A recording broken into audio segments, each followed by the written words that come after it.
we know what we think the meta is, but we don't know if we're right. We're not really sure. So, you know, playing that first series on stage at Worlds, I think has that added pressure because you don't have anyone else's homework to copy, right? Like, you are the ones that are dictating the meta for now. I want to take a look at what the fans think in the MasterCard fan prediction, because as we see it here, without a lot of surprise, honestly, 83.4% of the fans think that Mad Lions Koi But they have 0% prediction rate. They haven't gotten a single one correct yet. They also haven't gotten a single one wrong. Damn. That's a good counterpoint. So, and you know, to give you some more counterpoints here, obviously this is going to be very fan favored for MDK, and I do think, let's be honest, they are the heavy favorites coming into this. That shouldn't be a surprise. But LEC all time versus the VCS is actually 17-8. It's a 3-1 score as far as best of series are concerned.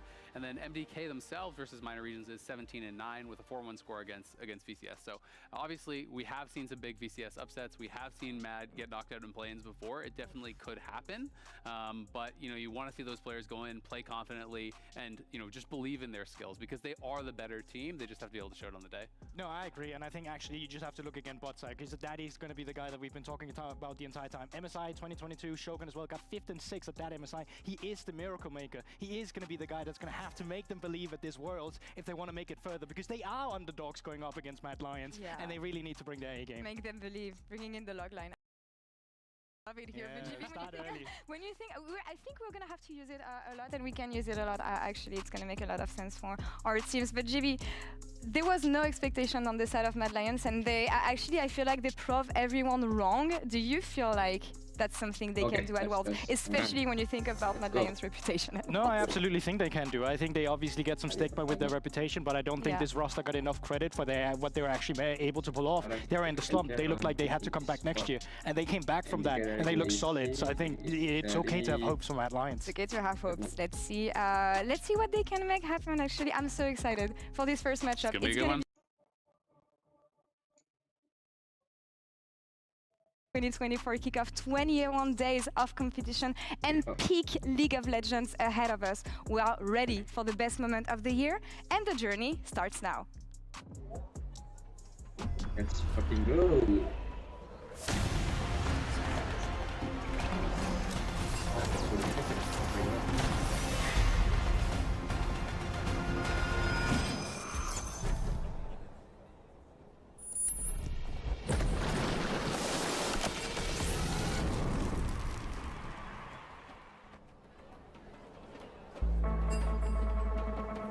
Já fazia bastante tempo que eu não vinha pra cá. Eu tinha muita vontade de novo de vir pro internacional.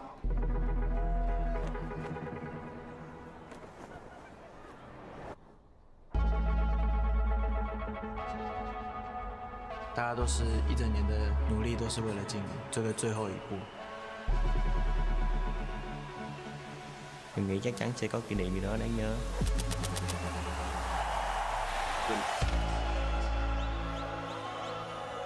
Năm năm rồi quay lại thấy hào hứng không sao? Vui phết ha. 5 năm rồi. Kiểu mình trở lại một nơi mà cũng có ít ký ức, nhiều ký ức buồn, nhiều ký ức đẹp. Lại buồn lại đẹp. Ngọn lửa đam mê không giờ tắt hả? Thì phải có đam mê chúng ta mới tiến đến đây chứ. Chắc chắn rồi. Lần này win nha.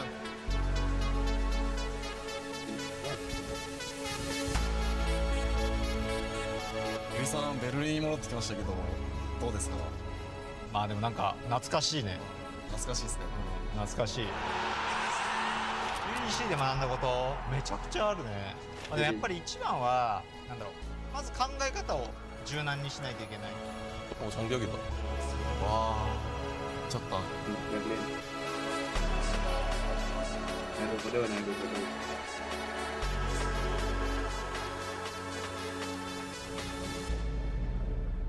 Were you ever thinking about making Worlds in your rookie year? Honestly, not really. I kind of just like took it day by day, and whatever happens, happens, you know? Season and 100 teams are going to Worlds! My older brother, Viper, he's the reason I'm here. I want to make him proud of me. You'll get your chance. Oi, y ¿en cuántos mundiales estuviste?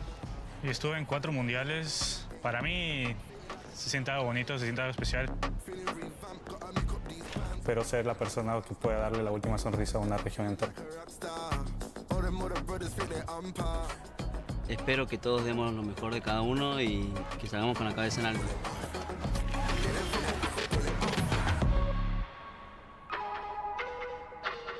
Ngày hôm nay thì bọn mình sẽ thi đấu về thức đó là Bukan.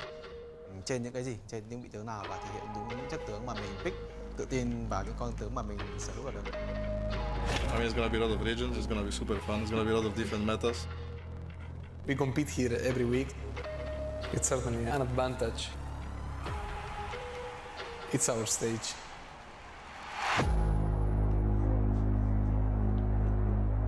Chuẩn备啦，准备上去啊。 Let's go PCS。上次一起打世界赛6年前嘛。因为6年没有打世界赛，其实就是蛮兴奋的，而且还可以再跟你打一次世界赛。但是差一点，差一把晋级。这次信心满满，这次信心满满。突破一下，真的突破。我已经听到掌声了。走啊，先熟悉一下。 E as minhas esperanças é fazer história para o Brasil. Já faz muito tempo que eles já pararam de acreditar. Eu acho que se eu passar do grupo stage, acho que eu já vou ter conseguido fazer eles acreditar mais uma vez. E a gente é um time novo, eu quero mudar isso, eu quero que seja diferente dessa vez. Então espero que vocês acreditem.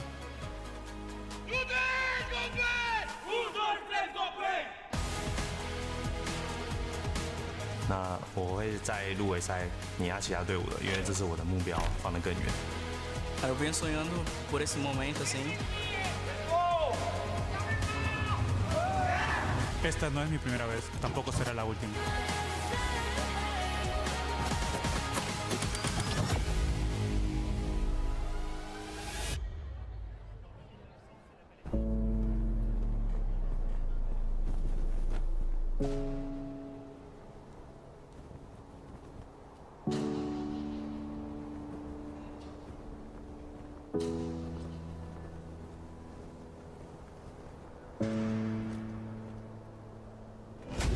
Figuran terbang anjir. Tuh,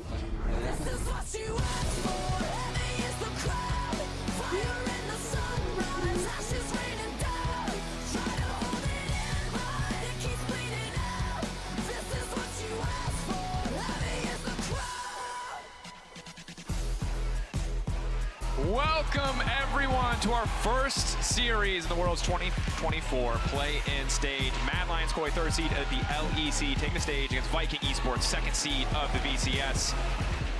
Round of applause here from the Berlin audience as they take to the stage. I'm Dracos on the caster desk, joined by Joshua Jad Leesman. Man, it's good to be here. It's so good to be here. Even though the wait between the end of, for me, my summer split and Worlds was shorter this year than others, it still feels like it's been too long since we've seen pro League of Legends high-level matches. I think, I'm going to be honest, I think Champions Queue makes it worse because it gives you that hint, it gives you that taste of what things could be, what things might be with these mixed rosters, but now finally we get to see what's just a meme, what champions are coming out because they're fun, what champions are going to be real on the international stage. There's a new patch, there's new lineups, so many new faces as well, a lot of rookies taking to the stage in this play-ins, especially a lot to be excited for. And really quick stake setting for these two matchups. I know there's been a lot of noise online about Mad and how they had poor win rates throughout the regular season, sub 50%, how they were the 7th place team. But like, listen guys, I was doing some research of my own, and actually, Mad has made it to the quarterfinals more recently than Fnatic or G2. So I'm just gonna throw that out there into the ether and say it's not that bad that they're here, but that's also not to say that this play-in stage is gonna be free for them. That's very true, and very, very Jat of you to find a way to insult 2 other teams in order to praise Mad Lions Koi. But it's a good point. But of course, for many fans, the things that they remember the most from this team, or from this organization rather, not this specific lineup, are the times that they may have misstepped. And for VKE, while it's a new organization, we are familiar, you know, with the bottom side here, Kadi, Shogun, and Bie, all players who have made their mark on an international stage before, and see if that veterancy pays off for them as we get into picks and fans for our first game. Yeah, absolutely. And for those of you that are familiar with Worlds but not necessarily familiar with the VCS, Viking Esports is the #2 seed from the VCS. You're going to be familiar with GAM Esports, who actually had an upset in the Swiss stage against Team Liquid last year, knocked the #3 North American seed out of the tournament at that stage. Viking was actually the best team in the regular season compared to GAM, even though they lost to them 3-0 in the finals and 3-2 in the semifinals to knock them down into that stage. So that's just a little bit of stake setting. Now we're into draft, and I think this Nidalee is probably going top, but it's a flex. It's a flex, absolutely. Elia and Mirwin both known for picking this champion. Of course, Nidalee wasn't immensely popular domestically in the LEC, but it was a niche pick for a number of players. Mirwin, the only top laner to bring it out, but the ban's going to be interesting as well. Obviously, you heard it highlighted on the desk, but 80 carries have been hit pretty significantly, and so the bans have adjusted greatly since we last saw League of Legends competitively. So the Jax, the Senna, the Ziggs, on the opposite side, the Vi, the Ashe, and the Skarner, but quick, pretty solid, stable champions locked in by VKE. And Poppy is going to be, if not banned, an extremely popular pick in this specific slot, because you can play it support jungle top in theory. So not only will it be flexible in role, it also makes the other team inflexible in what they can pick, because now Mad doesn't want to take too many dash champions. So the 1-2 pick there from Viking, not that unsurprising based on what we've seen from Champions Queue. Definitely. That flexibility, that stability, the scaling in the mid lane as well for Kati. Upside for MDK. Looks like we might just have the scaling 80 carry arms race. I feel like anytime Jinx or Aphelios comes back into the meta, the other one's coming too. We'll see if there's any new build strategies for both these champions. Obviously adjusted multiple times since we last saw them in pro play, but instead the Ezreal is going to be the option. Certainly a lot more safety on the bottom side. Could free up BA to roam if he is on something like the Poppy support. That'd be highly beneficial, but see what the angle is here from VKE. Absolutely. So trying to figure out very early on what's happening in this draft, and also what has changed from the summer splits that we saw to now. The biggest difference, I think, is going to be mages in the mid lane instead of a slew of 80 carries. And I think specifically for Mad, that's going to help them a lot. I don't think Fresskowy ever took that well to the 80 carry meta, but he's been a pro for a lot longer than just this year if you look at his total competitive career. And his most played all time are mages, as are most mid laners who have played along an effective meta. So I think he's going to be a lot more comfortable here. Something like even Ahri, Syndra are going to be available for him, and he can slot right in. And so many of those AP items buffed as well, whether it's cost reduction or stats adjustments. See what he wants to prioritize. Shadow Flame, the first one that comes to my mind. VKE continuing what feels to be, I don't want to say like a standard pro play comp, because Lee Sin obviously is a bit spicy in this modern era, but you have a lot of stability here. Early active jungler with some playmaking on the Lee Sin, alongside the stability of an Orianna and Ezreal, and a Poppy who still can really go in any position that she needs to outside of jungle, of course. Yeah, I mean, definitely watching a little bit of LEC. Oscarinen's classic Poppy top lane into Cassante could be a counter matchup. There was one support Poppy game for Viking in their entire summer split plus playoffs, but there's a lot of stuff here that's actually not that common, and it shows how far the meta has changed. They played 0 Orianna games because they were pretty much super abiding by the Corki Zeri game. That's the Cinder locked in as we were expecting actually for Fresskowy, and it looks like the world's meta is fairly similar to what we've been seeing in Champions Queue, Dracos.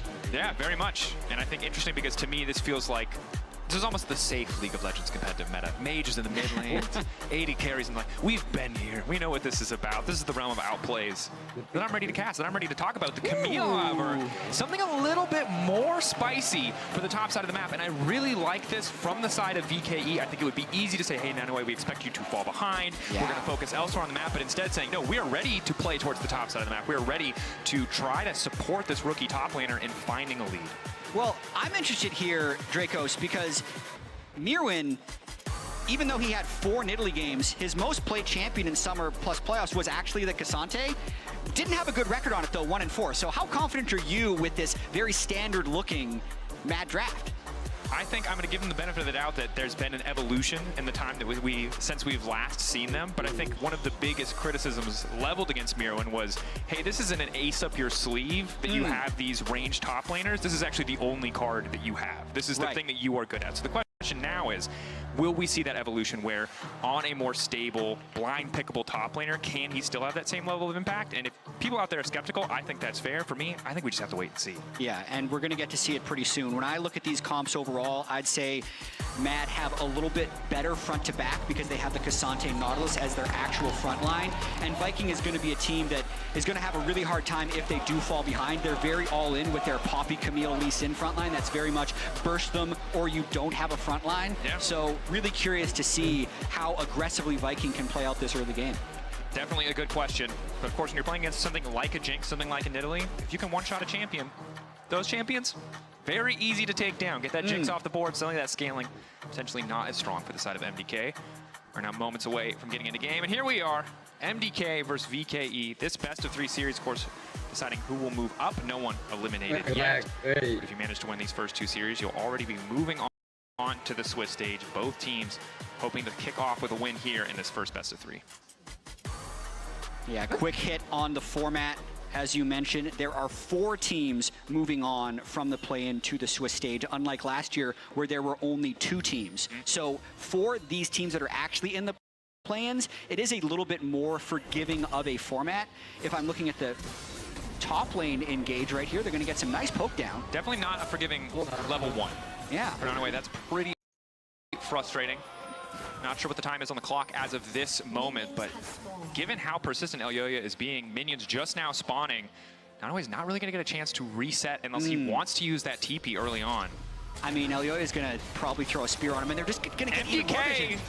Just finding individual members really early callouts here, and this has to be frustrating for VKE because it's just so disruptive to any plan you brought to the table. Well, also, we could be seeing a swap in game 1. Look where Supa is still. He's still around the red buff, going to be taking this top wave. So the changes that actually happened to the lane swap since the last time we saw Mad play is the turret fortification up top is much stronger. So it's way harder to take early plates, and it's a higher sacrifice for the actual plate gold that you're going to get. So I need to see now how well VKE stack that wave in bot lane and how big the plate differential ends up being.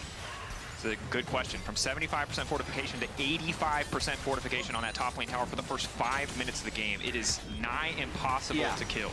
And 10% is not always 10%. Yeah. Right? When you're going towards 100% fortification, so it looks small on paper, is big in actuality, and they're actually going to be getting near that turret in the top lane fairly soon as we see some counter jungling coming down from the Lee Sin as well. And currently, nobody underneath that turret, but Alvaro is looking to probably hold under this wave, and Mirwin can probably teleport in as well. This is the adaptation we've seen from a lot of top teams. When you get a level 2 support and a level 2 top laner, you can usually catch that wave and not die. Alvaro, see if you can get any XP here. Unlikely he'll be able to grab any gold. This 4v1. Yeah, but if they TP in, then they can probably hold 2v4. Have to see. The Poppy Camille dive threat is big. Alvaro needs to be able to proc Aftershock. He immediately gets it off, buys himself a bit more time, but the Ignite is already taking, flashing out away from Bay, but the shield is already there. Mirwin now coming in and looking to punish the Camille, taken out. Perfectly timed TP. Turns that into a 1-for-1, and Mirwin is here to catch the wave. Clutch for MDK. Man, that's a bold play there, and it worked out beautifully for Mad. I think if Mirwin teleports in early, they maybe don't even dive, but in terms of actual top lane experience, this is the dream. Sure, his support dies. Who cares? He gets an extra 300 gold, and he gets to catch the whole wave of solo experience on the Cassante. That's nice. That's absolutely fantastic. So often in the lane swap, you're really just judging the XP difference between these respective solo laners. Mirwin able to catch a ton of that, was sharing with Supa as well, so it feels pretty fantastic about that exchange. And I'm not going to say it was perfectly planned, but the result definitely feels pretty good, as now Kadi forced to flash away early, devastating in this matchup because Frescowi's setup for future ganks is just so easy. Absolutely, and I think that's a continuation of the lane swap. Once the support dies bottom lane, you don't know what lane the Jinx or the Cassante are going to be redeploying to.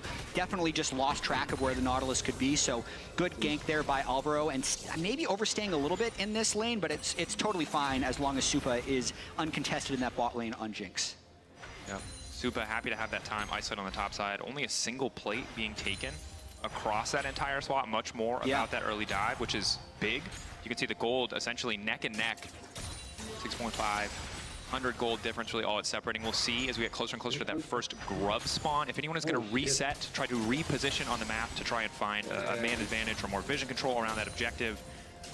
But for now, relatively quiet early game following that initial chaotic few levels. Yeah, we got really excited about that lane swap. And then it But now I'm looking at the scoreboard, and there's like half a level for Mirwin ahead of Nanaue. And then the 80 carries are basically the same experience. It's a plate for 10 more CS. It pretty much canceled itself out, and now we're back into standard lanes. Yeah, I guess you got away from the Ezreal before first base. You know, when he goes back and he has to buy tier, he's not that threatening. But when he's just on that Doran's and he can jump on top of you, he gets all those free stats. Maybe he's a bit more of a threat, but yeah, pretty quiet overall. Junglers are the same CS. Yeah.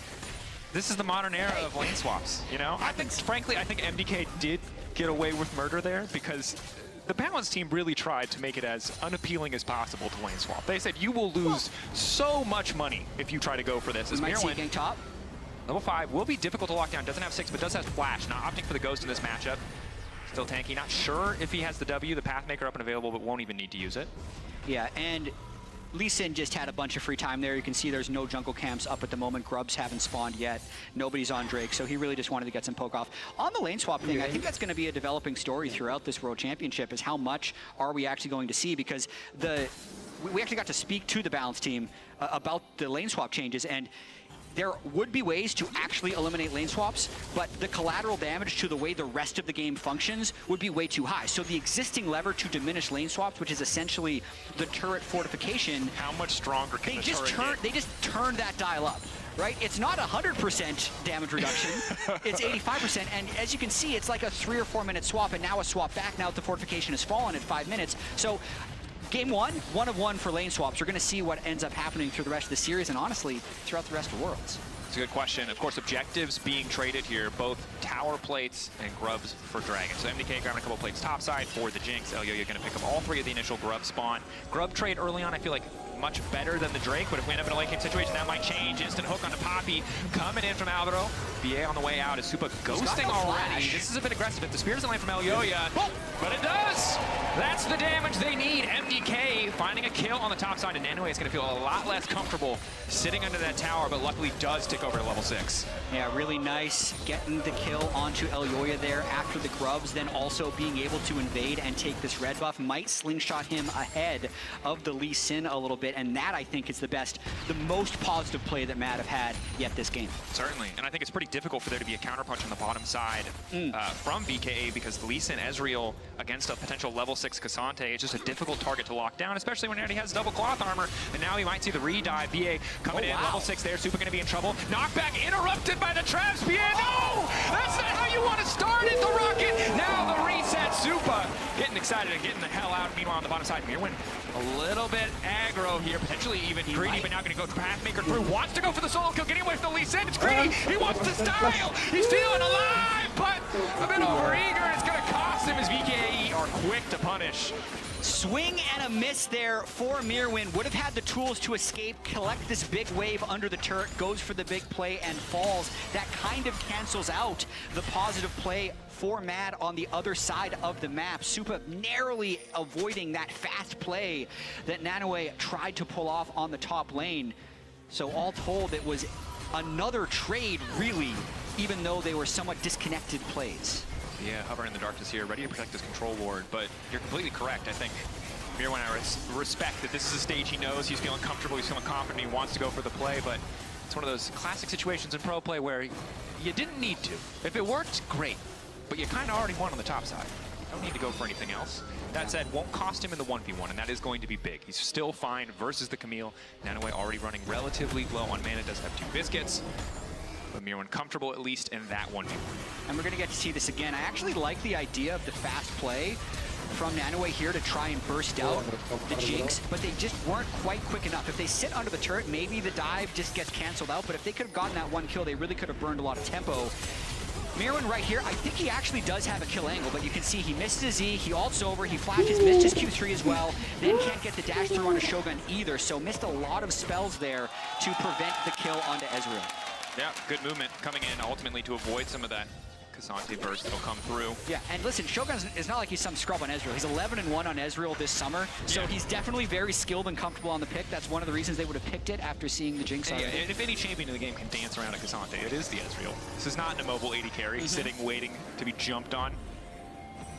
Now, again, gold lead not massive. 3 grubs here. Second grub's gone is going to be big. If MDK can get that 4 stack, can get that buff, will aid a lot of that side lane pressure that they really do have. The Nidalee kind of a constant threat here for anyone sitting under a tower. The poke, the ability to really just jail opposing laners, stop them from being able to walk too far forward.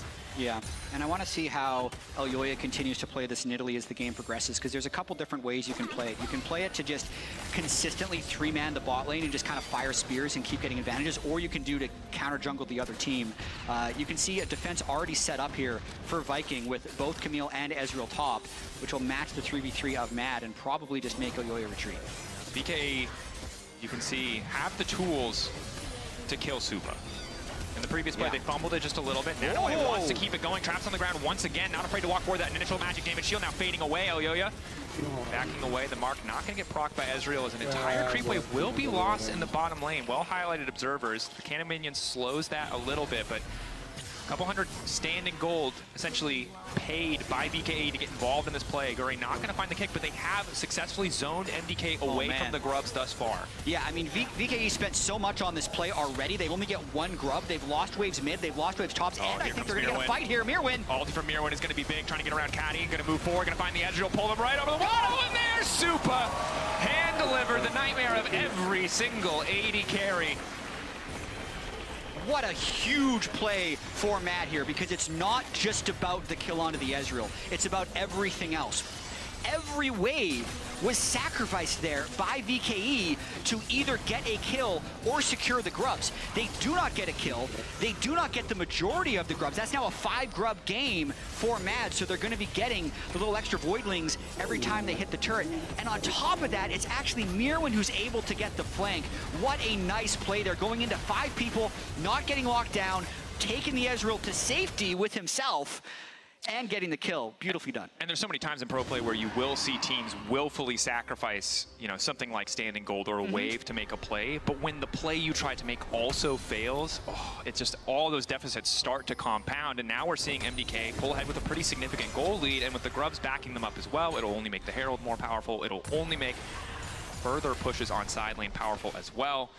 So things looking a little bit difficult here for VKE thus far. Of course, 1-2 items for both the Ezreal and the Orianna. They'll still be powerful in the context of the game, but they can't really afford any more sloppy setups. Can't afford to walk away empty-handed from any more plays like that. Yeah, absolutely not. You can see Elyoya really setting up shop here in the top side, warding off the Poppy at the red buff, which then gives Supa free time to take what could be the first turret of the game and extra plates on the Jinx. So this seems to be the style for Elyoya this game. He's not trying to heavily counter jungle Lee Sin and get a massive CS advantage for himself. He's trying to just get his Jinx ahead, because that's ultimately going to be the win condition of the team. Currently, most of the gold lead was on the Nidalee. It was 1,000 of the 1,600, but giving that first turret over to the Jinx spreads their gold lead a lot more evenly. Now Jinx is also 1,000 gold up over Shogun's Ezreal. We'll see how they want to assign lanes here, as Frescowie is able to push Shogun out of lane. Looks like Supa just going straight to mid lane. Makes sense, get control of the map, and again, 5 grubs attached to a Jinx. It's a very scary prospect when it comes to tower pressure and threat. VK will continue to stack dragons, however, so potentially something in their back pocket, a get-out-of-jail-free card for any early game mistakes if they are able to secure Soul or force a favorable fight when MDK are inevitably forced to contest. Yeah, I mean, at this point, if they are able to kill Nidalee and get a turret of their own, they're right back in the game. Close. Guri trying to hover and fog. Looks like they've locked up Mirwin. Mirwin in trouble here, unstoppable, but obviously the Camille ult still going to bring him back. Likely to fall. Mirwin now trying to get fancy with it. Will dash have a safety footwork. Not quite in range for Alvaro to get the extra range. Unstoppable though. Follow-up is there. Mirwin's still alive. Ball comes in. Kadi takes him down. Instantly the Poppy goes in. Quick wall bang to finish it. A You talked about it. They might not have killed the Nidalee, but top and support, a pretty damn good deal. Pretty huge, though. They completely stopped that push, and unlike the last play where they committed heavily and gave up several waves, they have Shogun catching waves in the mid lane, and just now Frescow is getting that wave in a top side, so they didn't actually sacrifice that much for those 2 kills. Plus, they're getting an extra play. They just missed it for Kati's Orianna. But yeah, big play here, since they do have the 2 Drakes, if they can just equalize this gold a little bit. Mirwin, I think, feeling confident knowing Elyoya was waiting, not anticipating the additional member from BKE, and of course Camille, one of the few champions alongside Poppy in the game who can stop K'Sante from just walking out of any potential gank. Yeah, and a little bit unfortunate here as Mirwin gets tagged by that Q, brings the Lee Sin a little bit closer, and then I think Alvaro probably could have gotten away if he wasn't trying to save Mirwin in the first place. So one of those things that you're going to probably make that call every time. It just ends up being a little bit negative in retrospect. Certainly. MDK, though, continue to hold on to this gold lead. Still a pretty sizable advantage, but as you highlighted before, really just in jungle and AD. If Supa or Elyoya aren't involved in the play, that gold lead really does not exist. And now for Nanoway on the top side, small advantage, Triforce finished. 1-2 items where we expect to see Camille be a bit more of a terror on the side lane. Yeah, it's a champion that you have to constantly respect, because the ability for the Lee Sin to hide behind the Camille and then burst down pretty much anyone except for Mirwin is going to be present the entire game.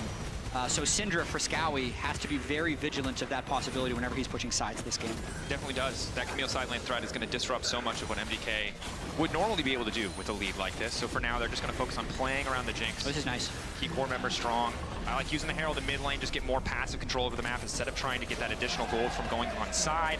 And MDK not afraid to walk up here. Supa knows he has so much coverage from his team. A second charge, all those little grubbies. They want to get a second tower here. Instant stun on the VA. Hook goes in. Alvaro unfortunately hitting a minion, but tower will fall. MDK feeling great about that one. Debating if they want to keep pushing. I think tower 3 would be a bit greedy. Kati already on the flank, ready to punish if they do decide to go for it. Good use of the ball to get passive information here, but the vision control on the bottom side jungle here from VKE, not fantastic, so don't really feel confident to walk in or threaten. Really nice play there by Mad. I'd say Elyoya just kind of setting up shop whenever they have the Jinx and the Nautilus and just fishing for spears does a lot to make the other team very hesitant to be in an engaged range where they can have a counterattack. Not to mention they just had a large numbers advantage there the entire time. So getting 2 turrets off of a Herald is probably like top 5% of all Heralds you're going to get, especially when it's the 2 mid turrets. Double mid towers I have not seen very frequently. No. Very powerful. So much passive control generated now. Every time Supa pushes a wave here, we'll see how confident Shogun is to step up. For now, it seems like he is, but when they don't have that vision, he's really going to have to be cautious about going too far forward. Elyoya spending some of that well-earned money on the Seeker's arm guard, so not more damage, instead getting a defensive item, maybe hoping to limit some of VKE's options or angles of attack in any coming fights. And I will say this next minute for Mad is really important that they can get proper setup on this Drake and secure it, because when you give away the first 2 Drakes for Herald, Grub, and Gold control, you can't lose this 3rd Drake. Right under the side lane. Combo decent to start, taking their time here. Frescowy going to try to ult flashing out. The TP now coming in, but that TP might cost him. Mirwin. Advantage thus far. Nanoway now the one in trouble. Guri has to be careful. Low health bar. Oh, they're trapped. If a spear hits, it's going to be big. Nice sidestep going in. Quick dash out, but he should just be dead. The smite for additional movement speed. A quick thumbs up. I like the confidence on the international stage, but he's probably just dead. Yeah, he's gone. Right, but Orianna got out. It was a full recall on a bush. Now he's there's another TP. Kati wants more of a fight. BA on the way in as well. Mirwin taken down.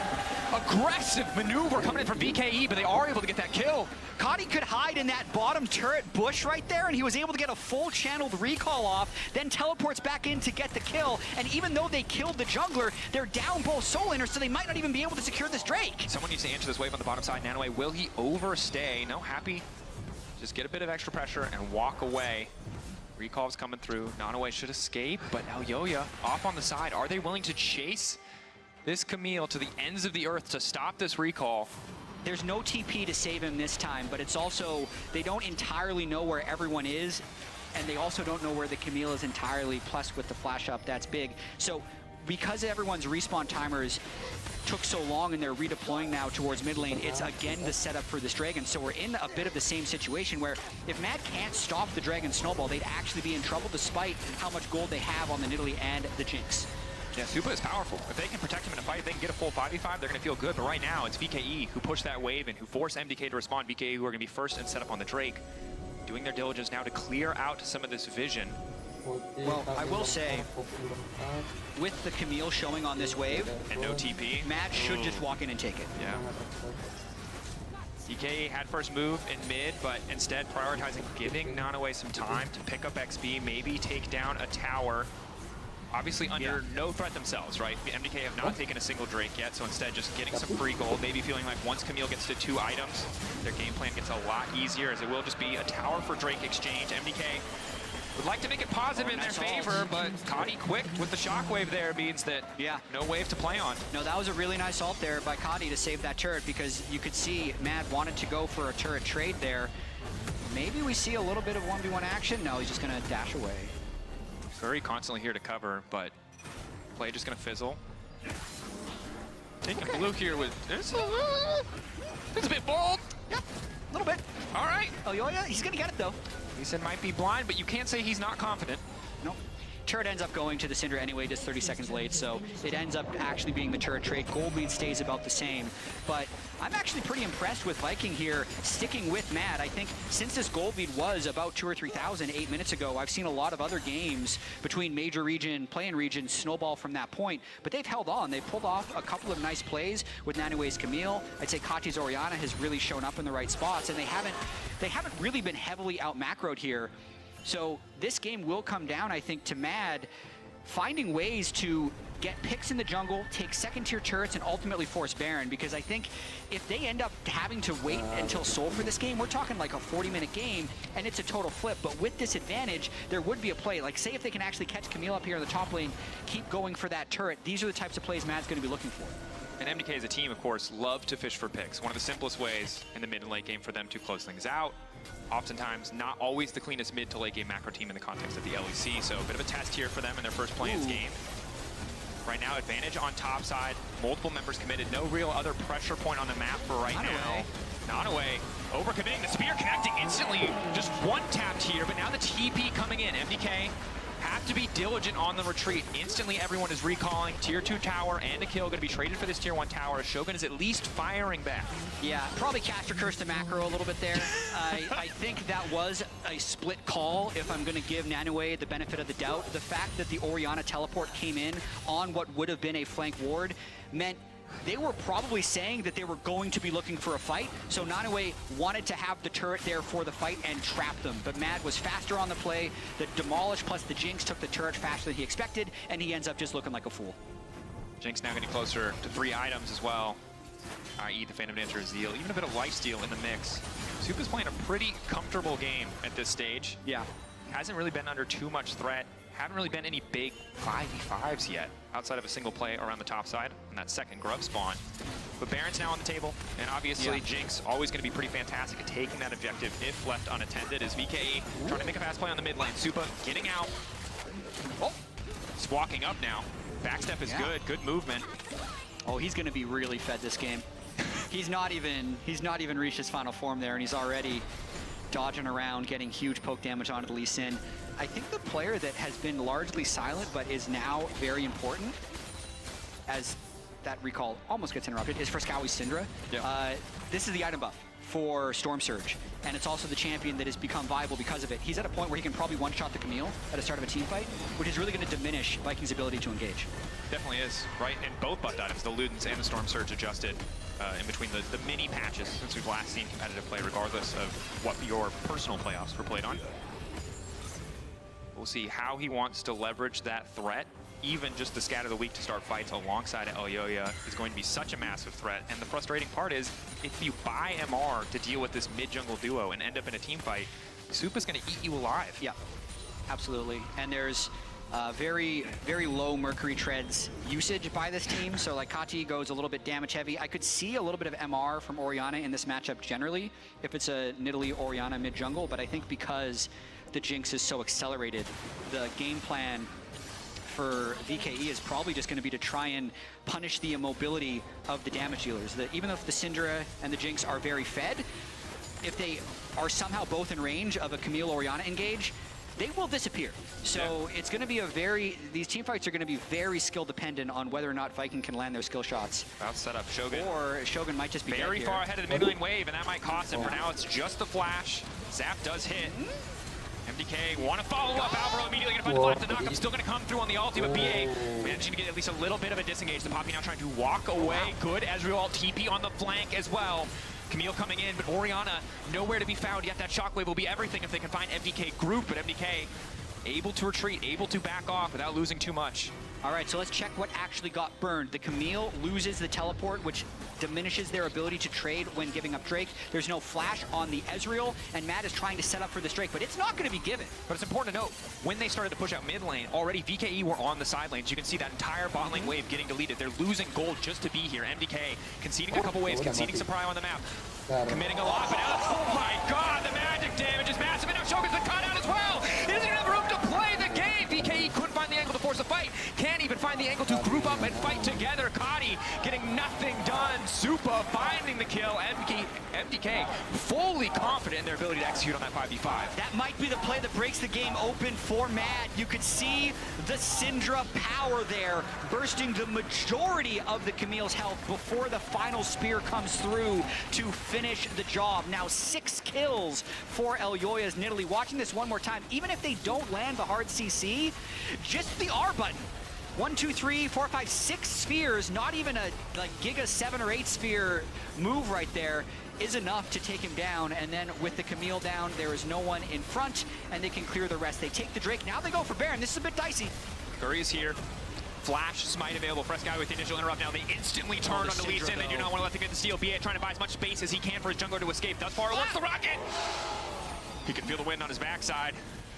Barely able to walk that one out, but it's at least stopped the play crucially, and the side wave's still in favor of VKE. At some point, MDK will need to manage here. Man, that was close. You can see the Cinder turning on, though. Like, that damage is really I'm going to be honest, I'm looking at how much damage that Cinder goes, and I go, I don't know if this was a Ravenous Hydra game, but this might just be a cheeky Baron game. TP coming in. Full 5v5 ready. VKE are going to get this objective. Elyoya has no way in. Mirwan getting cheeky. He cannot steal this, and they'll walk away unscathed. They come into MDK's house in Berlin, and they just start stealing objectives. You'll love to see it. They left the door open. What are they doing? Do they understand? No. Possession is 9/10 of the law, Chad. That's what I've heard. Look, they possess the Baron buff right now. It belongs to them. Nothing MDK can do about that. That's a sweet call, to be completely honest. In this situation where VKE have lost a couple skirmishes in a row, how Guri's Lee Sin nearly gets one shot just for checking the Baron as Mad is trying to take it, but then because too many of Mad recalled at the same time, they don't have enough poke to stop VKE from just bursting the Baron. I think they would have really just underestimated the damage, because like you look, Ezreal, Orianna, Lee Sin, Camille doesn't seem like the type of team that would kill Baron very fast, because there's no like Azir or Jinx or Kalista type that is just going to burn it, but that thing died very fast, and that keeps the game close and competitive. And I think one of the struggles of MDK's composition is if they're ever outnumbered, none of these champions really have too much individual playmaking potential in terms of the Nidalee, the Syndra, the Jinx. Like, yeah, maybe you take one person out, maybe you're able to poke a bit, but you can't get in there and risk anything to get a steal. Nidalee will just get one popped. Guri, though, waiting off to the side. Bot prio right now in favor of VKE, but no one down there to push that wave forward. Instead, maybe just hoping to find a couple of picks here. Guri walking in. Sante definitely not the target he was looking for, so just forced to back out there. Is in the meantime, Frescow catching that top wave. Thus far, not a very exciting Baron, right? Almost a minute of it used essentially for no effect, basically just to buy time to get waves. No towers have really been threatened yet. Yeah, I also think generally when you sneak a Baron like that from behind, it's very unlikely you have a big Baron power play. Yeah. Because it is basically just a way of delaying the game and equalizing the gold slightly. I think the Red Bull Baron power play is the value of the Baron. Not a lot more gold was accrued. Good job. They stopped the game from snowballing out of control, and it's been at around 2,000 or 3,000 of a gold lead for about the last 20 minutes, I almost want to say. I think this game mostly is going to be about how both teams play around Supa's Jinx, though. Blood Firsts are completed, 3 full items, working on the 4th, and the fact that there's 2 low mobility carries for Scowie and the Jinx, if they do not frontline properly ahead of him, they can get him one shot, but if Mad sets up well, with the power they have of like Nautilus, Cassante, they can actually still mow through VKE in team fights. Well, and essentially, there's almost no defensive itemization that has come through from VKE yet, outside of the Poppy, outside of the Archangel's passive. So they're very vulnerable. A single Jinx reset will allow Supa to take over a team fight immediately. But as you highlighted so well, you have an Orianna ball that you can strap to a Camille, that you can strap to a Lee Sin, and that will very quickly end Supa's life. But the rapid fire cannon coming through fourth, so often people would go for armor pen, but there's no armor. So he just has the luxury of buying so many of these more aggressive 80 carry items, and now he's going to be even more comfortable in the fights. Yeah, if we're trying to guess what VKE is saying about their itemization, is the best defense is more offense. Because they just need more damage to make sure that the Jinx and the Syndra can't take him down. I just think Sterix Gauge is generally such a strong item, and while I get Ravenous for the side lane threat, I'm just like, again, just Sterix Gauge every game. Sterix Gauge, it's probably please. coming next. Yeah, for sure. I mean, that's what the tunnelers are for. Yeah. But I think that alone is going to help so much with specifically Frescowy burst. Of course, if you're caught out, it won't matter too much, but in those closer fights, it'll stop at least that initial potential reset, because that's the big scary case for VKE, is Syndra pops somebody, gets Jinx a reset, and then the fight is immediately over. Yeah, this is it though. You can see VKE in the river, but they're not able to hold the bush. So oh, yeah, instant pick. Yeah, full confidence. Supa now going in. Frescowy retreating. BA picked off. VKE spending a bit too much effort setting up these traps, looking for these flank angles, and just not bringing enough members to the play. Will take the objective, bring it to the soul point. Now going to make his way over the top. In the meantime, Shogun now trying to get out. Nanaway getting the kill back. Frescowy taking out of the equation. Guri coming around the corner. Shogun, Mirwin going all out. Can he take down two? Dashing forward, now has to backstep. Is it still going to cancel the ult? Let's keep going. Guri's still alive. Guri's still healing. The extra healing coming in. And so much work. It's such an incredible moment, but it doesn't matter because Supa is still alive. The Jinx still there to finish the job. What is going on, Dracos? This was now a 4 for 2. The Drake ends up going to VKE, and Nanaway might actually get the tier 2 mid. He's gonna get it, he's gonna walk away. Quick hook shot out. Worlds, baby!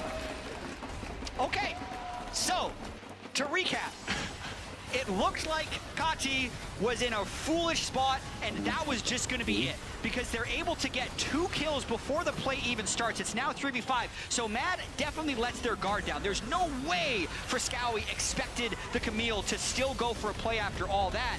Then, nobody marks the Lee Sin.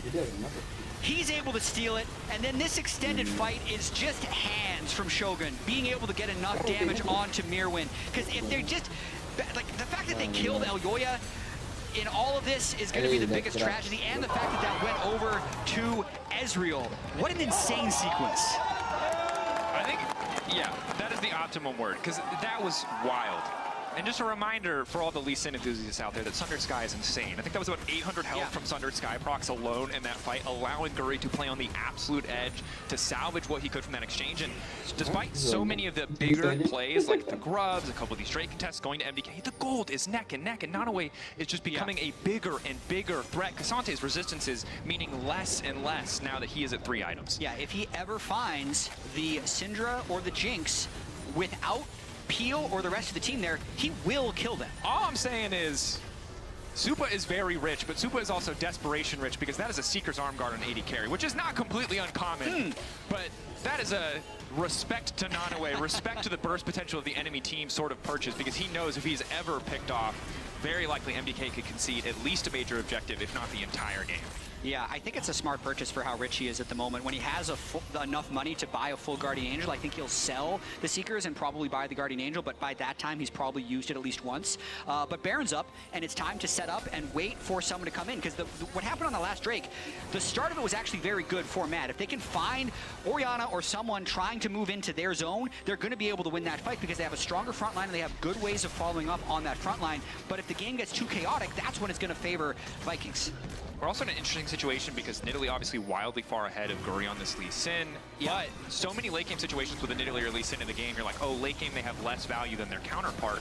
But Lee Sin, much higher value in this late game in terms of playmaking potential than a Nidalee, whereas normally he's going to be outclassed by something like a Sejuani, like a Maokai. Here he's actually able to pose a much bigger threat to finding these pick angles, finding these creative plays, whereas Elyoya, yeah, he can still kill those targets in isolation, can still land those big spears, but it's much harder to get immediate, reliable value out of this Nidalee outside of the traps, outside of the attack speed steroid present on that Primal Surge. Yeah, and ends up with Mad just resetting, refilling their wards, getting as many completed items as they can. Nice control ward cleared there by Elyoya. Because of that Dragon Steel as well, Vikings is not in any rush since the Infernal Soul is going to be available to them the next time that spawns. So as long as they keep a little bit of vision on Baron, they're mostly going to be worried about keeping that bot lane with Camille as pushed as possible so they have a way in to that final Drake fight.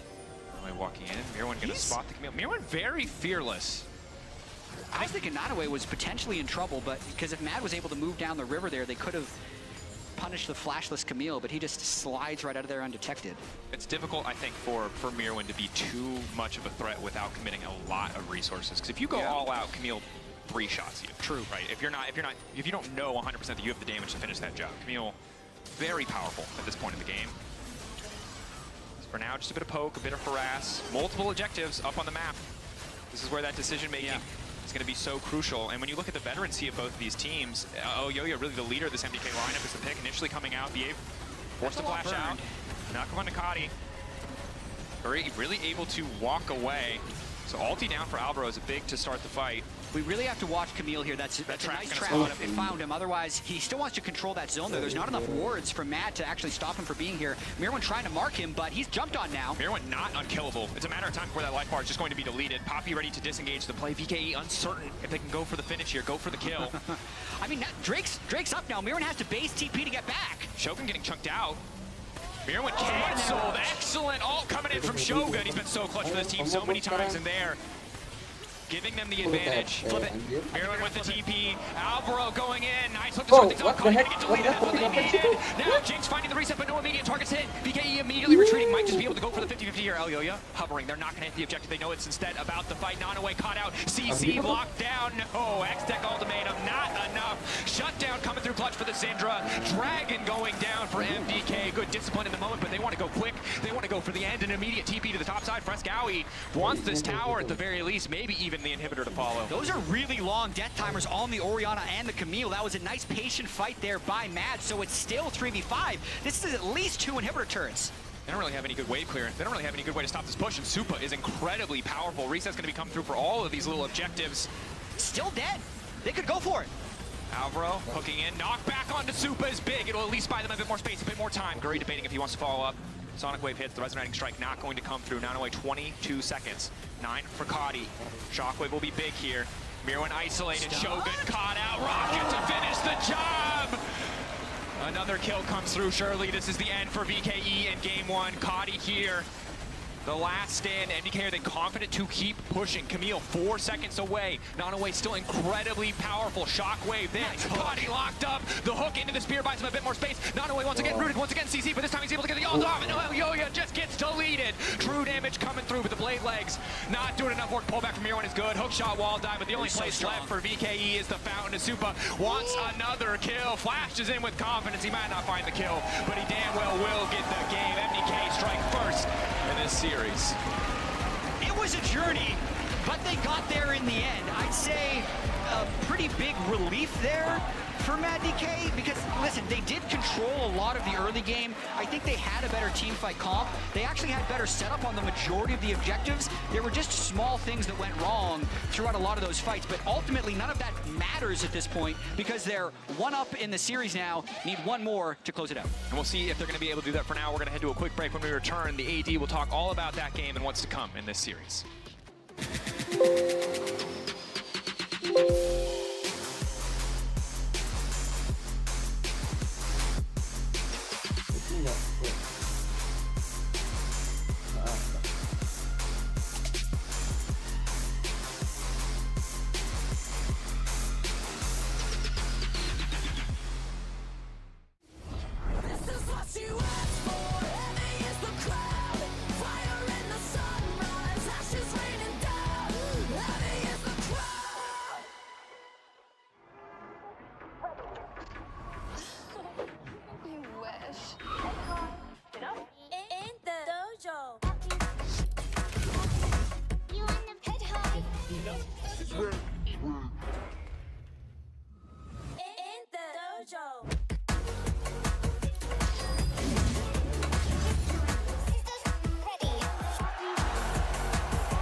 在抵达那一刻之前，你能做的只有等待。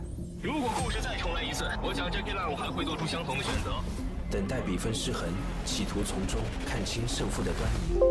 等待一切安静，好听清自己脑海里的声音，直到抓住那一刻。他们可能会因为激进而失误，但是不会因为胆怯而畏惧。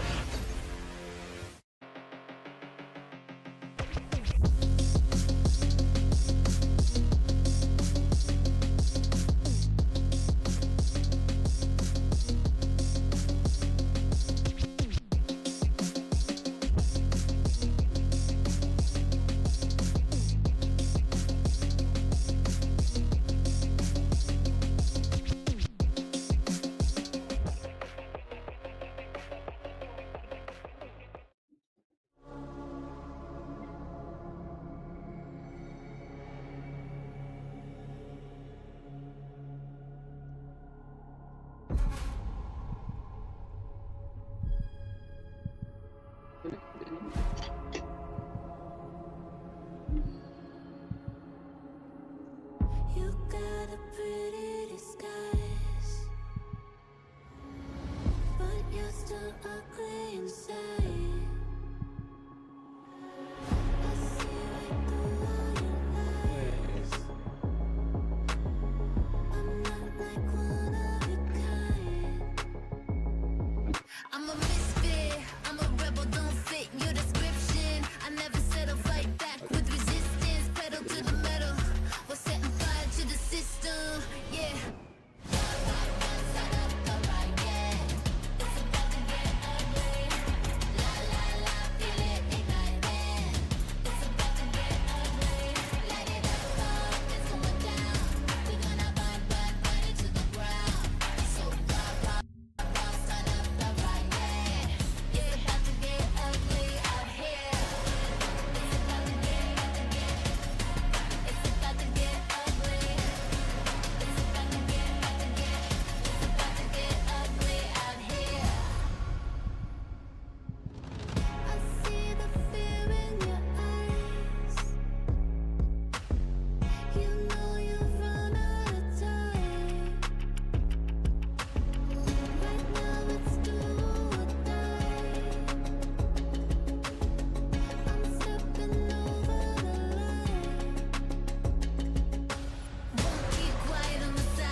With my hands tied.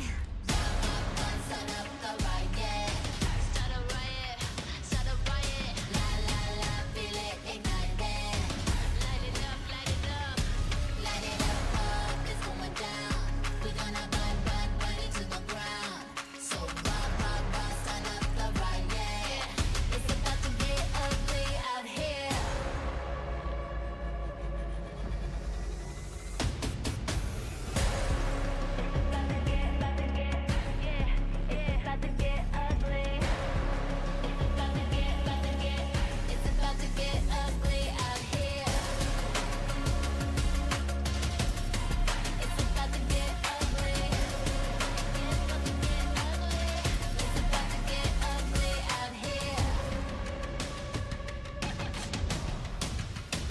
This is who I am. You ain't gonna change me. Heavy is the cross. Heavy is the cross. From Alvaro, BA on the way out is Super ghosting already. This is a bit aggressive. If the Spear doesn't land from Elioya, ult from Mirwin is going to be big, trying to get around Caddy, going to move forward, going to find the edge, will pull him right on the water, and there's Super! Hand delivered the nightmare of every single AD carry. No flash, Adrian. He's dead. I got it. No flash, sorry. Keep going. I can kill. Stop. Okay, get the ring and go Nash.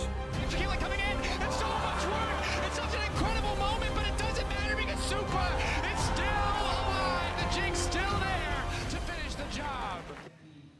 And here joined by Belzet from Mad Lions Kuwait to kick off Worlds 2024. And first question, so you guys are kicking off this tournament with a banger B1 Nidalee pick. So tell us more about the drafting and what kind of thought process was happening behind that Nidalee lock-in.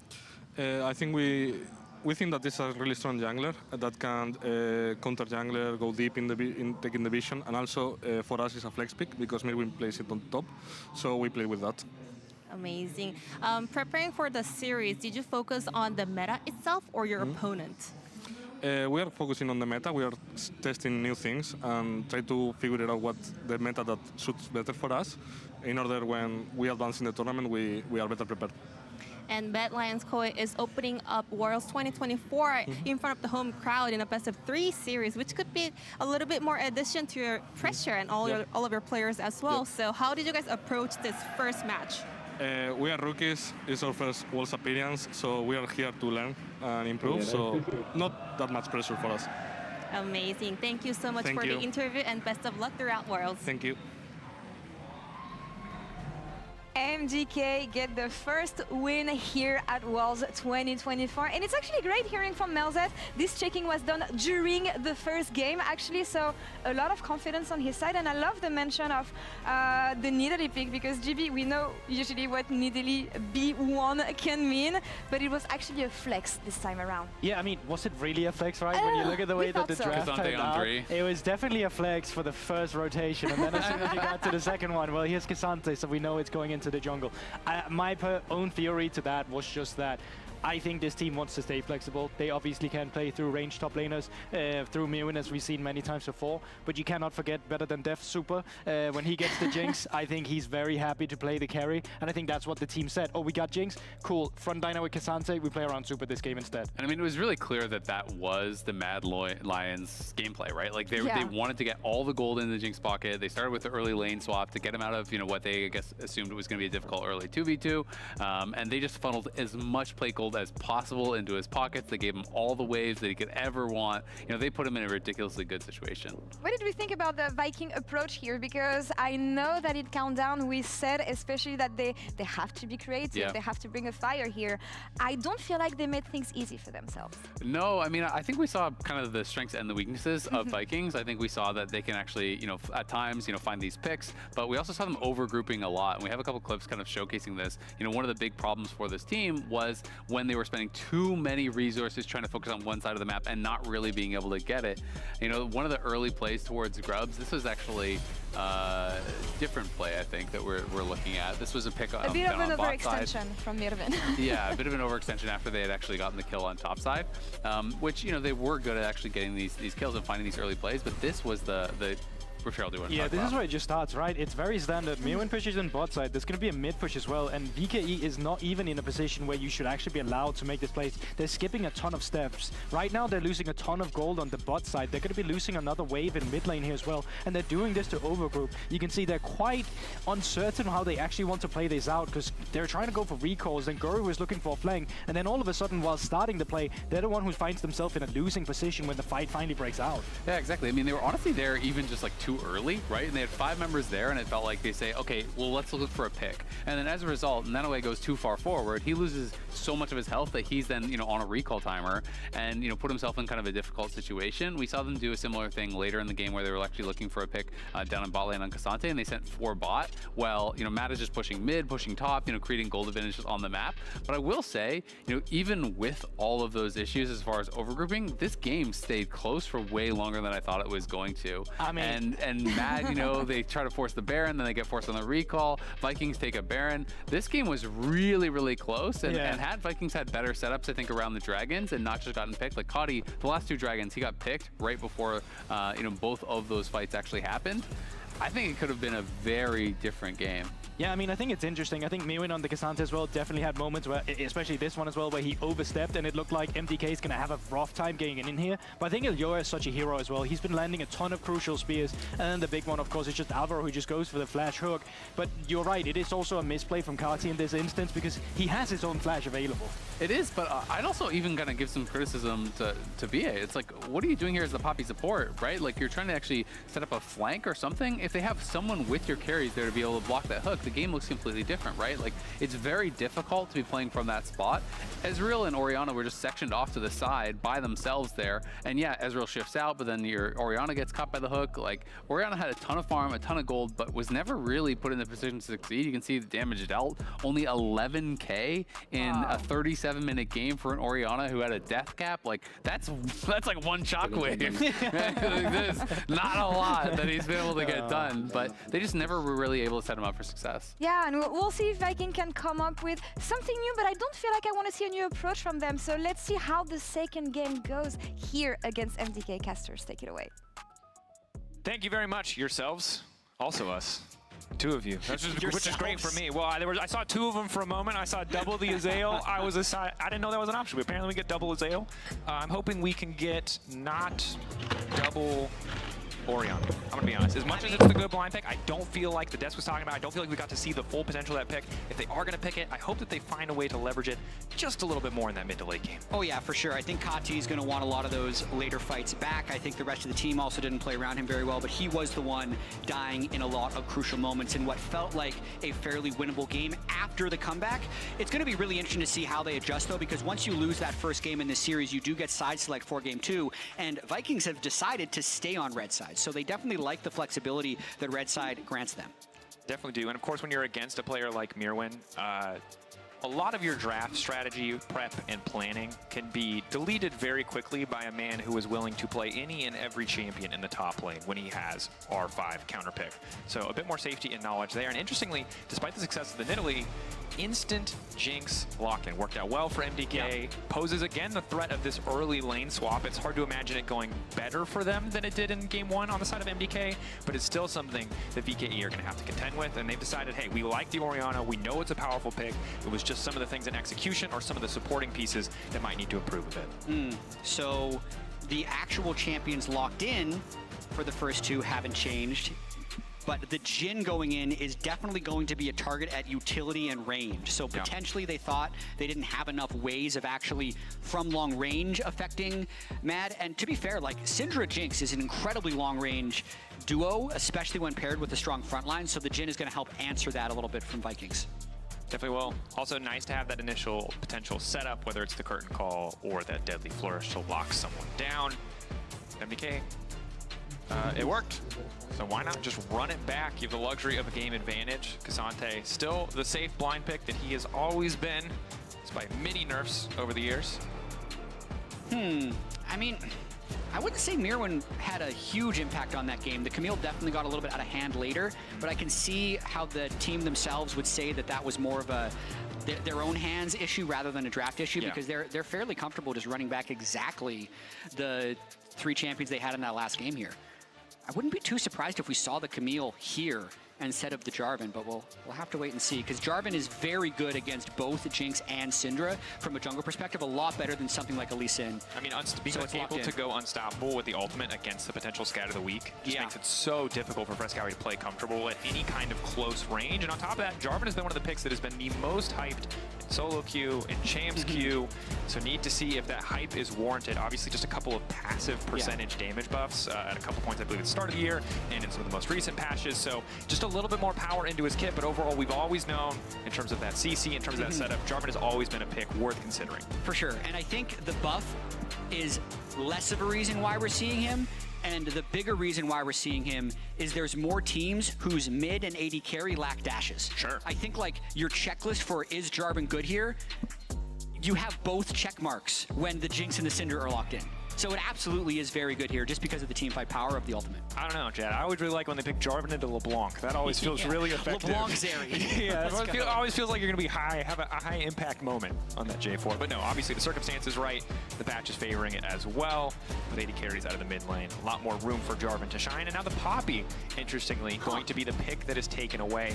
I mean, if you look at Poppy in the early lane, if you're not going to go for a lane swap, this is a champion with very high base damage, a lot of immediate kill threat. If you opt to go for something like Hail of Blades, a very lane-focused rune, can really provide a lot of threat onto the Jinx. So instead, Rel getting covered, still I think probably best in class in terms of blind pickable supports, even over Nautilus, just because of it's just Alistar with a better laning phase, more or less, in so many games. Yeah, I mean, I want them to lock in the Rel because that was my pick for most deaths in the tournament, and you need to be picked a lot to die a lot.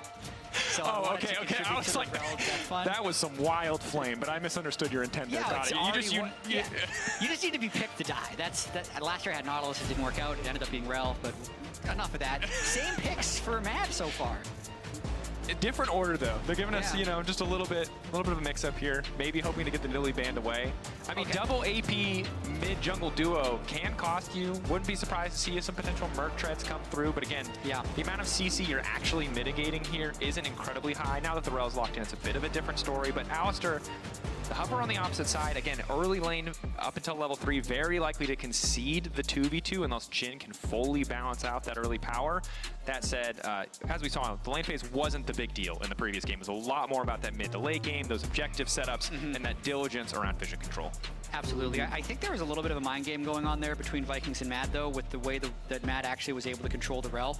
I think if you had to pick between Alistar Rel, which one would Vikings want? They'd actually want the Rel. What they wouldn't want would be for Super to have like a range support like Lulu and just take over the laning phase because they don't want to be in another swap situation with the Renekton against the Cassante. So I think Mad used that leverage to actually get the better engager on their team because I do think that the Rel is slightly stronger than Alistar on this patch. Yeah, I think clever thought process, and laning phase can dictate a lot of these early plays, and Rel is certainly favored early on. Much more reliable version of Alistar in so many circumstances. It's the ult, really, in the later stage portions of the game where Alistar can balance out some of that, the dive threat, but no Renata, no Lulu, no range supports.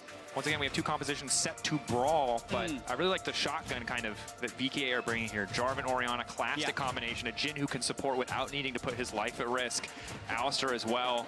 And not only on something that is going to do fine in isolation, right? He doesn't need attention. They can give it to him if they want, but now set up much better to play around bot lane if they so choose. Much, much stronger team fighting from Vikings in this game 2 compared to game 1. Mad have exactly the same type of team comp. The only change is instead of a Nautilus, they have a Rel. And I gotta say, Alvaro played very well. To me, he was probably the top performer on the team, weirdly enough, with the crucial hooks he landed time after time in that game 1. I think a good call out, Jat, as it was a game that we expected to be so much about Supa, and certainly his gold lead was a big portion of that, the lead that they built from early on, but what ended up being the defining factor were those picks, were the angles that stopped us from ever really getting into that even 5v5 situation. Now we take to the Rift, the second game. We saw that sign in the audience. It's someone's birthday. Mad Lions don't make them sad. I'm assuming that means they're a Mad Lions fan. If they're a VKE fan, they've already started to make them sad, and I'm sorry for that.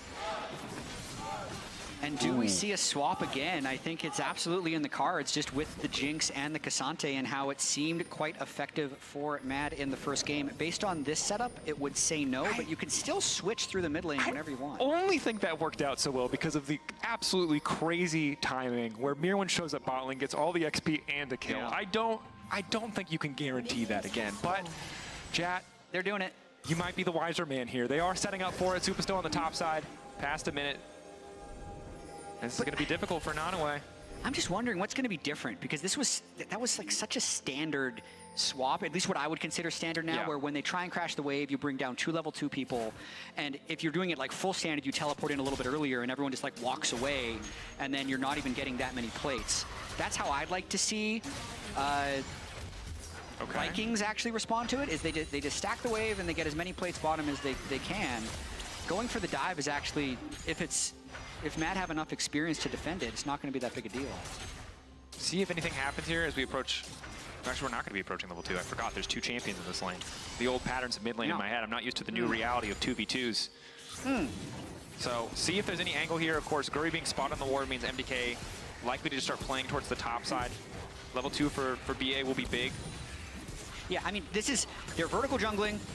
You can see the support is getting level 2 by sharing, then he leaves. The top lane should get level 2 by sharing, and then he leaves. And then Alvaro finds the jungler, harass him if he can, actually. This could be a big win if he just walks into this bush. Alvaro. Just try and push him off. He doesn't have smite. Yeah, on the way down. That's an ignite already ticking. Aftershock damage going to come in the Guri. Quick flash, quick fingers.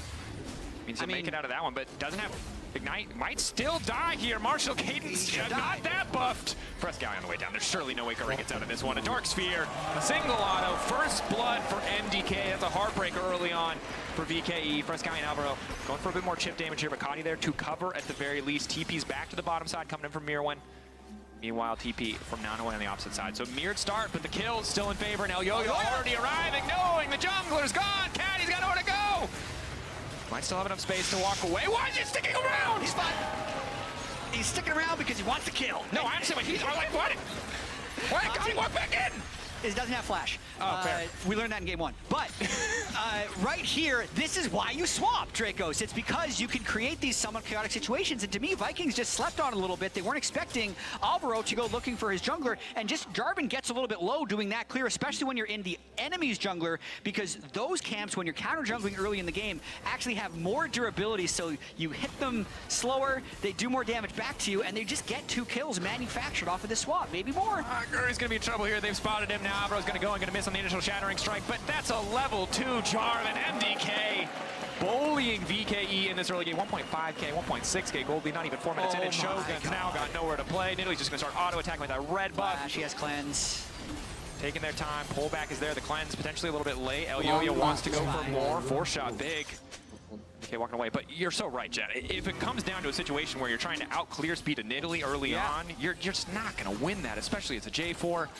And now, Guri's life is miserable because he doesn't have a topside jungle. You can see him now on that minimap. He's wandering in to see if he can even get a little crumb, a little scuttlecraft, just desperately wants level 3, but yeah, luckily not on the top side of the map means he will at least be able to get something back. We'll see if he can counter jungle any camps, but right now he's at a pretty massive early deficit. 800 gold overall on top of a bit of an XP lead coming in from Elyoya, which will only continue to grow as he farms the rest of those camps. Yeah, I wonder how much he's going to continue to just be in Jarvan's face. He's got so many camps of his own that he can go clear. I think that's what Elyoya is going to do, just kind of take that free golden experience, because when he gets his first item, he's really going to be able to walk in and continue to punish. But that was just overall beautifully done by Mad, and I'd say poorly done by Vikings. If they have the Jarvan, like, I'm going to go back a little bit. I think as long as nothing crazy is happening, I'm going to go back a bit to like what they could have done to maybe prevent the Jarvan from dying, is they need to either, they probably just need to have Renekton babysitting the Jarvan if the enemy support is going to be looking for you in the jungle, because that way he can't actually go for the all-in. You don't have to worry about experience share in that case, and the Renekton falls a little bit behind, but at least the game stays stable, and you'll gain it back with the additional plate gold that you'll get by swapping. So every time a team initiates a swap, they are at a disadvantage for initiating based on the geometry of the map and the increased turret fortification, but the advantages can come through experience and through the team comp being superior. So this case, the team comp with the Nidalee was a better clear than the Jarvan, and the Rel was extremely good at finding the Jarvan, and that's the advantage that they were able to exploit. Also, those Rel early levels. Until Astra has level 3, he just doesn't really have that much damage in the kit in a full rotation, even with Ignite. And so if there's a 2v2 Alvaro versus Elyoya, or Alvaro versus Guri and BA, they're not winning that in any circumstance, and the lane swap allows them to find that situation where they can leverage 2v2 strength that in a normal standard lane game of League of Legends, you're just not going to see. Yeah, so again, it's about a 2,000 gold lead. It feels like that's been the gold lead the entire series. It just happened a little earlier in game 2. Yeah, I think this game's a little bit harder to play. Credit to Guri, he's still walking in like these belong to him. Elyoya says no, hits the spear and the smite. I mean, it's a level 6 Renekton, so he's got to be a little bit cautious, but look at him just playing on the edge there. Oh, so good. Alvaro's here too. They can see him with Sweeper. Stop a couple backs. Guri in trouble. Nanoe now has to cancel his recall. Supa is already moving up to the tower. Level 6 Renekton probably can hold this solo, but luckily Shogun's on the way, so he won't be in a situation where he has to. MDK can't afford to overextend here. The sheer amount of CC and setup is big, but with Renekton losing his entire bar, perfectly timed rocket. Nanoe needed to be a bit quicker on pressing that R button as Guri's gonna die too. A double kill for the Jinx. This is an absolute disaster. Elyoya, Supa, Alvaro just dancing on Viking Esports. And they're not going to stop. Nidalee has enough mod to just keep throwing spears. Supa's getting this next wave, and they are going to have to abandon this turret. Thing is, they don't know if Rel is there, so they have to leave. Despite Alvaro's low health bar, a single piece of CC hitting is a death sentence for Shogun and BA. Now they're starting to wander up, but there's nowhere they can go. There's no play they can make on the map. They're just forced to play to the tune of MDK. Stand under this tower as long as they can. Guri's showing up again. Topside, at least he's got some Krugs to get some XP back.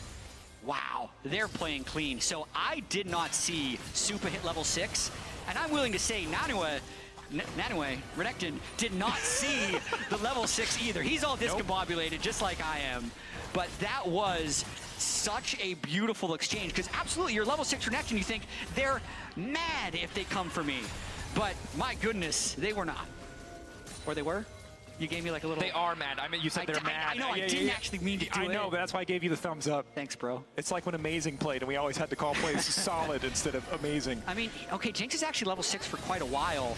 Stunned into Airborne, has a window where he could have pressed R and maybe lived through, but then he just gets one shot because it is a 4v3 where they lose 2 for 1 and both kills going over to Supa's Jinx, and then also Vikings having to abandon this turret is just the cherry on top. And when you fall behind in these skirmishes, even when you're under the tower, look how free it is for Jinx to walk up, get a cheeky auto, Nidalee walk up, throw an auto, throw a spear.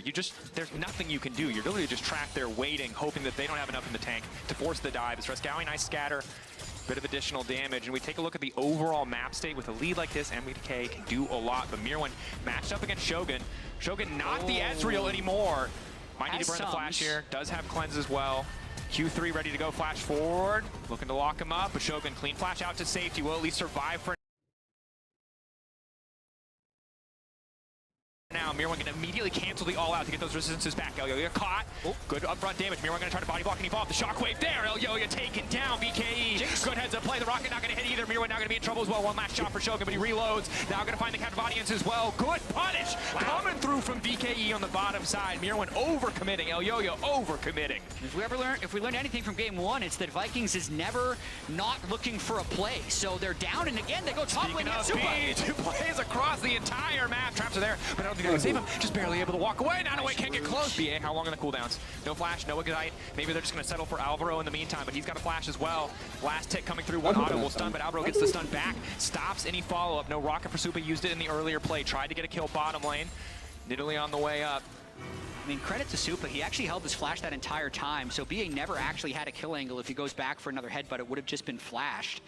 And they are able to get out of that situation without a death, but they obviously did lose Mirwan and Elyoya in the earlier exchange, so a little bit of that early lane swap lead goes away.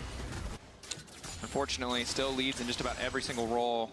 And reminder that MDK, you know, it has been a very up and down year. They started winter incredibly strong, dropped off a cliff, made a miracle run to get back into the playoffs, eventually qualify for the LEC season finals, the final portion of our year. And it seems like continuing that upward trend. And this is why I think they're such a controversial team in terms of Europe's representative, because in terms of regular season performance, they were never above 4th. In terms of playoffs performances, they frequently were. So they were second in winter split with a hot run, and then they were able to beat G2 in that best of 5, which is ultimately what qualified them, as they're going for multiple plays Shogun now. Caught out. That ulti not quite going to finish the job, but Alvaro and Supa able to get some work done in the bottom lane. Kani might be in trouble. Shockwave to delete the wave again, stopping Elyoya from forcing the dive. Quick kill to MDK. Kani luckily able to hold on to his life, but I mean, it's a good call out, right? And I think MDK always seem to find a slightly frustrating way for some fans to qualify to international champions. They're complaining about win rate, they complain about best of 5s, complain about them losing to EG, but they're not losing to anybody right now. They are smacking VKE around. We're gonna have to see what they can do to bring themselves back in this game, because while some of the gold leads are manageable, Supa is getting very powerful very quickly. Ooh. Yeah, I mean, they're playing this game really cleanly. You can see they're well prepped and willing to pull off lane swaps at the very early stages of this tournament, which I think is just going to make other teams question and just question their drafts, have to worry about lane swaps every time they play them. So I think if you're going to lane swap, doing it in the very first game of Worlds is actually really good, because it puts other teams on notice that you're going to be trying it. And then I think potentially the, you know, whatever nerves they might have had in game 1 seem to be gone here in game 2, because I think they're playing a lot cleaner. A lot more confident. That much is certain. Finding those angles, really punishing VKE for getting maybe a little bit complacent in the context of that lane swap. So easy to just go through the steps one at a time, not respect the potential for counter plays. Now finally, a standard 2v2 on the bottom side of Shogun. Some nice movement, gets him away from the Shattering Strike. Yeah, and I think they're going to be getting this turret now with Elyoya behind them on Nidalee. If they kill the turret and then go for kills, it could be a reset. lot. They're going to be there for Supa. Extra movement speed starts to run forward. Shogun, if he gets hit by any piece of CC, likely to fall. Nice sidestep, nice knockup coming in for BA, but still the traps are going to connect. Luckily has the Unbreakable Will. In the meantime, Grub's getting taken down. BK likely just to even this up 3-2-3, but the tower has already fallen. Yeah. I mean, when like the best thing that happens is that your AD carry didn't die after losing your turret. Oh. That would have been a nice steal. That would have been a good steal, but Guri, good backstep. TLDR, Vikings is not in a good spot. Because I was like, wow, amazing, Jin lived after losing his turret to the 3-0 Jinx. We're in the context of a difficult game, so small wins feel like big wins right now.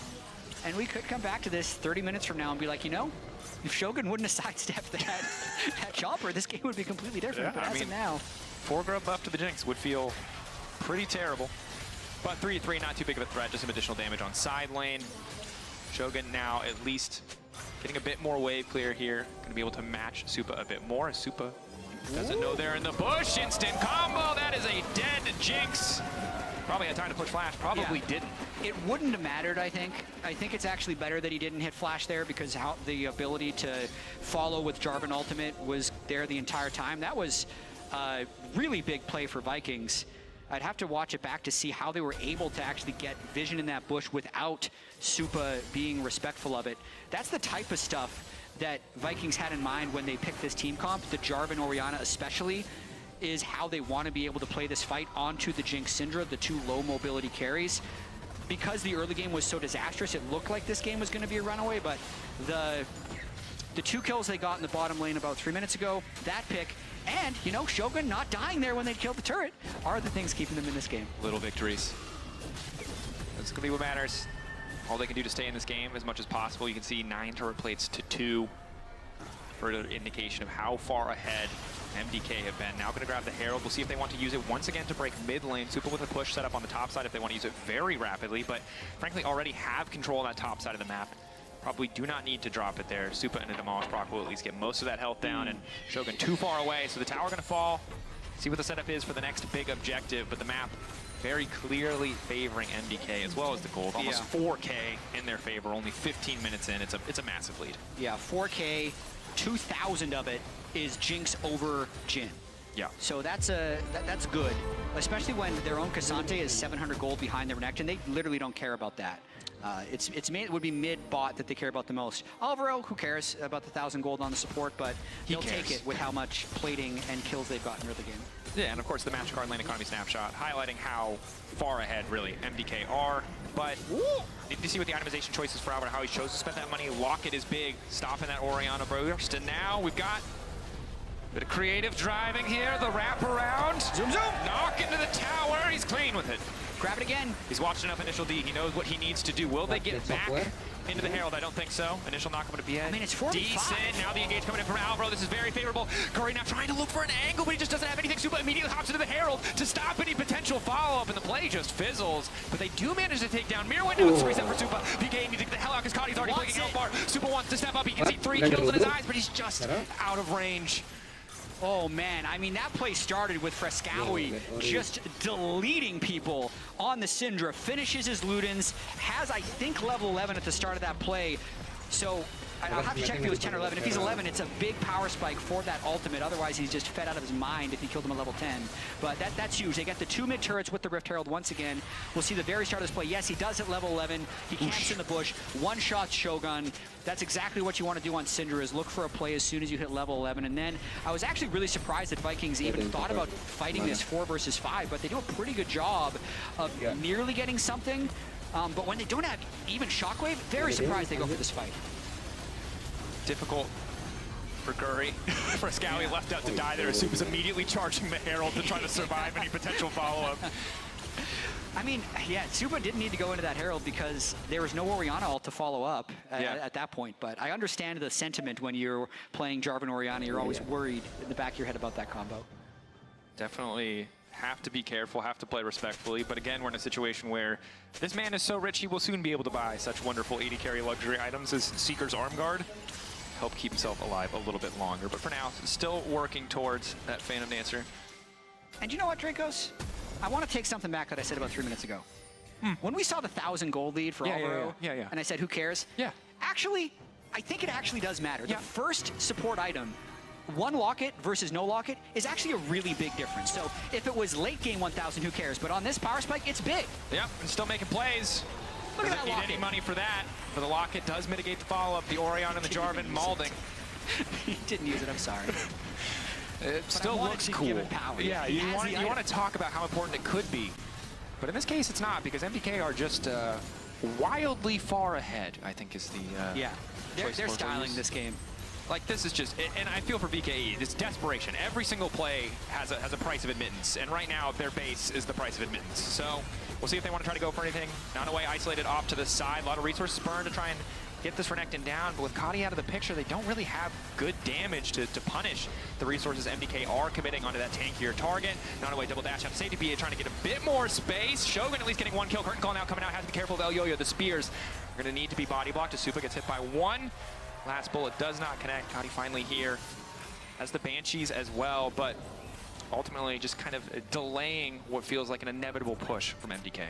Yeah, good defense to stop that turret from going down. I had to check. Locket reduced 488 damage that fight, which, to be fair, is 488 damage more than the Alistair reduced because he doesn't have one. So, score one for the Locket. Why are you shaming this man for being broke? He's not supposed to have money. He's a support. He can't afford the nice things. Frescowi just Syndraing all over Shogun. I think we're going to see a lot more Syndra this tournament. He's having a heck of a game so far. Voidstaff second this game instead of the Storm Surge. A little bit interesting since there's not that much MR, but when you're this far ahead, who really does item police? Anticipating perhaps future MR purchases, or at the very least the Verdant Barrier or Merc Treads from the side of VKE. VKE, the map getting smaller and smaller for them. Their vision line, very defensive, very much on their own side of the map, not really able to get into that Baron pit. Of course, we're only 19 minutes in. I know it feels like a much longer game, but Baron hasn't even spawned yet. When it does, MDK can delete it pretty quickly, just given how accelerated that Jinx is. See if VKE can put up a fight there, if they're just going to be forced to concede yet another objective. Mirwin off on the side is going to use the ult to kind of taxi himself out to safety, but oh man, he wouldn't be Mirwin if he didn't go for the 1v1 instead. Now flashes down the rocket, now coming in. Nanaway just needs to stun that man. Knocked back. A little bit of redemption for Guri there as he turns it back. Could have walked away, but instead he chose to fight. Will cost him his life. I mean, he just wanted to be part of the club. Yeah, he's 0-4-1. He's just like, guys, I just want to participate in the game of League of Legends. He's looking at everybody else. He's got a 5-1 Jinx, 3-0 Syndra, 2-1. He's like, guys. But he ends up making it worse. He forced it. He's there for the entertainment. You know, he's getting into the... It's going to be fine. Pulls him into the arena, gets the 1v1. I will say, for the negative Nancys out there, they're going to definitely use this as ammo the next time Mirwin plays Cassante. Yep. Because they're most likely going to 2-0 this series with 2 Cassante games, so he's going to be undefeated on it. But he was 4,000 gold. It's all about how you contextualize the stats, though. It's true. This is Mirwin's Worlds 2024, or could be undefeated Cassante. Yeah. 2 picks, 2 wins. 2 picks, 2 wins. What do you want? You don't need to look at the replay. That's all you need. Mirwin. Teleport flanks. Looking for the angle. Doesn't have ult. Uses taxing the previous play. But getting closer. Q3 ready to go. Supa spots Nanaway crucially. Guri off to the side. Bit of a split use of resources here. Nanaway just slowly getting chipped. The Jinx is too strong. Supa on a killing spree. Gets a reset. Has to be careful about not walking into the choke. The ball will reset back to Kadi. Trying to find a good angle. The shockwave not even going to come out. The retreat is there. Supa resetting left and right. Yet another scatter of the week. Frescowi, good angle. Guri getting cut down. Flash away from the rocket, but now Supa just flashes to follow. A triple kill. The team in decent position to try and find him the Penta, but I don't think they need it. I think they can end it here. That said, so strong. Nothing if not stylish on the MDK lineup. His first Penta on an international stage, unofficially, as the timer has expired, but they want to give it to him, but instead Elyoyo will say no. You have not earned it. Not official. I don't think they'll end on this push either, but they're going to be able to recall with a huge amount of gold. They will want to stop the objective bounty going over to Vikings, so there's a chance Elyoyo does stay on the map here. But just watching this one more time, they need to stay connected. That's the biggest thing for them when they have this big of a lead. So Frescowi freely uses Flash to get back to the team. And then the only thing they're looking out for here is Jarvan Orianna combo. So when both tanks basically move forward, there's no space that the Jarvan Orianna can actually reach to get onto the carry. So just a well-played front-to-back team fight. It's going to be a lot easier when you're this far ahead in gold and you can just flash forward freely, but still well-played. Crit at the end there to get the triple kill. Yeah, very good. VKE, you can see, thought they had the angle, thought they had the setup. Nanaway getting spotted, and MDK are just quick to collapse on the flanker, stop any potential. Oh, the bounty! The bounty will get claimed.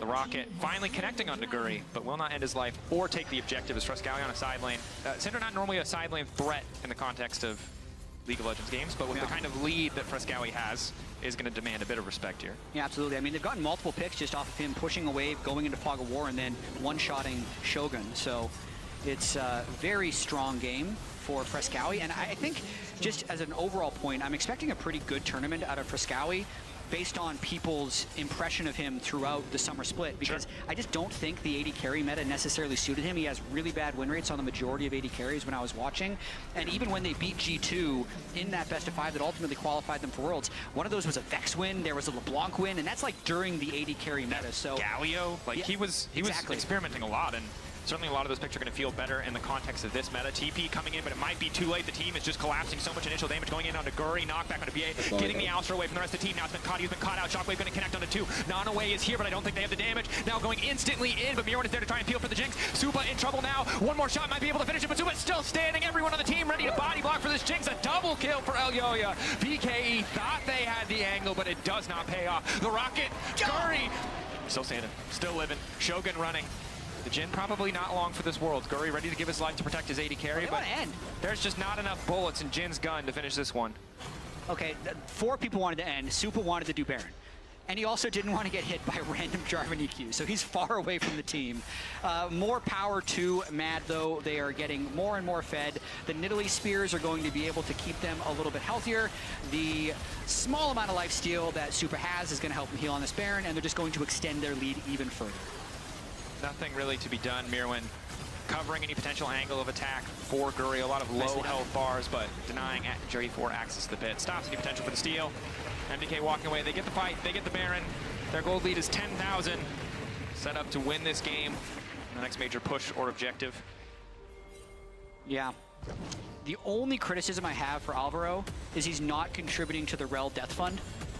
He's played a great series otherwise. Ah, yes. Yes. Yeah. I forgot the Jats pick'ems. He's doing well in the context of League of Legends, but as far as Jats pick'ems goes, he's really letting us down. A lot of people picked Rel for most deaths. To be honest, it's like, it's Rel or Nautilus. I feel like if you picked anything else, it's just who you think is going to be more prevalent in the meta. Yeah. I've just heard and been informed by production that our producers have picked Nautilus, so it's a bit divided here. Fair enough. In terms of the English feed. I think they're going to win on this push. I think that's probably a safe call. VKE need a bit of a miracle here. In the face of a lock, in the face of defensive itemization now coming out, they might not even have enough damage to take down these isolated targets. Has to be a flawless engage from VKE just to buy themselves more time, more space in this game. You can see the ball strapped to Guri, ready to try to make that shockwave play happen.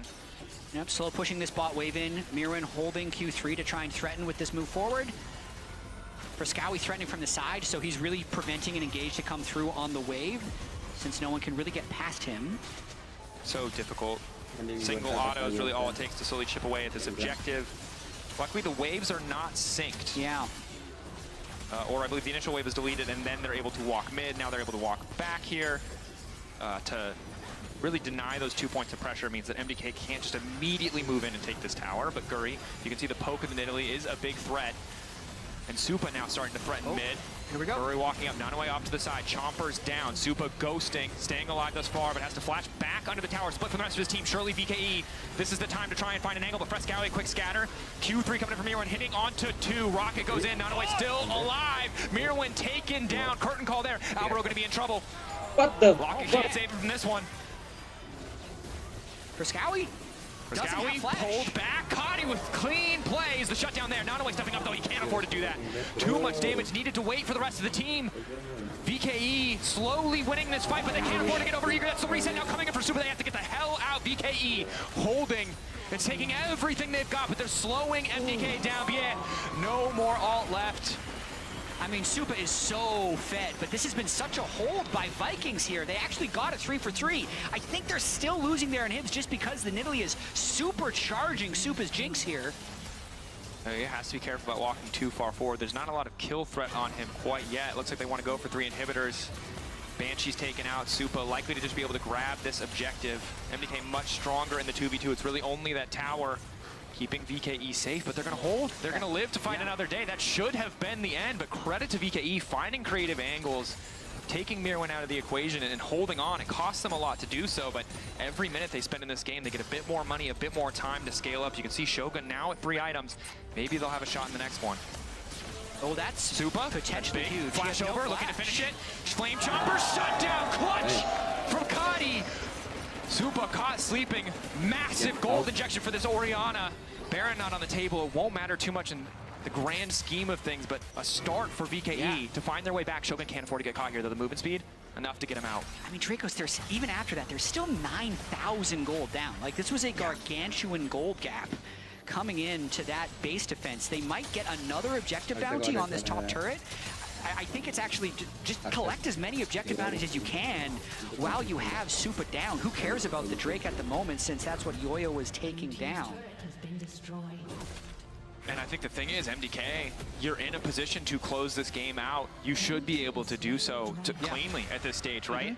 And I think for the critics of any MDK mid to late game probably feel like they're eating good right now. But in this kind of position, MDK, you know, all it takes is one more auto, one little thing to go slightly more in their favor, and this game is instantly over. And that is still true in every fight that will come for at least the next few minutes, because VKE are still massively far behind. They really are. But they have Jarvan ult, they have Orianna ult, and Supa has no flash. Those 3 things could mean a comeback. There's about 9 or 10 things that mean Mad is going to easily close this game. Sure. So there's still 2 inhibitors down. They can slow walk those super minions in. Frescowy's in the top side. He's the carry that still has flash. He didn't use it in that last fight, even though I thought he would when the Orianna caught him inside the base. If they can crash the 2 waves of supers while that 3rd wave hits, they can get the 3rd inhibitor down and just end the game. But they do have to be a little bit careful because of that engage that Vikings have. Very good sidestep on the Shattering Strike. Any piece of CC hitting means an immediate spear follow-up, potential death sentence. But the push on the top side, not going to come through too much, but bot wave, you can see, as well as mid wave now moving in, will give a little bit more license for MDK to push top uncontested. Waves, however, still staggered a tiny bit. 44 seconds on Baron. MDK playing with respect for VKE after the last instance. A little bit more tutorial style maybe than they had initially planned, needing to take everything off the map, make sure that this is as much in their favor before they really start a fight.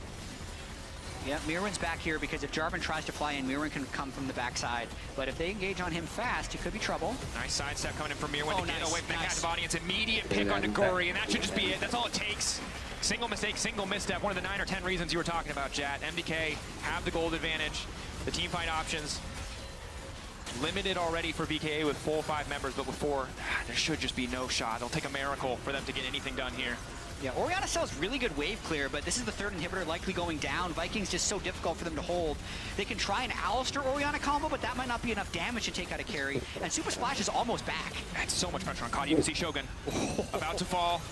Kadi, a good shockwave buys you time. A bad shockwave loses you the game. So much pressure on this lineup to hold the line, but instantly Alvaro finds the angle, and the fight's over before it even starts. MDK 2-0 to start their run in the World's 2024 Swiss stage. Excellent game 2, excuse me, playing stage.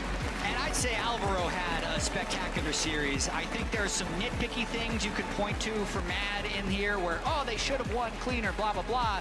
But ultimately, they are 2-0 against Vikings, who I do not think people should sleep on. They should not be sleeping on the VCS. Vikings and GAM were very competitive throughout the series, and we've seen GAM make a lot of noise internationally in the history of Worlds and MSI. So I think plenty more games to be played. No team is eliminated based off of this series. What this means is Mad will move on to the next stage of the upper bracket. One more best-of-3 win will actually advance them to the Swiss stage. And if VKE lose again, then they would be eliminated. Get 2 chances. 2-0 start in series would already qualify MDK very early into the next stage of the tournament. Give a chance to watch from the distance, knowing you have that comfort, see how the meta develops, and an excellent start for the team. Obviously, playing in a studio where they might find comfort. So many teams, when you talk about a rookie lineup, 4 rookie members on this team to the world stage, Elyoya, the sole veteran, you know, look comfortable. And unsurprisingly, because while this is a different tournament with different stakes, it's the studio they know, it's the city they know, it's their home. And that comfort really showing up. They did not hesitate one bit in so many of those moments. And as you highlighted, Alvaro, I think the crux of so many of those games, because we can paint whatever picture you want about how League of Legends should work. Oh, the Jinx is super fed. But if you have a support who could just find someone, CC them, and kill them, the rest of it doesn't really matter. I mean, look, game one looked really dicey until he found Nautilus hook after Nautilus hook to win the clutch team fights in the end. This game on the rail, not only is he the one that found the Jarvan at the start of the game to really blow it open in terms of lane swaps, he then ended 0-1 and 24. So 24 of 26 kill participation, still managed to contribute to the rail death fund as well.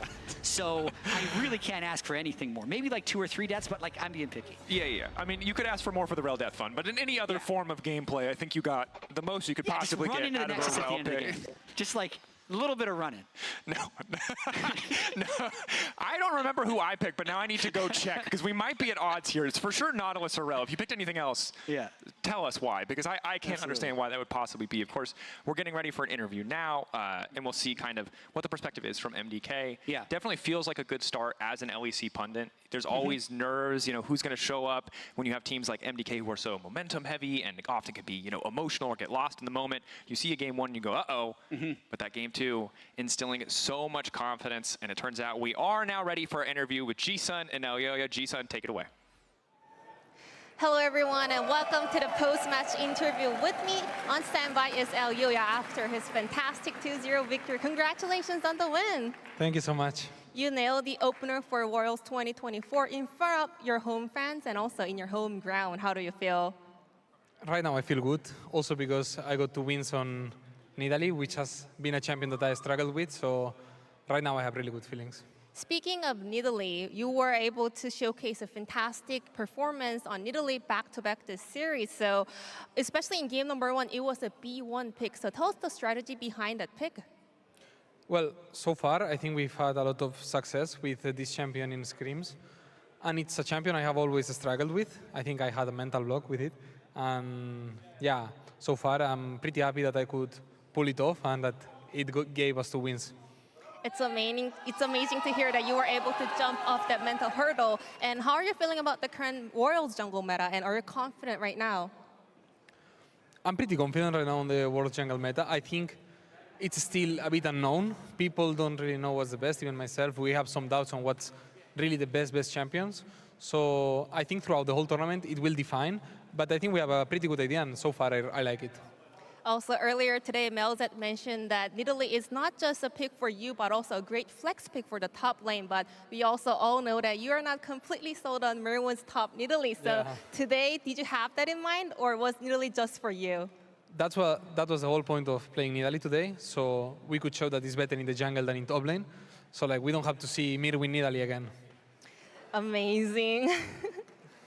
And also, you are leading the team as a captain, with the most experience right now. So how are you kind of helping out your teammates to kind of perform better or without anxious on the world stage? I think I didn't do that much help for them. I think they are actually quite confident coming into the stage. We have had really good weeks of practice. So yeah, so far I think they were really confident. And they actually even helped me in some moments. So yeah, I'm really happy.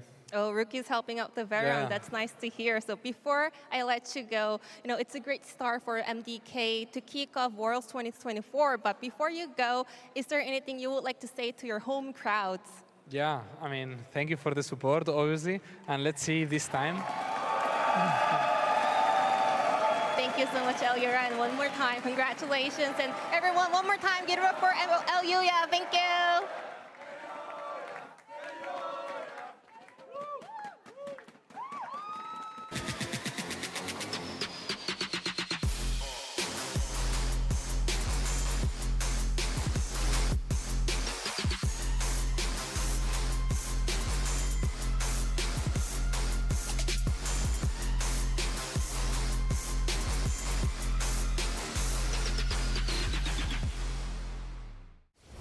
This is what's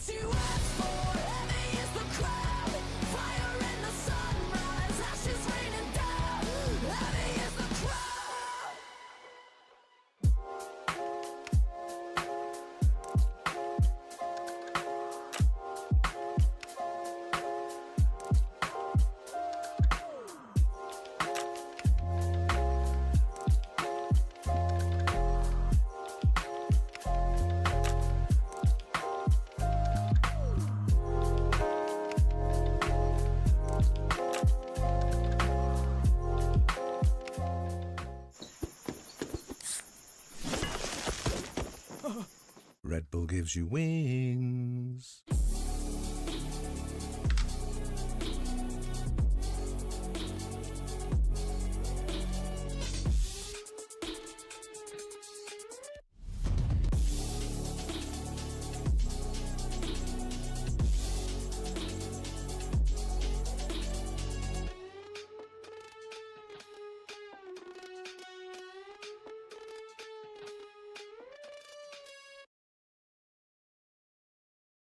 And if you're wondering why I move the way I do, I just feel so good, good, good.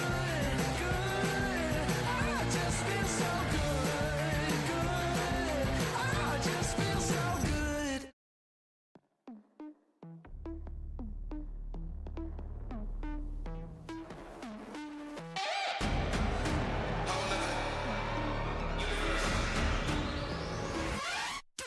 Who got the crown now? Heart of the city, I'm the man now. All of the villains, woo, stand down. Pardon the many, many men down. You better run now. I got the cloud. I'm in the clouds too. Ain't no coming down. You better run. Don't mean to be blunt. I'm already a weapon. I don't need a gun. And you don't want none. See, the new #1 is up for the hunt. I'm annihilating any violators. Man, I see so many I can buy a hater. Man, I'm in my prime. I retire later. Do it now before I'm dying later. These are words I live by. Do or die. This is not suicide. No, it's do or die. I don't run. I don't hide. No, I just do or die. Nose dive in the fire. Do or die. Yeah, you better run for your life. You better run for your life. You better run. It's dangerous. This is do or die. Go, go, go, go. I don't really know how to go slow. Oh no, oh no. I don't really vibe with the bozos. I don't need a ride to show. Couple hundred miles and I'm over. I got a bucket list with a quote. I'ma live a million lives till it's over. I'ma live it to the fullest, even when I'm dodging bullets. Especially when I got a grenade in my hand and I got the pin and you know I'ma pull it. Boom! All of my foes are goons. I put them on notice too. And now they know they through. They do. These are words I live by. Do or die. This is not suicide. No, it's do or die. I don't run. I don't hide. No, I just do or die. Nose dive in the fire. Do or die. Yeah, you better run for your life. You better run for your life. You better run. It's dangerous. This is do or die. Whole nother universe. Whole nother do or die. Yeah, whole nother universe. Yeah, there we go. Run for your life.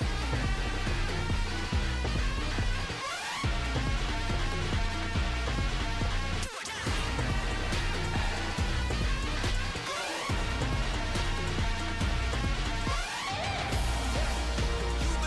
You better run for your life. You better run for your life. You better run. It's dangerous. This is do or die. Yeah, you better run for your life. You better run for your life. You better run. It's dangerous. This is do or die.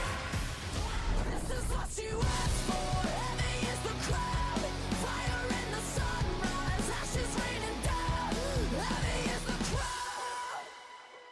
And welcome back to Worlds 2024 as we just finished our first series of the plane stage. And GB, I'm gonna turn to you directly as a Western fan, as an LEC fan, as an LEC believer here. How confident are we? Are Mad Lions better than Gen G? I mean, absolutely. You know what? Gen G hasn't gotten a single victory yet. If you look at MDK right now, I'm seeing a single one there. Stop the count. Europe #1, baby. No, but a better game, a better second game. Though. Real talk, right? I think a lot of people expected this outcome. I still think game 1. I think Vikings actually put up a good fight, but game 2 was just a stomp, and it just was clearly MDK that was the better team. So. Yeah, coming back in the right way, setting themselves up great for the remainder of Worlds, hopefully for them. We're going to see about this a bit later. But before we get into the second series of the day, a bit of help to contextualize the strength here. We're going to take a look at the global power ranking, as it's going to help us contextualize strength across region and between teams. This year we're kicking off Worlds by introducing Global Power Rankings, powered by AWS. This is a ranking of all teams in Tier 1 League of Legends esports. The goal is to highlight team strength across all regions, creating bragging rights for the best of the best, and better contextualizing competitive play, now and into future seasons. Global Power Rankings are calculated against two main areas of performance: team match results and regional strength. Three distinct indexes affect the weighting of overall match results: margin of victory, strength of opponent, and the context in which matches take place. In a best-of-5 series, a clean 3-0 victory is more impactful than winning a match 3-2. Taking down a team with a high power score will always be more impactful than beating a team with a lower power score. International play is scored at a premium and weighted heavier than regional split action, so for example, Worlds Knockouts wins would count for more than regional playoff wins. Since most games throughout the year are played within regions, power rankings leverage regional strength scores informed by international results. As a region does well internationally, all teams within that region will see a net rise. The opposite is true if that region struggles on the big stage. Keep an eye out for Global Power Rankings powered by AWS throughout Worlds 2024, and check lolesports.com for an up-to-date rankings list. And keeping this info in mind, this is where we're going to see that the next series we have on our hands is a bit of a stylistical mismatch, if I may say. Pain Gaming versus PSG. What do we think here? I mean, I think it's going to be a really tough match, honestly. PSG, to me, I think is the strongest team in play-ins. I think they look better than MDK. I think they look better than 100 Thieves. I think that they've improved even from spring. Oof. And they're coming off of a very strong MSI, which is really the largest reason why they are so high in the global power rankings, because at MSI, they beat FlyQuest. It's the first time NA hasn't made it out of play-in, so that was a big win. And then they actually almost beat BLG in a 5-game series, which is incredible, right? You know, they took them all the way to Game 5. Yeah, and I mean, from the side of Brazil in general, I think they've only ever taken one game off PCS as a region as well, so just not just this matchup right now, but also just historically speaking, they have struggled against them. And it is just one of those regions where the pool of talent that they have is just incredible, and especially for this team as well. If you just look at the entire roster of PSG, it's almost unfair that they're going through play-ins as well as a minor region, and I think you could highlight whatever individual you really wanted here. I mean, that's the thing. How do you want to tackle this team if you're Pain Gaming? What is the biggest strength of PSG? What are the biggest issues that they're going to face? Well, I mean, it's going to be tough. PSG, you know, has a very unique style where they focus so heavily playing around top lane. Like, even though I don't think their top laner is their best player, it's interesting because they're just non-stop going up to top lane. They're ganking their, 24/7. It is like actually crazy how much they focus on top lane. There was a really interesting stat, and this I'm kind of paraphrasing a little bit because I can't remember the exact numbers, but it was basically that their PSG top laner had, I think it was like 3rd highest first blood participation in the league at one point, like way above junglers. And to put that in context, most top laners have like a couple percent first blood like participation. They're just not involved in the game usually. Yeah, I think actually it was the first across all regions at some point as well. So he's definitely up there. Yeah, exactly. Yeah, absolutely. But even this was 3rd, like including junglers and all positions and stuff in their league. It was ridiculous. It was one of the weirdest stats I've ever seen. And so I think, as Pain, you have to understand that is the playstyle that they have shown all through the summer split. And you kind of have to go in with the expectation that you are going to get attacked, right? You have to, even if it's like, okay, this should be a winning trade, even if this is going to be a good situation, you have to give respect to the fact that Genji could be up there and you could just be getting absolutely blasted. Yeah, but listen, they don't play with a lot of respect, okay? I think when I'm looking at Pain Gaming in general, if they actually are supposed to win today as well, it has to come through their early aggression. I think domestically, this team pretty much has top 2 in every role as well. I really love watching the AD carry Titan. He's been a big step up in terms of having Pain Gaming finally win a title again, because it's been so long, and like historically speaking, they're one of the most popular organizations you have coming out from Brazil. But to go back to Titan, he's incredibly happy to skill check his opponent. He'll take a challenge wherever he sees us. Specifically, I loved watching his Ezreal, because that arcane shift, that's not to disengage, that's an engage tool, okay? And most of the time, their victories will come off the fact that they get an early lead, they skill check their opponents, they try and set up around objectives. It's a very standard way of playing, but it's also very egotistical when they approach their enemies, and they'll have to keep a bit of that ego today. Despite coming in as underdogs, they need to be dogs with bites. And I love the way you mentioned this, because for Titan, it's actually his mom usually telling him to pick Ezreal, and whenever his mom tells him to pick Ezreal, this is usually so when he finds the most success on the pick. But is the mom buff gonna be enough here today? Well, is she here drafting or not?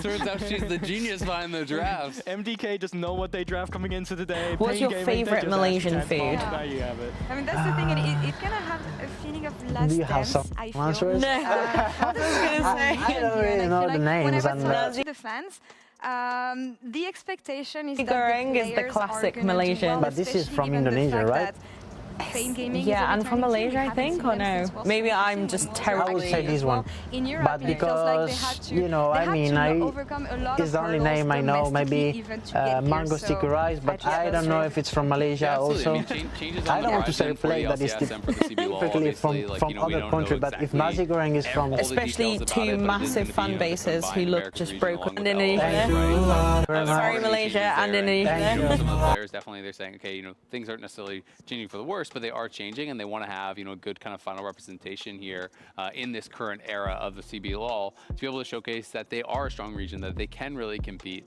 And I think it's going to be exciting to see if they can do that. If you can even if you lose to PSG, but you have a competitive series, I think it bodes well for your chances to get out of play-ins. Yeah, and that's the thing. We're looking at, as you said it, the strongest team we might have in play-ins here in the likes of PSG.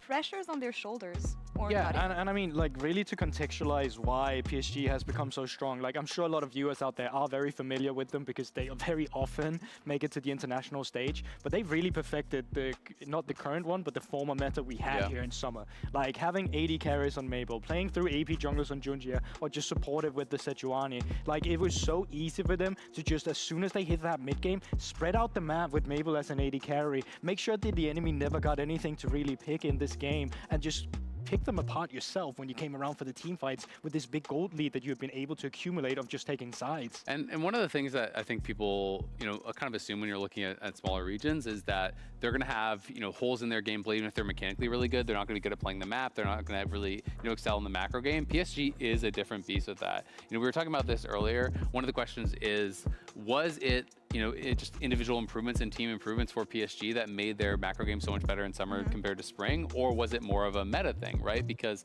a lot of it was about how Maple was playing through side lanes on Corki, on Tristana, and having so much success actually collecting gold and creating advantages there.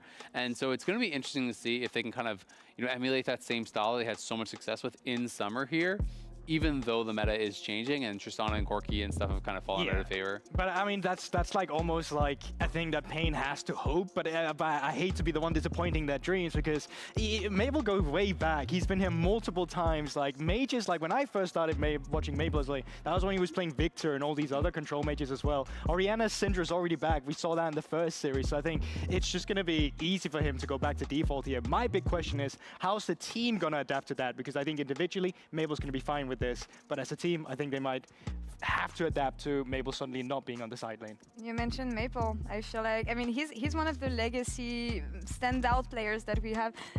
He was playing League even before I was watching League. He's been here forever, and it might be one of the last times we see him compete on the international stage as well. Yeah, I mean, as it's been stated in the video. It's kind of crazy, right? You know, thinking back to me, it's like Maple is linked kind of interestingly to like Karsa and Maple, you know, like way back in Flash Wolves days and things like this, where, you know, they were kind of known as the Korean killers. You know, they could actually take down LCK teams and have these really crazy series. The other thing with them, though, is that they don't always have that consistency internationally, right? So they do sometimes show up and have these really, really good performances, but it's like this MSI was incredible. Then you look back to last year, they got knocked out in play-ins both times. So it's not as though they are a team that has no faults and has no holes. Definitely think they have improved massively from last year. You know, talking about Jajia, like he is such a good individual player. This is a guy that is at the very top of Korean solo queue. He's mechanically really, really gifted. He's a very strong individual player. So I think it's going to be tough for people to compete with them, but PSG has obviously gotten knocked out a number of times in play-ins. I'd like to have a small refresher on what we saw from them at MSI that made them stand out. Remember, they lost to G2 3-0, but before that, one of the best teams we had from the East, actually, and a lot of hopes on their side. Yeah, I mean, before that, they lost to VDS, right, at Worlds, but then before that,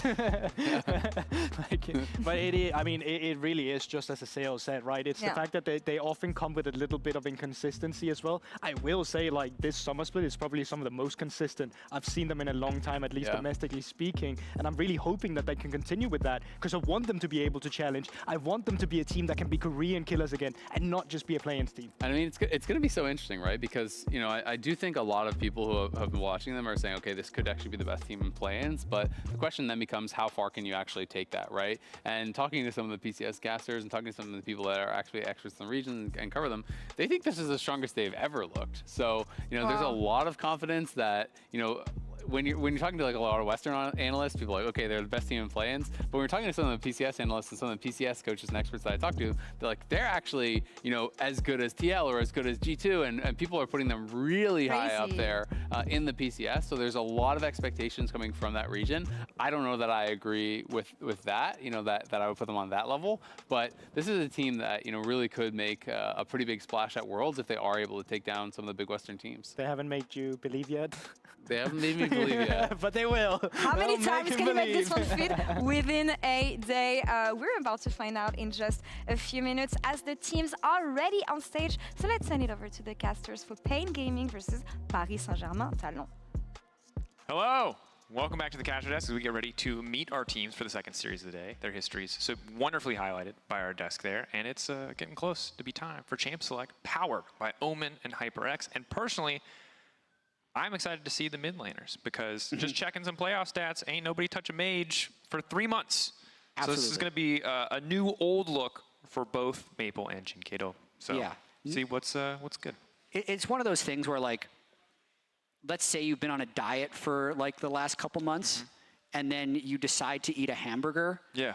You're gonna remember how to eat a hamburger. So like, I feel like Maple, even if he hasn't played mages for the last 3 months, he was at Worlds 12 years ago playing mages. He's gonna be fine. I'm confused. Is there a meta situation where the you 80 would carries- forget? Oh, it's mage meta for The 80 carries were the spot. diet. Yeah. No. What I'm saying is, like, I'm trying to think if there's any situation so grim in terms of the meta where you'd forget how to eat a hamburger, and it was literally mage meta bot for 80 carries in like 2018. That was like one 80 of those. carries are helpless. You change the meta a little bit, they're like, oh. That was one of those hyper-restricted diets where you can't have gluten, sugar, or solid foods. It's like, what are you really doing at that point? A little bit of broth for the 80 carries. Yeah. Broth and Just rice. bone broth. That's all they get.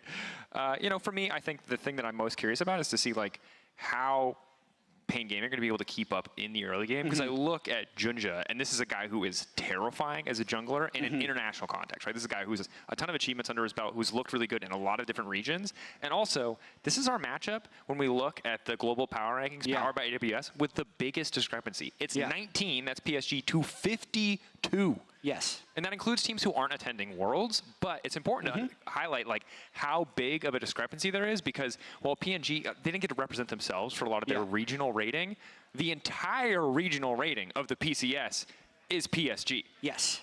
It's I talked with some of the guys that made the power rankings, and there was some, they call it like the solo rider thing, where like PSG has done so much internationally for their region that they bring up all the other teams in their region in the actual rankings as well. 100%. And if we think back even just to MSI, PSG, they played 2 best-of-5s against FlyQuest. They lost the first one 1-2. They 2-0'd the next one. They eliminated FlyQuest.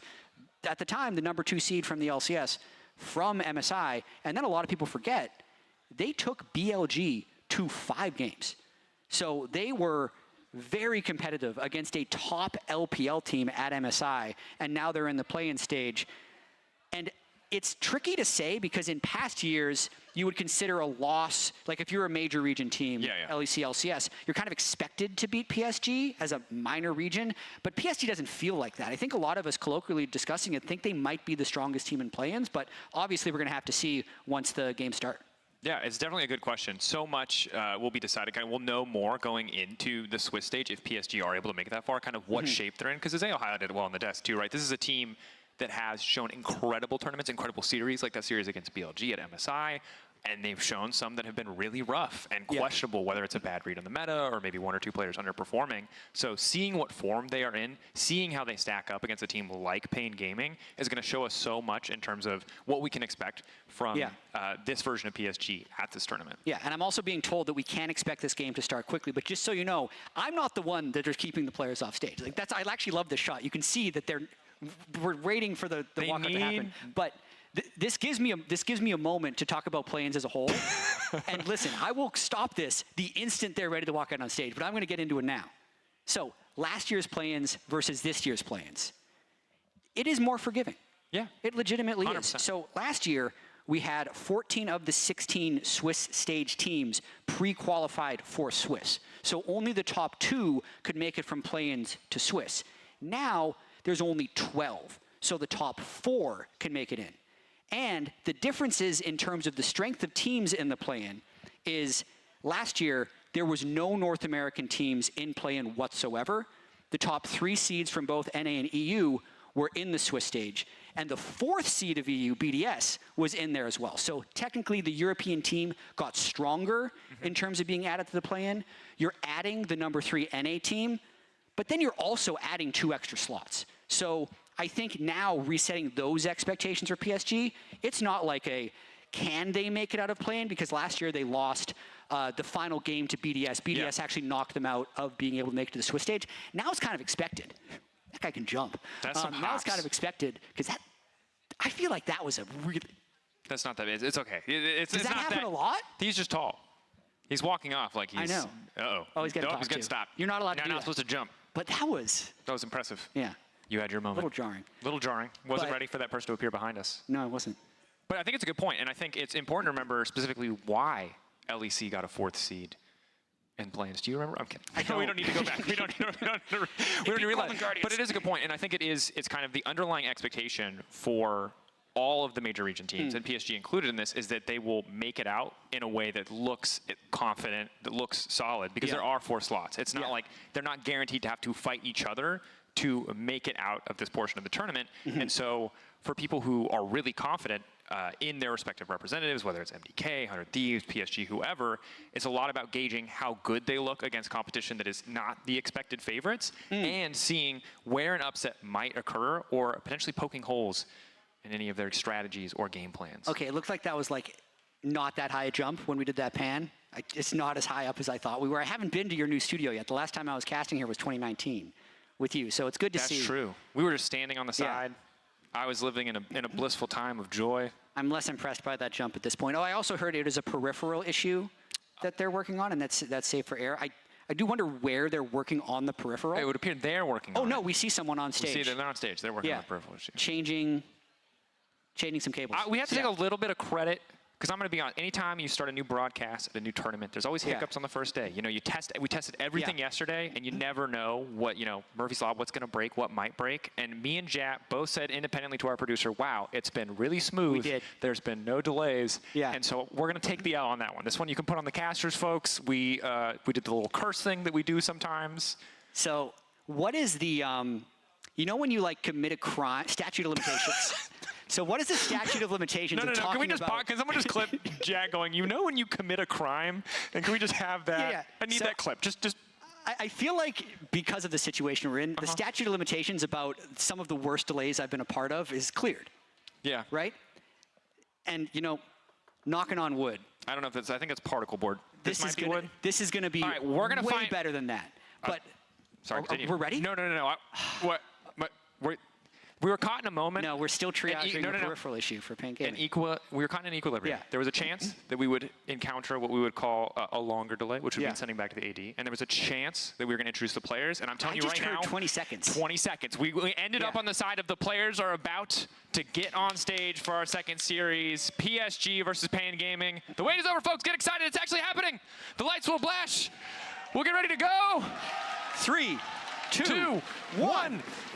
Please work.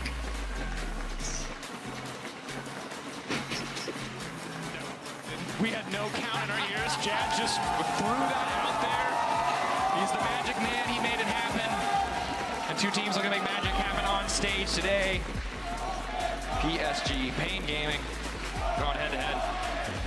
Absolutely. Resetting the stage here. PSG, the big favorite, up against Pain Gaming from the CBLOL. Both the #1 seeds from their region. But PSG had a huge showing at MSI. Have improved since then based on everybody I talked to. And Pain Gaming come from a very competitive CBLOL. It feels like we're getting a new top seed almost every time we look at that region, looking to make a big splash now that there are 4 Swiss stage spots up for grabs here in the play-in stage. Yep. And as we enter Champion Select powered by Omen and HyperX, a lot of questions into what Pain Gaming can do, right? This is a team that has been to finals so many times, but not been able to get over that final hurdle to qualify for international events.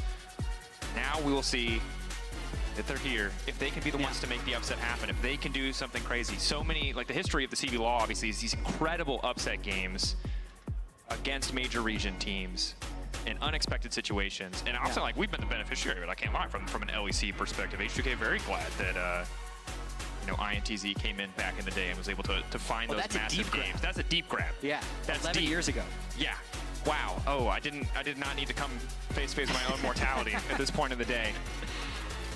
Listen, I think one of the coolest things about this World Championship, and even the play-ins teaser that aired earlier in the broadcast, if you haven't seen it, go to the LOL Esports YouTube, watch this 5-minute piece that was done, is there is so much history even within these play-in teams from past World Championships, like Maple and Betty getting to play together at Worlds once again, with having such long careers, the path that Maple has been on, where 12 years ago on this day, he had his Worlds debut in a Worlds quarterfinal against Faker, now making it back again. Even though he's not playing against Faker, he's still playing at a Worlds level 12 years later. Titan wanting to bring the life. There was a really fire quote that I can't remember exactly that he said about he basically just said that, you know, the CB Law fans have stopped dreaming, and I want to make, like, basically more or less said, I want to make them dream again. I want to bring back that ambition and that hunger.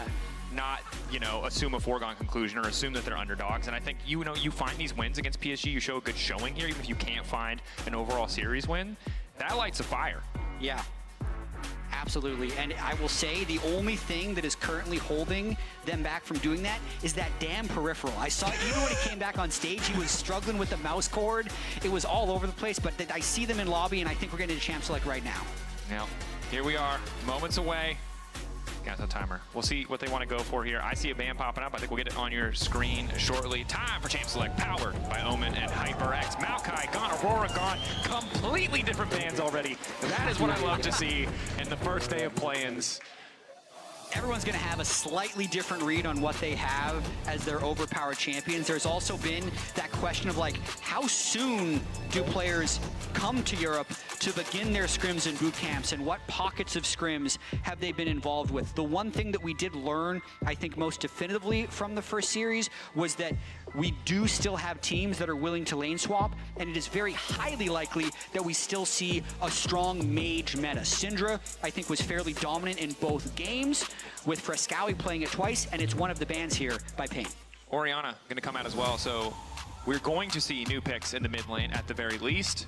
A lot of the other champions untouched thus far. Kalista limiting some of the more aggressive early 80 carry options. Now, first pick for the side of PSG. What is their big priority? I mean, Skarner's up. Apparently, it's just Jace. Is it a flex? I mean, the thing about it's not locked in yet. It's not locked in. Okay. The Skarner would be my guess, would make sense. Okay, so something Junja has played domestically. Obviously a champion who still functions incredibly well. Didn't see him as much in the LEC, for example, but is a pick that has looked pretty powerful. And in a world where Maokai is banned or has been knocked down a peg, in this case, there's room for other tank junglers like the Skarner to shine. Exactly. I think he actually fills the Sejuani slot very well in terms of the type of team comp you'd want to pick for him. He's a strong enough early game champion. He has strong ganks, and he can be a big team fighter. And we get to see our first Yone, who a lot of people put as the most contested champion of the World Championship on their bingo cards, because he was popping off towards the end of the LPL and the LCK playoffs. Yeah, this is a champion that I think every single co-streamer, every single, you know, pundit on social media has talked about as probably the best option, right? In a world where there are very few 80 options in mid lane, Yone just does so much for a team, synergizes incredibly well with the Sejuani pick as well. So the mid-jungle duo, assuming this is a mid-Yone, most likely option, I imagine, really set up here for success on the side of Pain Gaming. It is a pick that can be flexed. You will see the odd top Yone, but you're absolutely right. It is most likely going to be a mid lane pick. Got one game on it for Pain Gaming, but it was a much different meta throughout the regular season, so I would imagine this is likely a practice pick from scrims. Rumble now going to get locked in as well. This was a champion that was hit a couple times with the nerf bat, expected to drop in priority, but is still going to be prioritized by PSG here. Some of that passive on-hit damage as well as the early Q damage reduced pretty heavily. Yeah, pretty heavily. Pretty big nerf, and it honestly looks like PSG is just saying, let's keep on cruising because Tristana was their most played mid laner throughout the regular season, tied with Corki. Rumble was their second most played top laner for Aja. So they are a good pair, even if they've both been nerfed fairly heavily. Yeah, I'm really curious to see what the lane setup is going to look like here. Tristana, a champion who was obviously heavily targeted to the point where she even dropped out of mid lane in the middle of the AD carry meta, but perhaps there's a new spin on it. The Jax is locked in, so again, really excellent solo lane synergy for the side of Pain Gaming. So PSG can at least limit the jungle or support, or sorry, excuse me, support or AD pool here a little bit. Yeah, I'd imagine Maple just really likes the matchup into Yone, so he's willing to play the nerf version of Tristana, and then Rumble is just a strong enough pair, and Aja is just very confident on his ability to play against anything, because the Jax is basically instantly locked in by Pain to match the Rumble, if we do see standard lanes. That's if we do, yeah, of course. Swap always there. We'll be interested to see, because right now we've seen one team do it, right? Which means there's probably other teams that have been scrimming it. It's usually never happening in complete isolation. We'll see if either of these teams join in, and if it's a greater trend for the tournament, as the Ziggs will be banned, the Varus, the Nautilus. Nautilus, of course, just generic kind of prio here. Interesting to see that ban prioritized over the Rel. Rel did get hit a little bit with the nerf hammer, not too much. But it seems like they feel like Nautilus, the bigger threat to what they're trying to get done. And obviously, nice with the Yone, because that ulti's going to follow you back. Absolutely will. I'm surprised. I'm just trying to look at these bans. Okay, we're going to get probably Lucian Nami instead of engaged support like Arel. I think that's generally correct, just because otherwise they kind of have 4 melee champions that all have to dive on top of a Skarner Rumble, which didn't really seem like it's possible. So they're going to go with a little bit more range. I mean, you could do it. They're just going to ult you, and then they're both going to push R, and then you're going to die. But it's always on the cards. It's an option open to you, and now having the Rel locked in. Okay, so giving some good engage options here for PSG without it coming through in the top lane as much from the Rumble. Nice to have it in the support position, but does leave them open to some more aggressive options on the bottom side, some ranged options. Nami and Poppy both hovered. Lucian Nami obviously dropped out of popularity after a massive, massive tear, but is now back again. See how aggressive Titanic Curry can be in this bottom lane 2v2. I don't mind it actually in this case. I don't necessarily think that Lucian Nami is suddenly going to become the meta here at Worlds, but I just like their ability to have a little bit of extra range since everybody else on their team is so all in, and they have a fairly like self-sufficient range duo in the bot lane while everybody else needs to play flank. And then on the side of PSG, it is just a really well-balanced team composition, although it very much looks like a patch 14-16 team comp, not necessarily like a Worlds team comp, because all these champions you could easily see being played in their regional playoffs before the massive patches hit. I think every single one of these champions, except for Skarner, was nerfed. Yes. This is literally a draft from a different patch, and it might still function. But these are the champions that I think everyone expected to fall out of meta, right? MF took small hits. Bloodthirster was nerfed a bit, which was her best first item purchase. Yeah. There's so many little things that should have dissuaded this. Base AD as well. So it's a difficult position to be in if you're PSG, because this comp would have been stronger on previous patches, but it's also probably comfortable. You know exactly what you're getting out of this, and if comfort is what PSG want to go for, we'll just have to see if it works out. One thing that I learned from this team, especially at MSI, is that if they are in an even game state, they have a very high chance of winning because their macro is very good. It feels world-class to me. I think a lot of that comes from Maple, World's experience from basically everyone on their team as well. So they are just a very strong mid to late game team, and I think playing Comfort in game 1 is a very respectable decision. Definitely is. Of course, for this game, they're also not really showing us anything new. Showing us something old in the context of a meta that has changed so much, at least shows that they're willing to play it, but perhaps there's even more waiting in their back pocket, depending on how this game 1 plays out as Jinja, Karaoke trading blows in the jungle. Well, not actually hitting each other, but at least fishing, looking for an angle. Surprisingly active level 1s in this first day of plans. And I think we might see fairly active level 1s throughout the World Championship, because you need to get information if lane swaps are on the table.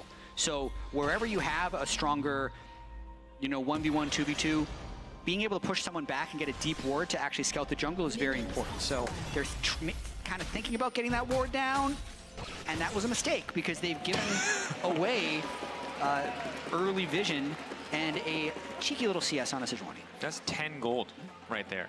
Well, it's a hair of experience as well. Yeah, so Jackson and Yone both got 1/3 of the ward's experience in that as well, which might be an earlier level 2. I'm not completely polished on how that matters. On the third of third of a ward. On yeah. like a third of a ward. I know is what that the enough ward to hit level 2 early? Yeah, I know the ward, but third of a ward is where I get a little Basically, lost. every pro player in the world knows this, but currently I don't. So please tweet me or something. I want to know. Yeah, good call out. Someone else will probably know it too. Jinkato gonna And get he gets pushed back pushed here anyway, so it doesn't in the matter. first levels. Yeah, one of the big things to note is there's no fleet on the side of Maple. Fleet obviously hit for range champions by pretty decent margins. Absorb Life also hit 2 nerfs designed to get 80 carries out of the mid lane, take away some of that safety that they were kind of guaranteed from runes overall. Yeah, I love this triple lane cam. If anyone decides to get a little bit aggressive, I want to also see how well Maple can stay pushed in this lane, because this is kind of why he would have picked the Tristana. He's going to like this matchup, I think, into the Yone. And then also just how does PSG deal with the Lucian Nami? Lucian Nami's not that big of a menace at like level 1. It's more about once they get a few items and a few levels under their belt. Yeah, and MF very strong early on. Obviously, the kill pressure you're going to get with the Rel as well is something that has to be respected. Part of the reason you're seeing defensive sums come out from Courier, right? It's the heal instead of something like an Ignite. They know that they don't have kill pressure. They know once they get that first item or support itemization, or even just a few more levels, they'll be a bit better equipped to trade. But early on, MF frustrating the lane against, backed up by some CC. Only making it worse is PSG getting this initial push out, and for now, things relatively quiet. Obviously, no super fast clearing junglers like the Nidalee, so for now, both junglers kind of on even pace. I mean, in retrospect, we were spoiled by the lane swaps in the first series because they generated action nonstop. That's true. People were fighting at like level 1 and 2 outside of lanes in random jungles, Jet. Now it's just standard lanes again, full clear into... Well, it's interesting that the junglers are on the same side of the map for a crab. And wow, they would have doped this if he didn't ward and was unaware, I think. Okay, PSG, thank you production, 100% on all 5 of these champions through summer. 100% win rate. 100% win rate, I believe. Yeah, so... They didn't lose many games for what it's worth. They have one of the highest... They're very dominant, right? If you look at the global power rankings like website, I think they have either one of the highest or the highest win rates of any team globally. Like, they were so dominant in their actual region. Them and Gen G are going to be like the 2 teams with the highest win percentage throughout all of the year. Look, both of them probably ready to take on BLG, so makes sense to me. Betty and Woody now finally getting pushed in. Of course, don't have their jungler here on the bottom side, so have to play with a little bit more respect. See what the options are. Early reset for Betty. One of the great things about MF, obviously the strut movement speed makes it easy to take a bit more bold resets to come back for those early additional bit of gold, early additional bit of sustain as Aja take control of this lane. Yep. Get that all the way into turret, crash it, and then usually you'd go for a reset here, but getting a little poke off as well. Maybe he wants to keep the Jackson lane. I mean, Weiser's already based and came back, whereas Aja's still sitting on that on his starter items. Hasn't even had to use a health potion yet. Weiser's still with TP though. I would imagine he got the exposed. cheater recall off. Hard to say for certain, but definitely needs to respect the potential for Sejuani to get involved here. Yeah. We also have a delayed swap, so Pain had a good reset timer. They're definitely way up on tempo at the moment. Moving up. Good ward though. Fortification shows falling Lucian off too. At 5 minutes. Spotting Lucian is big. Now that the swap has come through, immediately PSG can respond. The wave in a relatively neutral state. Aja's just going to grab one more creep. Might just reset here as the TP already coming bot lane.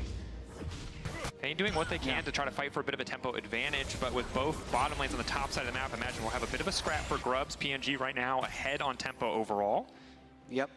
Aja, the one nice thing there was the ward spotting Lucian early did allow them to react a bit earlier, but really curious to see now what happens with this Grub spawn in about 3 seconds. If Lucian Nami can hold the prio, it would definitely allow them to think about Grubs, but both junglers are on the bottom side of the map, so we might just be in a bit of a stalemate for a while where no objectives are taken. Yeah, it's interesting. Maple pushing in this mid wave, likely to give him first move, although with level 6 there, Jinkato certainly has a bit more kill pressure. And kind of when the bot lane swaps come out, I expected the junglers to stick around here to contest Grubs, but it seems instead much more focused on that top lane 1v1, at least briefly, is now 2 seconds before the spawn comes out. Junja is on the way up. They don't really have prio on the bottom side, and they're just now fighting for prio on the top side, so they should be able to start this, but it won't be, free and easy. There is room for Pain Gaming to contest here. Yeah, there is also a teleport available for Aja. He held it, so this is fairly free, and that's why I think Pain said, we're not messing with that. We're just going to take the Drake and be completely happy with this trade. That said, giving, you know, any grubs to a Tristana, even a nerfed Tristana, true, always can be a bit of a difficult prospect as safe champion on side lane, can accrue those gold leads really rapidly, take through or shred through plates if given the chance. MF not the best tower taker. It's not a Jinx, so you're not as worried about the bot laner like our last series. But ward cleared out there, and hey, you're gonna have to be really careful about approaching this tower. Yeah, so it's likely at least 5 minions that are going to be denied. There's no one on with teleport up that can actually catch this wave. It's going to be a plate for them as well. So just very small, low-risk advantages being accumulated for PSG as of now. This whole draft, early game approach, the way they're playing is very low risk so far, yet still very effective for PSG. Yeah, but it's crazy that they've... Oh, Junja forced a flash. It's okay. Good look from Pain. They don't get much out of it. They get the flash. So if they can follow up in a future play, that's going to feel good. But for now, you know, weren't able to get to the wave soon enough to catch all of those minions, and so not a hugely advantageous play. And else they can also get a follow-up somewhere else. Yeah. I don't want to set, like, bad expectations, but I have a feeling of how this game is going to go right now. Is it very slow, and then PSG big gold lead because Tristana on side lane just prints money? Yeah, well, also just based off of some of the games that I've seen from PSG, because of how good their macro can be, is even if it feels like we're going to be building up to this crescendo in this game, like, oh man, they're stacking Drakes, there are 2 Drakes, soul points coming up soon, and you're waiting for that climactic fight. Like a lot of times, so Maple just pushes Leone back. A lot of times they'll just like get a pick on the side lane, and then you won't even see the climactic fight. Like that kind of feels like, yeah, I know it's really early, but that's the feeling that I have right now. The Prophet. You've seen ahead. I want to be wrong. Please be a bad call. All right, we'll see if we get climactic 5v5 or random pick on side lane. Those are the 2 potential options. And I'm feeling random pick on side lane. Yeah, I mean, last game wasn't random pick on side lane, but it was not full 5v5s most of the time. It was single picks to start things off. Ninja trying to stop the wave clear from coming out. I don't really think he has kill pressure here, but... Yeah. Just making sure he has to recall, and he's also holding the wave from Maple. Good little Skarner things, building a small advantage on the Sejuani with his power farming so far. Delayed the recall just a hair, but probably going to mean 1 plate for the Trist. Again, just another really small thing, but that would increase their gold lead by, 20%, 200 more gold, and just slowly move them up towards victory. Aljo pushing the wave in. Does he just walk ahead to proxy the next one? Does see the control ward there, but just opts to walk away. Maple coming up. No ulti, makes this a little bit difficult. Is he just here for the money? Oh, man. I love that move. Now forced to ulti, lower and lower. The extra resistances do not matter. One more auto should finish the job, but they don't quite have the damage. Oh, he's not running forward. He knows he might have a chance to kill Maple, but he's got not a lot left. Good footwork. Baits Aja into thinking he's going for the mid laner and instead jumps back to safety. Okay, really nice play by Weiser there. Stalls it. This gives Pain time for a play on the bot side. Yone thinking about moving down. It would be a 4-for-3 dive. Not confident. They don't have... The wave is just killed too quickly. Jinkato a little bit late on the rotation, I think it's safe to say. Stops the play from taking place, but Betty going to step up anyway. Root hits. Sejuani not going to be leveraged. Junja in the area. Slow coming in from that Make It Rain. So frustrating for PNG to deal with. Yeah, just going to have to reset after that play. Maple lost a little bit of tempo in the mid lane. Will likely lose that plate right there. So Cannon does the last hit on it. And that roam, the failure to get the kill really brings back about 400 to 500 gold overall to Pain's deficit. So Maple tried to push the tempo. Can't do that. Just keep farming the waves and getting plates in their own lane, apparently. I like the look, though. Just couldn't execute. Yeah, didn't find the angle. Betty, Maple, both of the Coles, of course, getting a bit of extra money on top of slight advantages in CS, at least for Betty. Maple falling a little bit behind. That time he spent topside, as you highlighted. 6 grubs. Might be 6 scrubs. Is big, and Pain behind the play a little bit. Jack's likely going to push wave into tower. Betty has, or not Betty, excuse me, Maple has TP to respond if he wants to. Instead, we might see the 5v5. Woody getting things kicked off. Immediate Rumble ulti, but Cheeton uncontested on the side. Good calling initially to start things off, but they're only hitting the tankiest member of the team. Maple already starting to back away. First blood for the CB Law for Pain Gaming. So they're only going to get one grub back, but a positive start. And again, just really good micro from Pain. They played that fight extremely well. Maple was off the side of the fight for PSG, couldn't actually get the execute where Pain decided to, or where PSG decided to engage, couldn't finish it. And they not only prevent the 6 grubs, they also get the kill and get a small lead in the game. Good things to have, see how they leverage it. And remember, this play really started with Weiser being able to push out the bottom wave. TP's top now gets that wave as well. Yeah. So the Jax getting accelerated in this game despite not being involved in the play. So Sejuani flashes out early from the damage, and then Yone's counter engage really just ends up one-shotting the Skarner. And if you can actually get into a team fight, as we see a shot from Brazil, I believe, with the viewing party going on there for the CB LOL. They have the advantage in this game right now, but they need to have those fights where they're just kind of in it. With the double melee Soul Lane plus Sejuani, it's a lot of flanking and hard engage that needs to happen for these fights to work, and they had it working in that fight. And always nice when you pick a champion like the Jax to see him find that gold leech, TP it, get that kill, got some extra CS in the meantime, and Aja ultimately not able to find a super effective Rumble ult in the context of that fight. As he gets closer to level 11, that might change as he starts to get closer to finishing that item as well. Leandry's, of course, important. PSG, they've already got 5 grubs now, at least showing presence around the Drake, but of course there's no waves here yet. Both waves in a neutral state, mid and bot lane, so PNG with better vision setup, with more members in the area, are free to start the objective. I think they're just going to get it. Misfortune and Tristana are too far away, so that second Drake already secured for Pain. And in terms of first 13 minutes of the game, they're going to take these when you consider PSG is one of, if not the strongest rated teams heading into the play-in stage. And Pain, if you look at the CB LOL's performance lately, I mean, they won 1 game at MSI against a depleted GAM team. They were winless at last year's World Championship, so kind of anything beats the expectations for them, and they're looking like they could win this game if they continue to play well. I would be really curious to see how the power rankings change if they win this game. 19th versus 52nd on a list, it feels like it's going to have impact. Even, and remember, it's not just for them, they're also playing for the rating of their region, right? How all, and it's not obviously just rating, it's also prestige for the CB LOL too. Pain Gaming, first chance in a long time to represent here, and thus far, not too bad. Despite initially looking like a game where PSG was going to be able to bleed them out, they've been able to find a couple angles of attack. Yeah, we'll see with plates going down now how much the game opens up and whether they're able to actually make the correct roams. Because the trick here now, especially once you start seeing some outer turrets going down, is how well you can make your rotations to pull off plays on side lane. But they could maybe go for a flashless Maple. Just decide not to, though. They're going to kind of hold here where they're not at the disadvantage. First items coming through for PSG. You know, see if any play is going to break out, but nerf BT. Obviously nerfed Kraken, but Kraken's been nerfed for quite some time. Was even nerfed on the playoffs with champions still building it. I like the Heartsteel Skarner against the 3 melee champions as well. You can have the kind of more team-focused, not Heartsteel Skarner.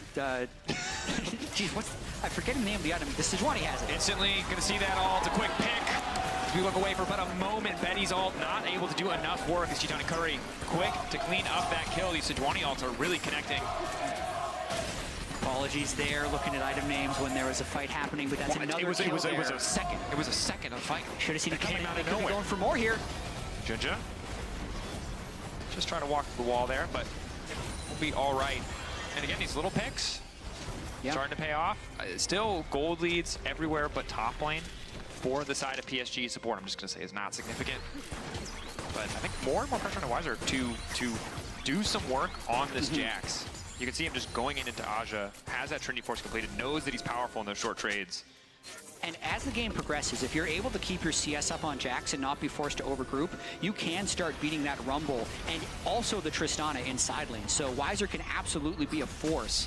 It's just really tricky to be able to do that against really competent teams who can have snap engages on the rest of your team or get mid push and then threaten you on side lane. So basically, I think a lot of this game will be decided on the margins, like can Lucian Nami hold mid-wave while the Jax is split pushing, and can Pain make plays after they have mid-push and move? I also want to see how much they can get out of the Skarner, because one of the things this Sejuani does really well is instantaneous engages. It's always a bit more of a delay for Skarner if he's not going to flash in. Kato, nice knock up over the wall. sends the projectile through, but not himself, so doesn't really risk much of anything.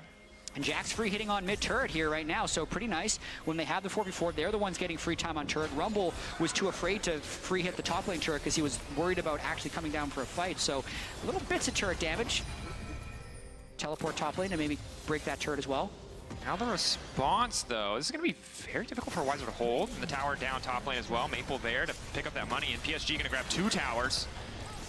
One will be traded back.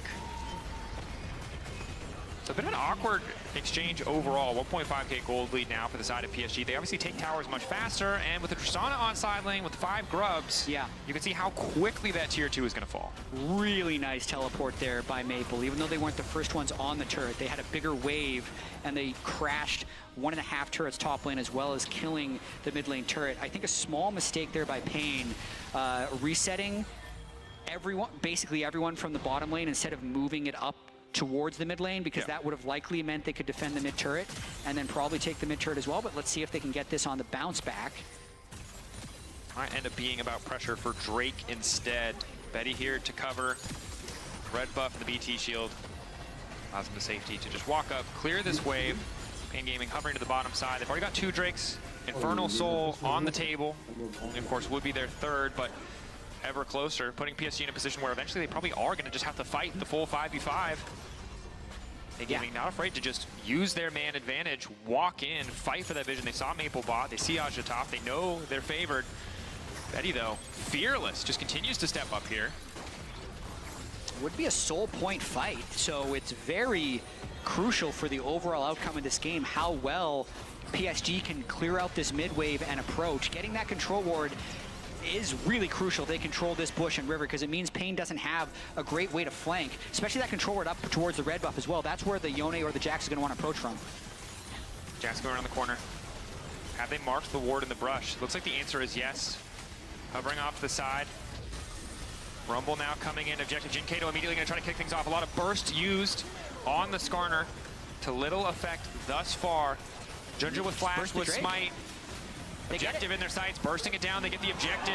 PSG have a wave to play on, but can only push it out and walk away. Patience, discipline coming in from Pain Gaming, that exchange. Still deathless, 19 minutes into their first Worlds game against the #1 seed in the PCS. Really love the patience that Pain is playing with. There definitely a few moments where maybe they're giving away a little bit too much turret gold, but getting 3 Drakes only 19 minutes in, and then also getting enough damage down on a Skarner that he's unwilling to actually go in with the rest of the team.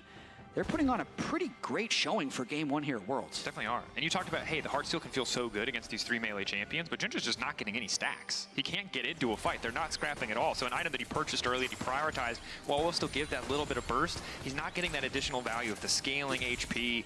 And we'll see if that hurts him in the fights, because Jax just continues to scale up. Cheetan getting stronger, Jin Kato with the Blade of the Rune King, which is so good on these melee champions, means a lot of these tankier health bars, Woody and Junja especially, aren't going to be nearly as effective as they might have been against different opposition. Yeah, and you can see this is Pain Gaming's year-long chart, essentially, improving throughout the year, nearly winning the spring playoffs, getting just over the edge in the summer playoffs, even though they weren't the #1 team in the regular season. And I think once the Stride Breaker gets completed by the Yone as well, like that's when he really turns on, and if he ever gets on to Misfortune or Tristana, can really do a lot of damage. But until then, they just need to keep holding sideways with Jax, not getting picked off in the mid game here, and just waiting this 3.5 minutes until they can potentially get Infernal Soul. There's no pressure on them to do anything too crazy, right? But I will say, I watched a lot of Pain Gaming. Sometimes they go for the aggressive play. I've watched them 50-50 a Baron when they were already winning somewhere else on the map, and it worked for them. But that didn't make it right, Jet. So I'm a little nervous. It's going to require a level of discipline that they have shown thus far this game, but they have to keep a cool head as we get later and later into this game 1. Yeah, and as we're at 20 minutes now, 1 pick or 2 picks could mean Baron and a complete swing on this game, so you got to be a little bit extra cautious without losing the amount of, I guess, aggression or boldness it takes to push the right side wave. Like at this instance, Jax is not pushing anywhere, so they're really hard committing onto this mid lane, and it just gets cleared away by an MF ult. Might see the pick, though. Ulti going to be used. Junja really has nowhere to go. Finds the initial stun. Forced to flash out. It's going to make any potential contest of the next objective that much harder. Skarner, of course, can go through the wall, but Flash the most reliable way to get into the pit, whether it's Dragon or Baron. Yeah, especially needing maybe a Flash to flip the Infernal Drake. So even though it cost Pain 2 ultimates, it's not like PSG is setting anywhere else on the map up where they can fight. So Pain isn't worried about those 2 ultimates whatsoever. They're gonna be back fairly quickly as everyone resets after that play. Visor just keeps getting scarier and scarier. This is not... No, this isn't what I expected. I feel like we had all that time to set the expectations about PSG being, you know, maybe the best team in play-in. Woody, history. Their global power rankings, 12 years at Worlds. But that's the thing I love about Worlds is sometimes, you know, you DRX it. No one expects it, and you just show up and you start kicking people around. Yeah. The weird thing about this game, though, is PSG is like 2,000 gold up. But so it doesn't feel like they're winning the game, which is crazy. Because they have no kills. It's all explainable, but it's still weird. That said, they are getting mid push out first. They are setting up now on the top side of the map. Maybe since these second item spikes are coming through, they're feeling more confident to start to fish for these plays. And they are powerful. They just have yet to find that circumstance where they can really leverage their advantage. Initial pick onto Junja. They know that he has no flash. That Skarner ult is doing, excuse me, the Robo doing a decent amount of work. Skarner now making his way out. Jinkato is trying to follow up, taking the jungle out of the equation. Immediate snap back under for Jinkato. He will not drop. We're in trouble now too. Right through the midst of everybody, but a perfect input buffer from Maple means he will walk away. PNG, what can they get off of that pick? Well, they could think about Baron, but they might just get the mid turret as Sejuani and Nami are both recalling. And we got some chance here in the studio for a potential upset game 1 win by Pain. 43 seconds on this next Drake. Everyone's going to reset and set up for this. And the start here, again, PSG feel like they're in a decent position. Yeah. But the confidence from Karyuk to just force this, knowing Jinja does not have the flash. A little bit crazy when you think about maybe a potential game-deciding moment could be over this red buff, yet that's here we are. And it's about the Yone getting the flank over the wall that can finish the execution on the Skarner, but also stop any of the actual damage following through to the rest of the team. I love the arms up, just walking slowly to the screen. That one's my favorite. Both in Brazil and here in Berlin. Pain getting a lot of love. And I'll say that one of the picks that feels really good here is Nami, and not in the context of Lucian Nami, but against the MF, because you see the tidal wave thrown out early. That initial overcommit into that choke point could have killed them, but the tidal wave says for the next 3 to 4 seconds, you cannot get all. Lucian? And now Chitan doing good damage on the Maple. Jinkato trying to follow up, flash over the wall, tidal wave not doing much, but Junja now forced to walk away. Soul. What is important here? PSG, can they get into the pit? Junja has the E. He should be able to get to the wall if he wants to, but PSG trying to play through the bottom side. Immediate stun now coming in. That's the ultimate. They get it! Infernal Soul for Pain Gaming in game 1. Now a quick retreat. PSG desperate to find a fight, desperate to force something back. I mean, this is a pretty big lead now that the Soul has been acquired. The next time they fight, they're going to be that much more powerful. They're just buying a little bit of time to make sure they're healthy. They might fight right here. Jinkato going to the wall. The knockup not going to hit. Aja taking a decent chunk of damage. Not sure if they get the arm guard or the Zanya's there, but either way, highly impactful in the fights to come. Knowing that Rumble doesn't have ulti either, Jinkato just continues to fish with these knockups. Junja is so squishy against these champions. The tank jungler not tanky at all. PNG continuing to find picks. 5-0 the kill score in their favor. They have a lot of gold in inventory, but with the enemy jungler down, they might go straight for Baron. Oh no, he's interrupted! Woody, pick off to the side. Jinkato should just knock. Or get knocked down here. He was planning on teleporting straight back in, but now we have a fight. In, immediate ult, the stun not gonna connect. Nice knockback coming in from Maple. But Betty now gonna be the one in trouble. Chiton on the front line. So much damage coming through. PSG being pushed back into enemy territory. They need to find a way out of this one. Karyuk going over the wall. Knock up there. Another member falling. PNG say, all right, good deal. We'll just turn right back to the objective. We'll take our time. Lead only gets bigger. They finally...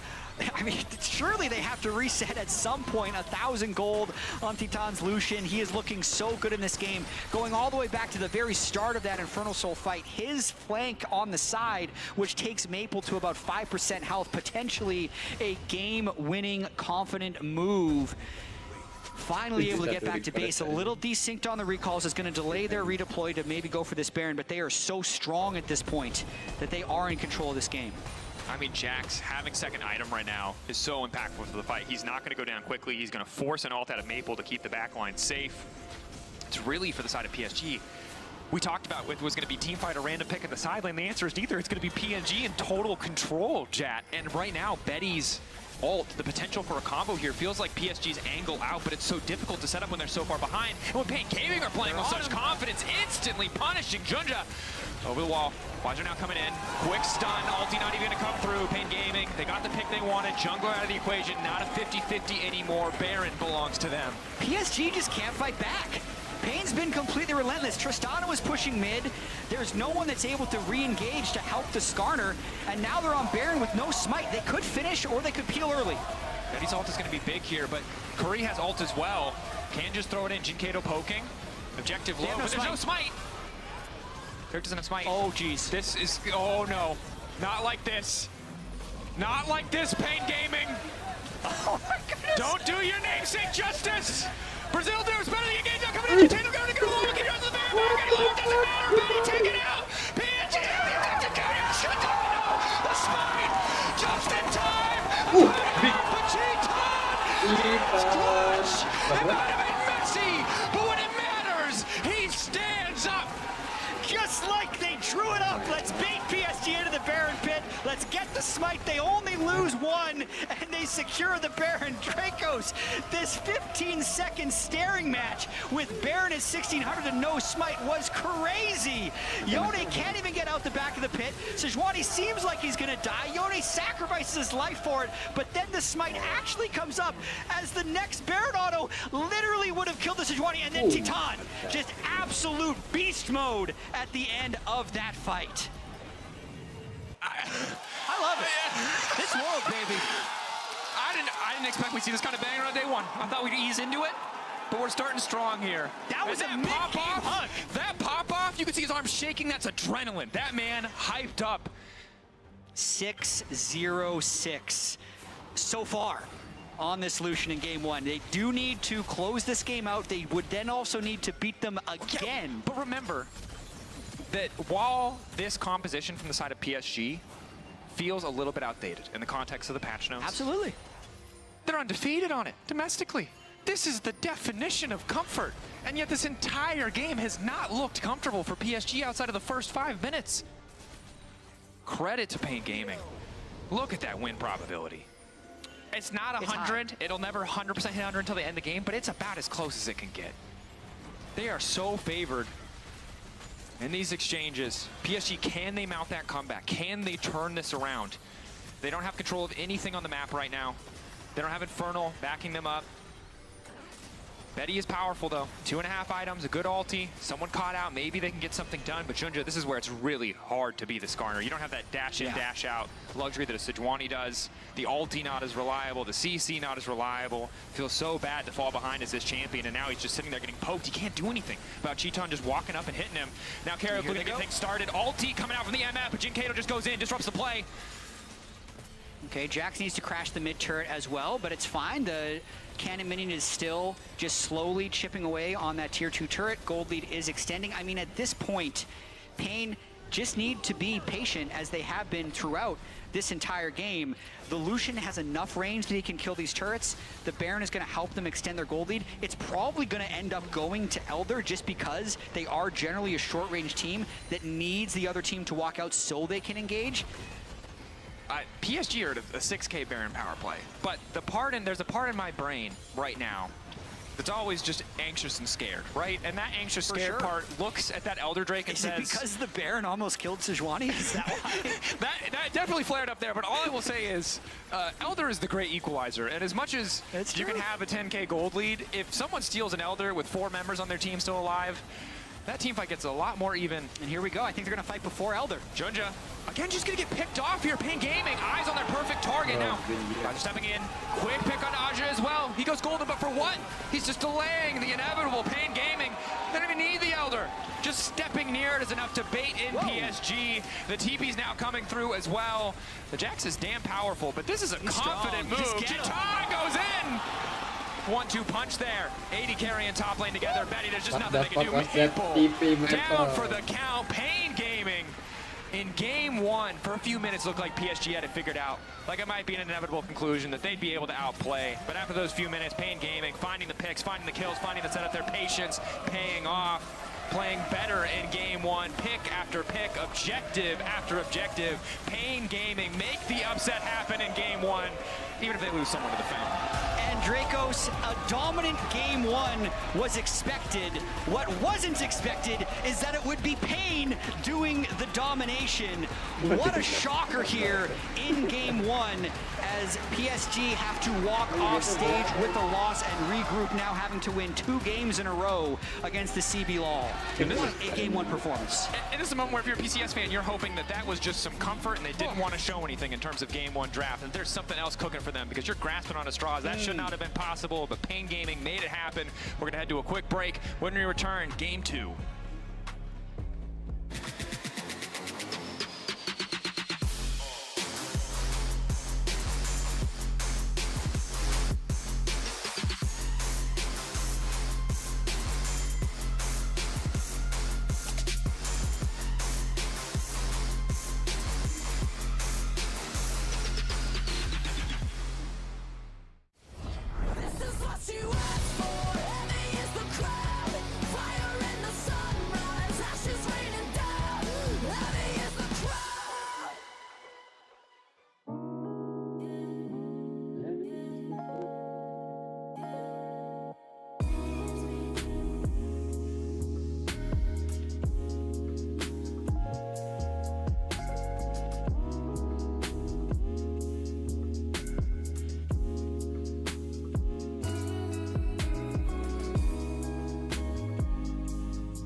And if you're wondering why I move the way I do, I just feel so good, good, good.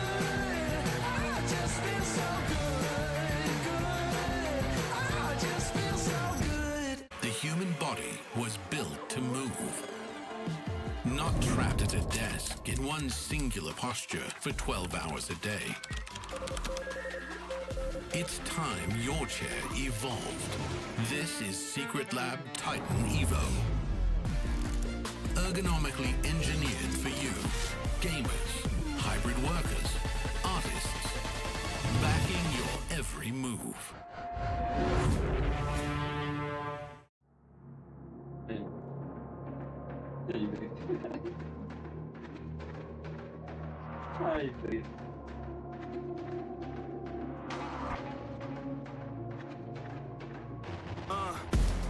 Hit the ground, I'm on code. Run on air when I float. You would swear that I float. Hottest hand in my zone. I'm going hard for my city, yeah. I put that thing on my back. Get it and gun it. I'm back on 100. I'm ready. I'm coming in for the attack.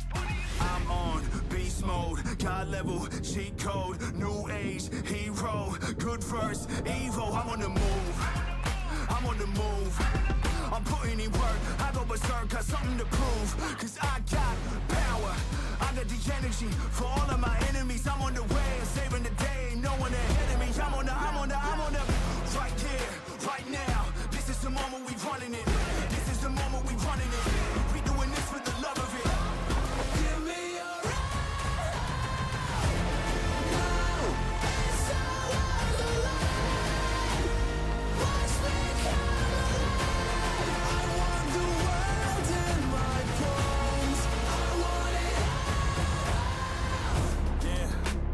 fire lives in my soul. It drives me to my goal. There's no distance I won't go. Cause the climb's all that I know. And I face it all on my own. So my name will be known. Yeah, my name will be known.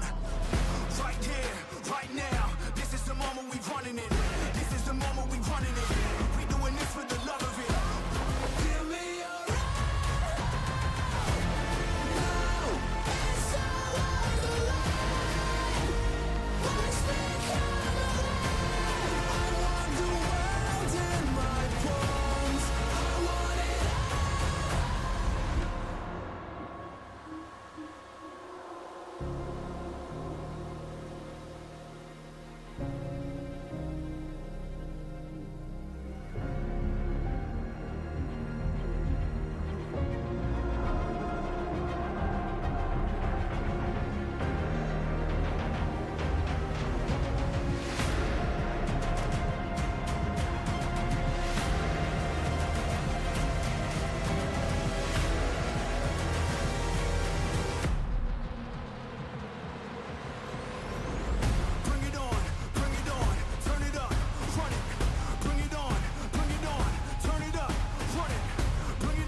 Okay, look for fight, look for fight.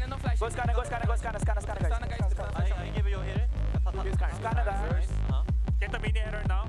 The Rumble are doing a decent amount of work. Skarner now making his way on GK. Taking the jungle out of the equation. Immediate snap back over GK. He will not drop. We're in trouble now too. Back to the minutes, everybody, but it's perfect input buffer from Maple. Get the bottom, get the bottom. Take you low, guys. Take you low. Nice. Get up, Titan, let's get up. Nice. I'll go home, see Michael, Titan. Nice, Curi, I love you so much. Bem-vindo ao Brasil, League fans. Spain Gaming is back at Worlds and they came here with a boom, guys. I feel like they heard us. You see that they right there? That's passion. He was out of his chair immediately. That is crazy. crazy. I love that. And That is fantastic. That's what you see in Brazil as well when they're playing. Like in the finals, Gitana's popping off. He's jumping up on stage. He's letting his opponents know. And I gotta say, I mean, we spent a lot of time obviously talking about PSG coming into this because they were one of the big favorites for play-ins. To me, I'm just straight up saying it. Pain is who I had power ranked as the lowest team in play-ins, and versus the #1 team I had coming into play-ins. So this is a crazy upset. They earned it because from a difficult draft to actually a good execution and the way they kept the ball rolling, and thanks to the reliable Cisco network, they were able to be perfectly on time for the right engages to contest objectives every time. Yeah. Let's take a look at the Baron and how they secured it actually to see how PNG was able to stay in the race. No, but it's one of those things where it's just so crazy that they were in that position, right? It took so long for PSG even to get in game, and Pain was just a team that ran with it every single time. And I think this was the moment where it started looking a little bit dicey for Pain. You thought to yourself, are they going to throw it? Are they going to throw it away at the last hurdle where everything's looked so good so far? And I just have to give them so much credit. I mean, Skarner is not usually the champion you want to be engaging on, but they punished Junjia this entire game. They were constantly taxing his flash. He wasn't able to get any good ultimates whatsoever. Anytime he's walking forward, they're immediately engaging on him. They're pushing him out. They're really, really putting him into a difficult situation. And this was a pretty risky spot as well here for Pain, where you're starting to think, okay, maybe this could actually start to go bad. But Karaoke is able to actually get back into the pit, secure the Baron. You know, Wiser TB's back in. His smite just came up, Isaac. His smite just came up. That was so close. And then obviously Titan, like, I mean, what a player. There you go. I love seeing reactions like this because they know they have the advantage, but that's not only what matters in League of Legends usually, because when you see a potential stylistic mismatch, you would expect PSG to be able to grab the right opportunities to come back in the game, but I feel like Pain were just on point. And I mean, PSG was able to actually create a gold lead in the early stages of the game. They played the map pretty well. They were able to take some towers. You know, we saw Maple going up towards topside to try to get an early first blood that didn't actually work out, but they were playing the map fairly well. I will say though, I was pretty surprised by the draft. This feels like they were still playing, you know, in the old meta. They were playing, you know, full comfort draft. They're going towards champions that really did get them here, but aren't necessarily going to get them success when they're actually at this tournament. And I mean, I have to give so much credit to Curry as well. I didn't notice if he kept his 100% KP by the end of the game, but he did for such a long time as well. His Nami performance was actually insane. Like the bubbles left and right was hitting, the tsunamis was perfect. It's one of those things where it's very easy to just see Nami do well, because so much of the time she's just in the back, healing people up and making sure Lucian's buffed up with the E. But his ultimates and his bubbles, they're just so clutch and really help Pain in their team fight. And I feel like Jin Kato played a really good game as well on the Yone. He was putting on so much pressure. We can see how much damage Chitan got done on the Lucian. You know, he's known as this aggressive player. Obviously, he's famous for the Ezreal. You talked about that in the pre-match, but this also does really fit his sort of style. He wants to be playing in the face of his opponents.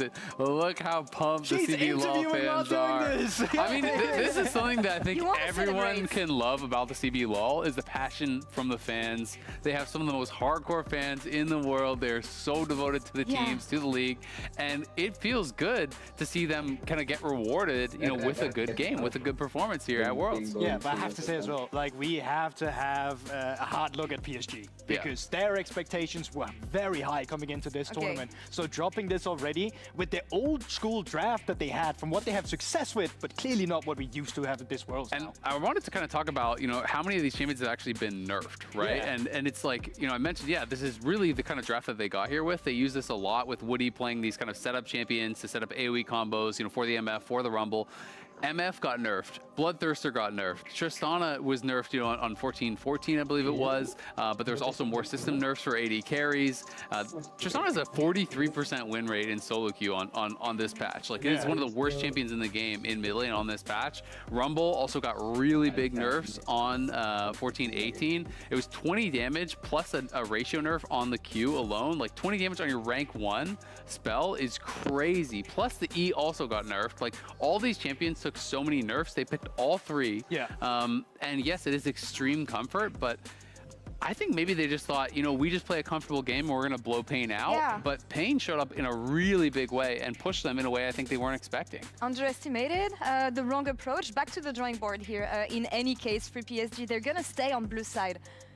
One thing that we want to cross off the board. Yeah, I mean, both teams are just trading bans, one on Orianna, one on Syndra. Don't do that. Have them traded, if anything, just so you at least can have Mabel on something that's really good with the AP, or you're the one who picks up the Yone with a Sejuani that we know that Junji is also very happy playing around. Well, and one of the big questions here now is because we knew there was going to be significant meta changes coming in, maybe their read was the nerfs weren't actually impactful and we can play the same kind of stuff. So now I'm so curious, do they say, you know what, we just played bad, it wasn't a problem with the draft, and they go right back to it, or do they completely throw that out and play what we've been saying in Worlds? Was it a one-game thing, or can Pain actually make the greatest entrance here at Worlds 2024 and defeat one of the supposedly strongest team we have here in play-in? Let's send it over to the casters for Game 2.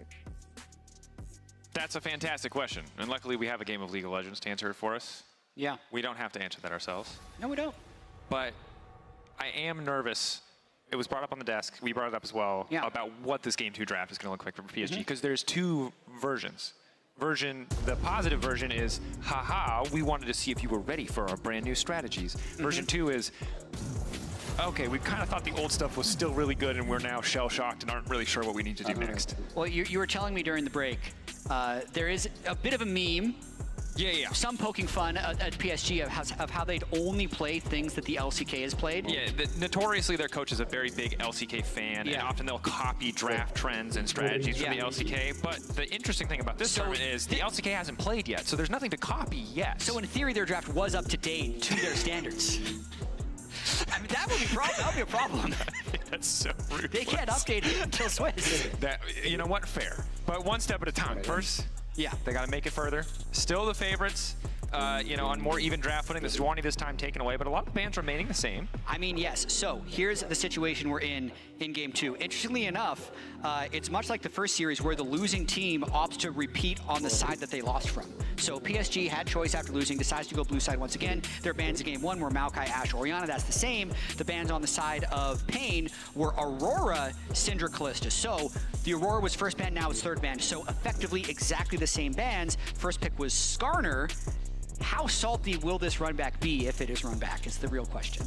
And I mean, I'll be curious. Orianna also on the table this time around. That's going to be the big one.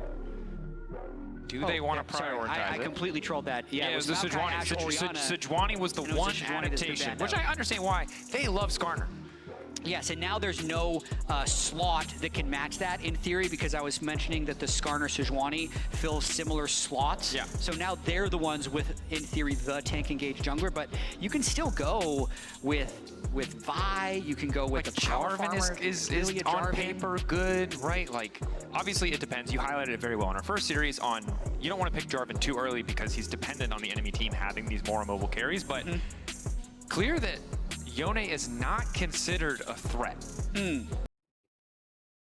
Which is a very unique read, unique to PSG. We'll see if any other teams have the same opinion, but I mean, it was banned in our first series and is very highly rated by pundits around the globe. The Rumble. Yeah. I mean, interesting how there seems to be such wildly different reads, even just between the two series, because, and I'm going to be paying a lot of attention to the meta, as I'm sure a lot of people are curious. Like, Yone in the first series was second phased banned in Game 1, and then fell completely through the draft in Game 2. PSG isn't willing to ban or first pick it, yet it's locked right away for Pain both games very early on. And I think the Rumble is maybe more of a denial pick. Okay. Akali picked up. I assume that immediately that this is going to be for Maple. Has a lot of positive interactions. The Yone can obviously follow the snapback on the Soul Unbound. A lot of kill pressure onto any potential backline carry threats, and the Gnar coming in too. So the Akali, a bit more spice here coming into the draft. Meanwhile, the Gnar as well as the Skarner, stable, I think it's safe to say. Pretty conventional, safe blind options. Or in this case, the Gnar coming into the Rumble, so probably more likely a counter. It is looking a little scary to me, honestly. I didn't expect to see Akali this early, but since they do know the two matchups that it will be up against, if Maple can get ahead, he would be able to control side lanes with that Akali. So jungle and both solo lanes locked in early in this one. And I mean, Dracos, this is not what I expected. I was thinking mages, we're gonna see Syndra, Orianna, maybe some Ahri, not just like Yone Akali slammed right here in Game 4 of Worlds. They buffed their items, they buffed some of their numbers. It's just not enough.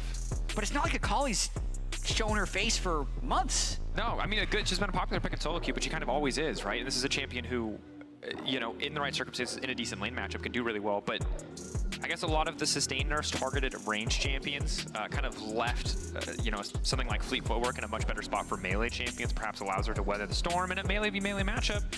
Not something I've seen in mid in, I feel like, years.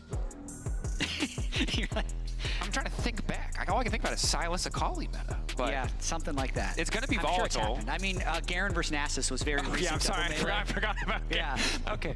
Well, I just blocked that out of my memory because I hated that so much. Slightly different style. Yeah, it doesn't hit the same, I think it's safe to say. But Ban's now coming through. Okay, so again, respect Ban. Lucian taken out of the equation. Now it's the Ezreal.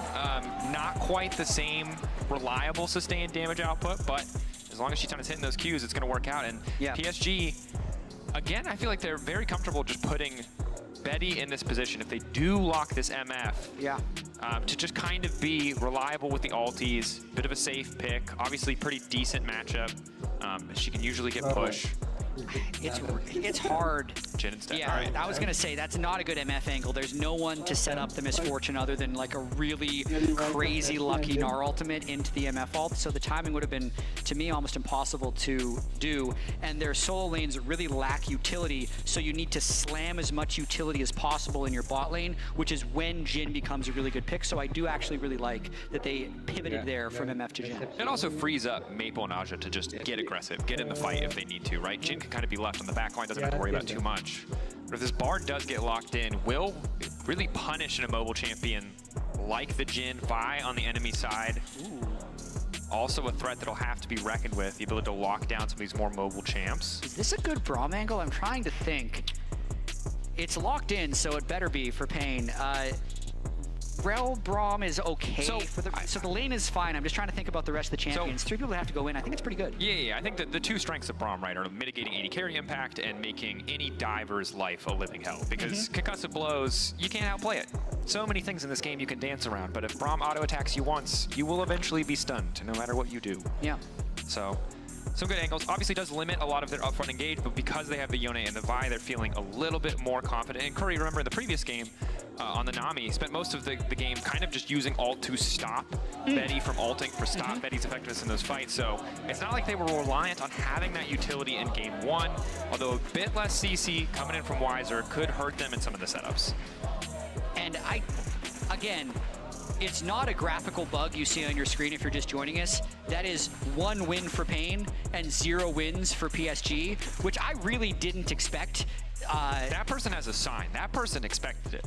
I mean, the CB LOL was winless last year at Worlds and was 1-4 before being eliminated from MSI. And I'm telling you right now, like the Pain Gaming fans, I can't hear them, but I know that they're out there. They said, hey, we were in finals. We could have been there. We could have made the difference. Now we're showing you that the difference was the team, not the region. And I absolutely love their fans and their ability to support their team no matter what, still showing out year after year, game after game. And they can pull it off here to complete the sweep against PSG if they execute well, because I think the Yone, as the World Championship progresses, I think is going to be a higher and higher priority pick.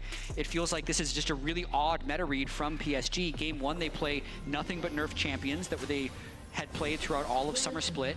And then here in Game 2, the Akali Gnar, you really have to get ahead in your soul lanes if you want to play macro, and if they fall behind, their teamfight options are extremely limited into the Braum Rumble. So Pain, if they can display the type of play and the type of patience they had in Game 1, we could be looking at Pain moving on higher in the upper bracket here in the play-ins. And I look at the mid lane matchup, right, and Grasp really strong in the context of the 1v1. Electrocute good for bursting other champions, but Yone already has a bit of CC and shielding built into the kit, builds lifesteal naturally in most matchups, and it just feels like a matchup where Maple really has to outplay to find greater advantage or get support to get him out of this lane to attack a more vulnerable target. But the more vulnerable target is an Ezreal who has that mobility, is a Rumble who in melee range can match your damage output. So it is a tough game for Maple and for PSG. They obviously need to mount that comeback, and they just have to execute, I think, so much better. They absolutely do. No lane swap here again in game 2. Neither team has necessarily a champion that you'd think would really excel in lane swap. It's not a Cassante or Jinx. Level 1 Rumble, level 1 Gnar, not. They do not survive anything. But of course, while we're getting this game started, remember to log into your Riot account and on lolesports.com and watch Worlds live during exclusive Worlds emotes, icons, and capsules. You're already watching if you're here. I know you are, because otherwise you wouldn't hear this message. So just get free stuff while you do it. Nice and easy, simple. You have a second, because no one's killing each other yet. And they might not for a while, Dracos. Okay, last game, we were very comfortable in this position of no one's ever going to fight ever, and then instant Sejuani ult, someone died, Pain Gaming won. That's how I remember it. That's the craziest thing about game 1 is I was thinking that no one is going to die and then PSG will win. But it ended up being no one will die except for PSG, and Pain will win easily in a landslide. Yeah, and you can see Pain taking control of that early lane. The E forward from Cheeton, love to see it. Obviously, it can be a bit of a meme how aggressive he was willing to play on this Ezreal, but good leverage of their 2v2 laning strength. I mean, they can play as aggressive as they want. The jungler's on the other side of the map. I don't know how confident they would be exactly in that read, but they're just going to, you know, make sure they're last hitting all these cannons under the wave and just keep pushing them back. Vi's in a comfortable spot. It looks like Yone getting some decent trades off onto the Akali, even though that Electrocute does pop when it hits. Yeah, of course, trying to predict Akali's position with the Q3 ultimately whiffs means Maple just gets to walk up and take that trade for free. I think Jinkato got the Grasp proc, so overall a bit unfortunate. Still gets the wave forward at least a little bit, but now Maple's in a pretty comfortable position just to try to zone him away from at least getting the CS, even if he can't stop the XP. Yep, got some nice information though. When he checked the Raptors, he didn't ward, but it did give the bot lane confidence they can stay pushed up in that bottom lane. Chunja. So I'm really curious where the mental of these teams are going to be, because even though Pain did really slam that first game, there were a lot of moments where we're thinking, okay, PSG is 1,000 gold up, now they're 2,000 gold up, pretty much just from laning and slightly more efficient jungle pathing. But I wonder if now Pain has like a little bit more mojo and confidence, and they're going to be contesting more of these waves and laning almost a little bit like more bravely. PSG, top. Nice knockback to the wall. Junja, immediate bit of upfront damage, forcing the flash out from Weiser. Of course, the repeat gank is where it's going to get a very scary. Narsix as well can be quite potent. They're laying down the ward just to make sure he's not going to get re-ganked here. Yeah. The way looks like set up to push away from him, so it could put him in a tricky spot. Exactly. He has his teleport, but he's going to wait for Vi to cover, most likely. Maybe shove out that wave and then recall, in which case he'll be completely fine. That Electrocute getting a lot of value here early for Maple. Yeah, and I'm not sure how many procs have come through on the grass, but Maple really smartly avoiding these short trades and just slowly whittling Jinkato down. He doesn't really have the stats to tank that upfront damage early on. So well played thus far by Maple. Woody now here as well. Looks like just wants to help him shove out. Of course, Curry is ready to match, but I think the burst potential of the 2v2 makes this a bit difficult for Maple. He wants to go back in, but now Cheeton has shown his face as well. Okay. It's not a 2v2, buddy. That's a 3v2. Luckily for them, however, Maple has the Shroud, just walks away. Woody able to W out that crash down, taking him to safety, so not too much lost. Does give a bit of free time for Betty to catch a few more minions. Yeah. Small victories there for PSG, even though it looked like it was a bait by Pain. Since they don't get a kill, that investment gives Yone some free time, or sorry, Jin some free time on the bot lane. You can see CS leads are starting to accumulate a little bit for PSG. Starting to check. Control of that bush, of course, crucial for being able to push forward and topside. As long as you have vision and try, you can feel relatively safe to step up. PSG don't have that vision reliably, but they do have a trap, which is at least a little bit of protection to deny that vision from the side of Pain Gaming. Junja, that ward will spot him. TP back to mid lane. Maple, of course, using his as well. Hextech Alternator going to feel like a fantastic early purchase as we have a bit of an all-in on the bottom side. Cheaton again, E-ing forward. No concussive blows marking up Betty is big. The body block is there, but Woody getting stunned up means a bit more poke in his favor. The Deadly Flourish doing some damage back as Cheaton gets lower and lower. Have to be careful of giving Jin access to this forced shot, but credit to Pain Gaming just stepping up, taking these big chunks out of health bars, popping a couple biscuits, and keeping the pressure on. Their Braum Ezreal is different. Like, they're extremely aggressive, basically waiting out the aftershock on Woody before proccing the end of the Braum Q, getting as much damage down onto Betty, then also onto Woody, and that buys them space to move towards this Drake. With that being said, the Skarner is very obviously top lane as well, and it's similar story to game one where Pain is going to take the early Drake, they're going to give away the early Grubs, and we know how that one turned out. They stacked the Soul and managed to win the game, so Pain's going to be very happy taking this trade one more time. So Maple doing pretty well, and the isolated 1v1 means might be able to leverage that Grub buff a bit more on a side lane. If he finds a lead, should be favored in the 1v1 over both the Rumble and the Yone. He's still got ult on Akali. I mean, 61 to 43 CS, he's doing very well, and you can see Jinkato forced it back at a time where he really couldn't complete an item. And the awkward thing for Yone, right, is you want Berserker's Greaves. It's such a good first item purchase, but oftentimes in lanes like this, you feel like just getting the early MR out of Mercs, the extra movement speed helps so much more.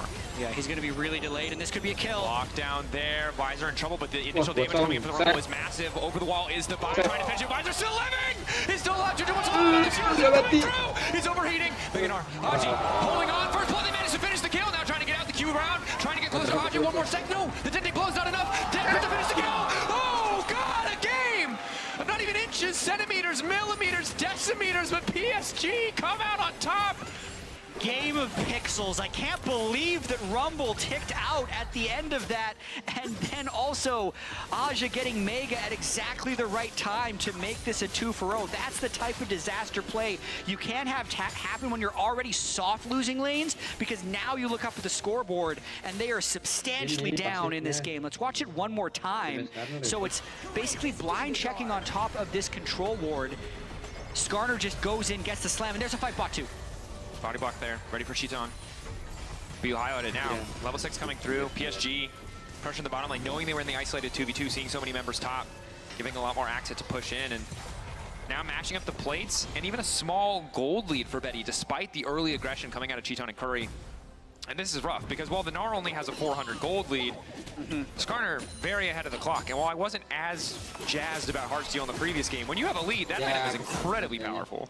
It absolutely is. Maple also continuing to extend his lead 1v1 against the Yone. So far, this Akali pick, which is a little bit of a head scratcher to see at first, looking very well piloted in this Yone versus Akali matchup, not only forcing the Yone into an early null magic, just so heavily delaying his power spikes, but then also being, 20 CS up with the wave pushing into him. He's just really putting on a master class so far in this lane. What do you hear? Junja here. Skarner not going to provide too much threat, but will dissuade any further action as Jinkato just consistently forced to use the Soul Unbound to pick up bits of CS, pick up extra bits of gold. A single Shuriken flip landing at this health state could be a death sentence, could finish the job. They're trying to control, and Pain Gaming rapidly losing control of the map. This game, similar discipline in the first few minutes from PSG, but now actually finding success on that top side of those kills has put them in a much better state in terms of map control. As now, lockdown coming in, Q flash forward, Cheaton cleansing out to safety. Arcane Shift will keep him standing, but good to get that summoner spell. It does cost Woody his flash, however. Yeah, so I mean, even though Braum Ezreal played some trades aggressively and occasionally got push, the Gnar has consistently pushed in Weiser's Rumble, and then Maple's Akali has consistently got push in mid lane. So it's 2.5 to 3 winning lanes for PSG, and that's just one of the reasons this game is looking so one-sided at the moment. It's just extremely hard for Pain to actually make plays when you have 3 lanes pushing against you, because it means you can almost never get deep vision.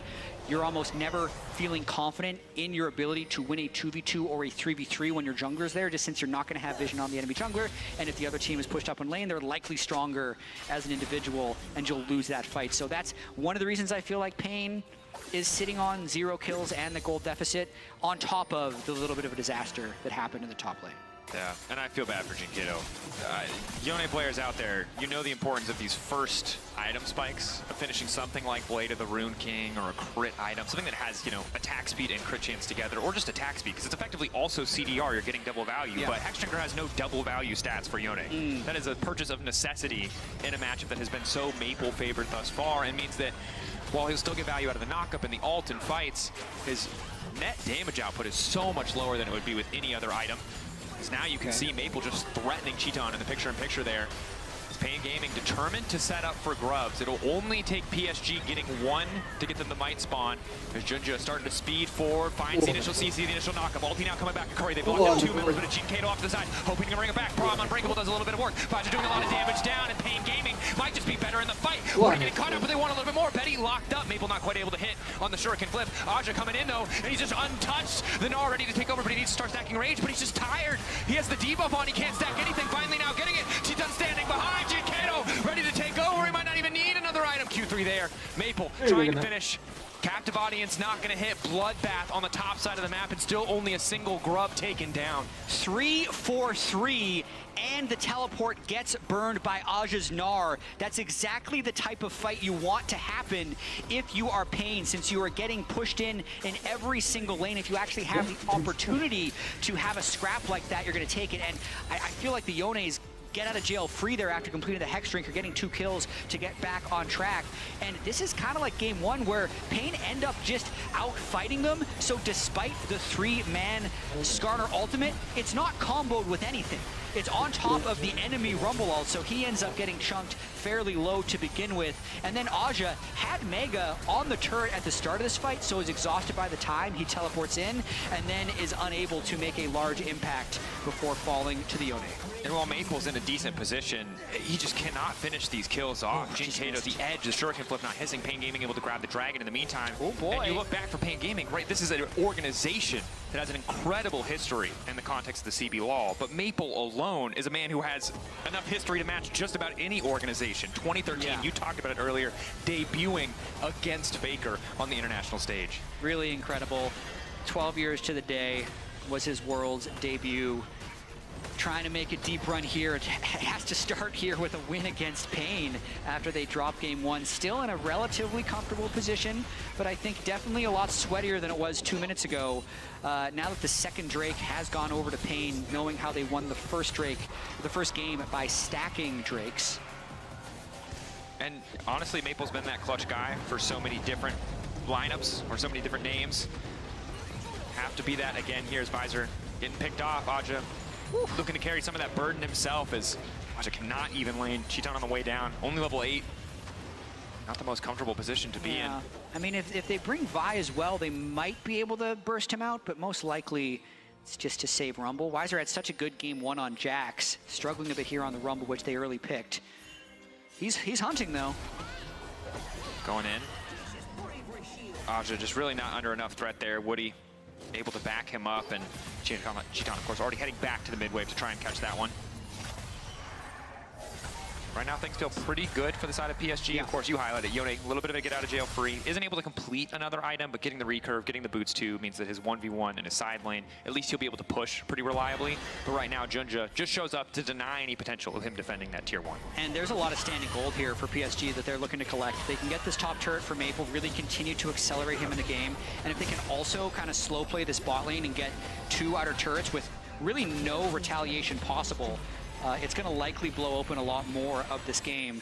No one can step up to Maple right now with that Storm Surge being completed. He's just going to one-shot them. It's such an infuriating item to play against, because he hits the initial chunk, you're like, all right, I've lost the start of the trade, and now he's Sonic the Hedgehog, and there's no chance in hell I'm ever getting away from him. That feels good.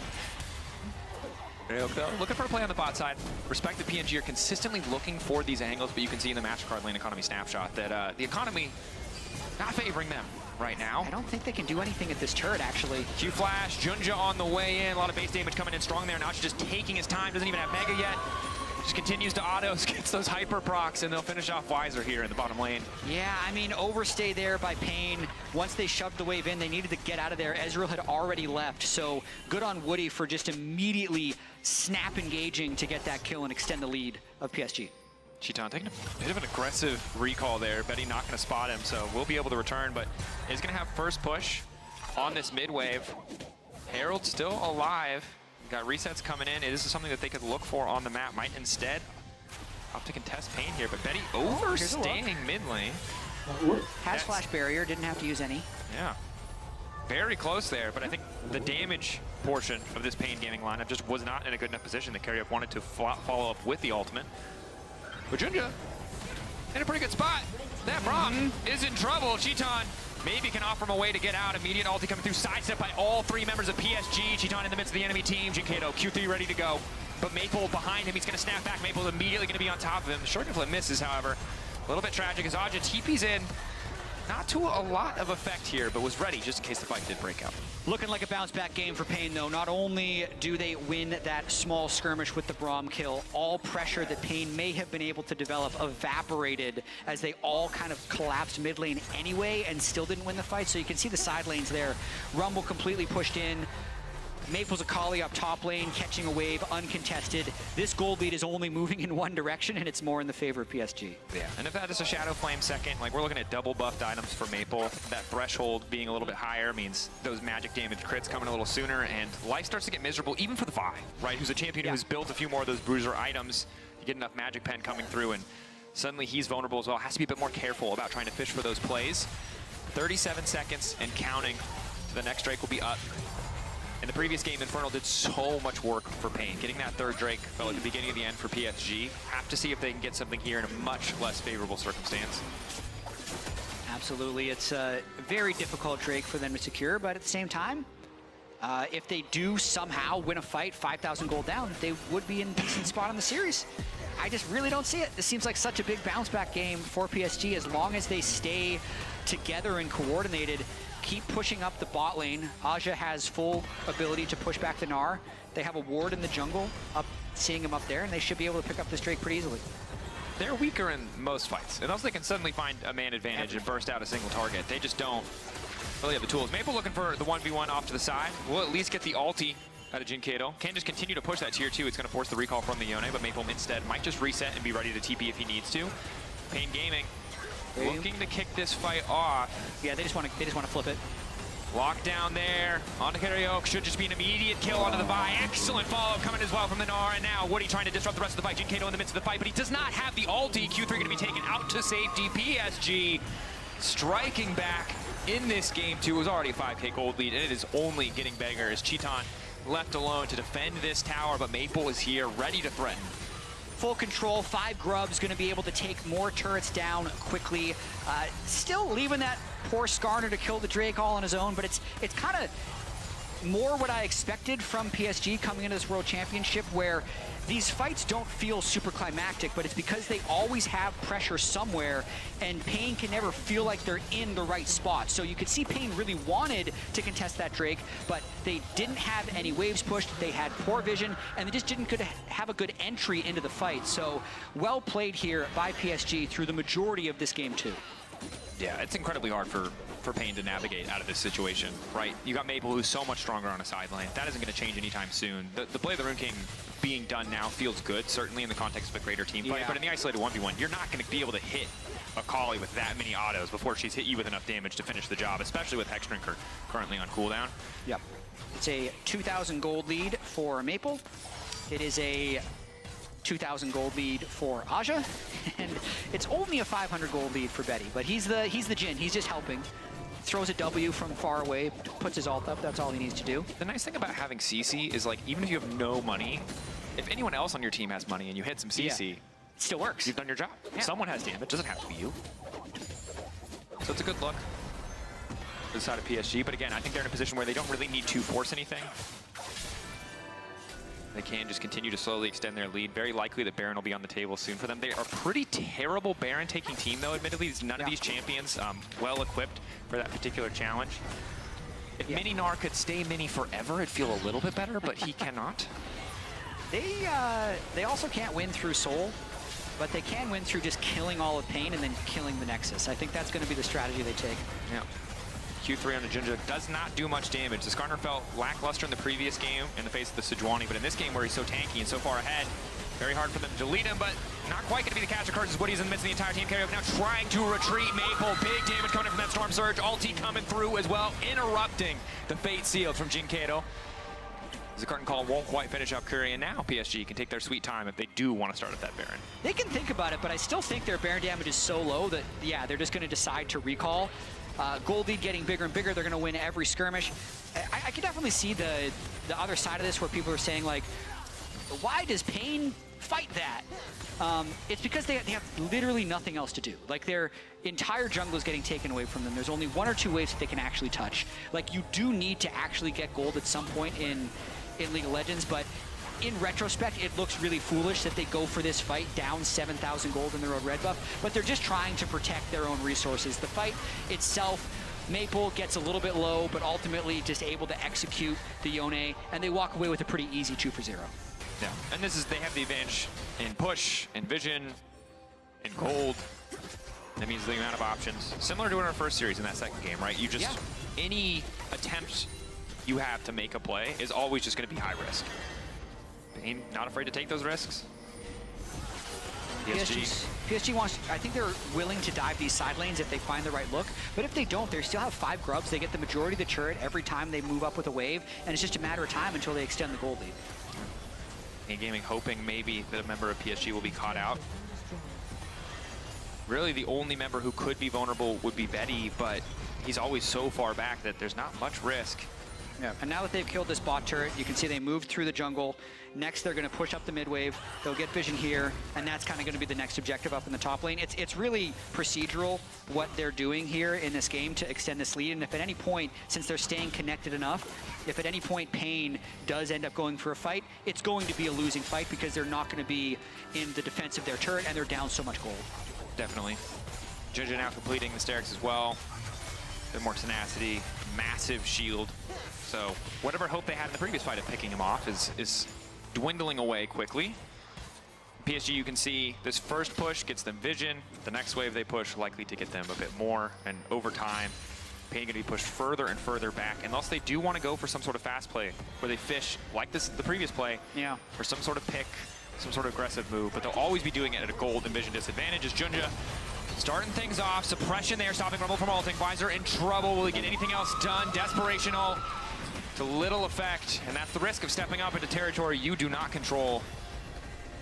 Yeah, I'm just trying to hold a little bit, make sure Baron isn't getting started, although it's going to take about 45 seconds for PSG to kill Baron if they started it. But this is the plan that we thought PSG would have. They push mid wave, they get a pick, they move towards top wave.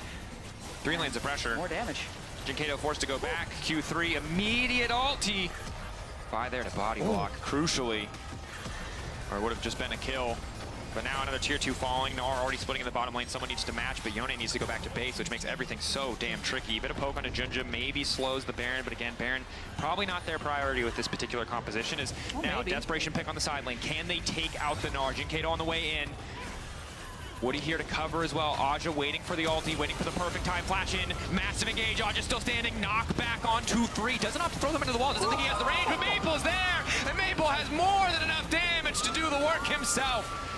Maple, Betty just cleaning up. Cheeton, the last man standing. I think that's probably going to do it. PSG with a dominant game 2 here, only 24 minutes in, looking to finish off the ace. But even if they don't, they're going to be pushing these Nexus turrets right away. Whiplash for Pain Gaming. Incredible game in game 1, but PSG not playing around in this game 2. Maple getting the better in the 1v1. Aja better in the 1v1. But not quite enough in the tank to finish it here. PSG playing with that diligence and respect. They were upset once. Do not want it to happen again. So perhaps one more play. 12K gold lead. It's only no soul point for Pain. This is about as insurmountable as it can get. Yeah, the only thing that Pain is holding on to, or would be able to hold on to, is that they're so far away. PSG is so far away from soul point, but it doesn't matter when you're 13,000 gold down, resetting once again onto the map, have already broken the bot inhibitor, so can move either towards Baron, but most likely just retake that red buff area, choke out vision where you see those 3 wards from Pain being placed. PSG is going to move in as a team, clear those. If Pain is ever next to them, PSG is going to snap engage, especially with the Skarner. Through the wall, into the wall. There's the snap engage as predicted. We've seen that exact engage twice this game, I want to say, and this time the ulti catching Curry. Mid animation as he goes back, so support out of the game. Cheeton stepping up here. Junja immediate flash in, tries to find the knockback. Cheeton living for a brief extra moment, but they're going to need to block with everything they've got. Has to be careful of the curtain call as well. So many things to take into account, but Cheeton's still alive. Maple, though, finally joining the fight. The damage from the Akali is good. Cario giving his life just to get his team out. Now will not have Smite as they take the red buff on the way out. Surely they're willing to take Baron now. Yes. Let's see. All right, 25-44 is when they started. And it's they're still a really slow. And they're 12,000 gold ahead, just to put this in context. 10 seconds. Okay, it's like a 15-second Baron, and that's without Maple. Okay, now we're 15 seconds. So it is slow. Like, you can see why they haven't done it. They're hilariously ahead. That was a 20-second. Yeah, that took forever. In the context of this lead, any other AD carry with that lead, that thing dies in half the time. It really does. In no world is PSG nervous about this game. They're going to be much more comfortable in their review here going into Game 3. I think on the side of Pain, you got to be thinking about draft at this point for Game 3 as well. Maple waiting in the darkness. Yeah. I don't even think he needs to hit E anymore to kill people, which is like the one tricky part of the kit, right? Once the enemy has boots, you actually have to, like, a little bit of prediction to hit that ability. I think in that bot lane fight, he just R'd in and just immediately Storm Surge blew him up. Doesn't need RQ, you're done. Oh, I mean, yeah, Storm Surge Shadow Flame when you have a lead is just so gross. It's so powerful. Woody, fishing for anything. It doesn't really cost him much to just jump in, Celestial opposition. You know, not as important because he has such a massive lead. And Maple continues to threaten on side. They don't have a ton of range, they don't have a ton of poke.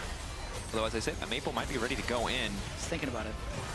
But the wave clear outside of Pain, not great either. Immediately, they're going to try to follow up. Nice disruption coming from Junja. They find a shutdown initially, knocked back into two, though. Nar and Skarner together doing work. The beefy boys on the front line getting it done as Maple comes in to clean up. Cheeton going in, trying to finish on Maple. He doesn't hit the Q. Oh, he gave everything he had. One last desperation effort, and PSG, they've only got 3 creeps. But now with the bot lane coming in, they should just end it here. Yeah, pretty respectable engage there by Pain, down this much gold, being able to get 2 kills, but that was always going to be the final outcome when they try to have that last fight. 2 Nexus turrets down, and soon to be followed by Nexus. Nexus will fall as well. PSG striking back in Game 2 to tie the series up. What a strange series. I hope it's not one of those series where you get that shocking Game 1 and then just 2 perma slams by PSG because I want a banger Game 3, you know? Closer mid lane matchup, neck and neck. Cheeton maybe back on Illusion if they don't ban it away. We got to see the pan into the PSG's huddle and the coach was going over the game. Yeah. I wish it would have panned to him just like scrolling through the patch notes and being like, oh, by the way, we have to change our draft, because that feels like what ended up happening here in Game 2. This is a modern draft for the Worlds patch as PSG bounces back. Yep, they had it ready to go, and it worked out pretty damn well. We're going to head to a quick break. When we return, that man on your screen will be back and ready for Game 3.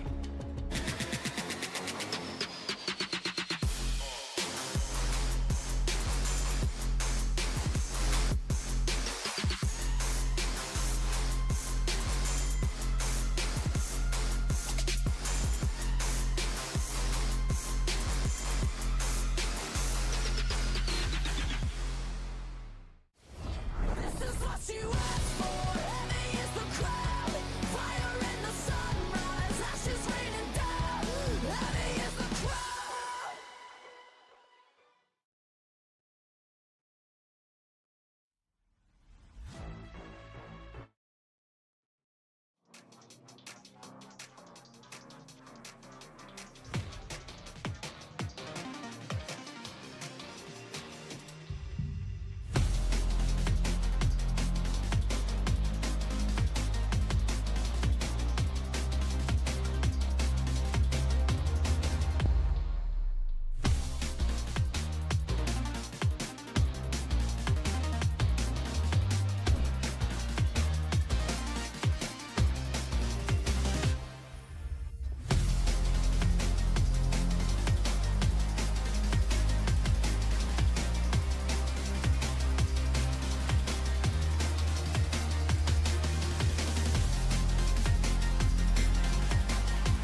hiding behind all the scenes, 'cause it's easier when they don't believe. Keep it quiet, keep it hush, keep denying, but the fire that's inside is igniting. Keep control, I'm like a bomb that's ticking. Hit, explode, I won't be so forgiving. Cross me twice, no, I won't let it go. Hit you from your blind spot, hit you where it's gonna hurt most.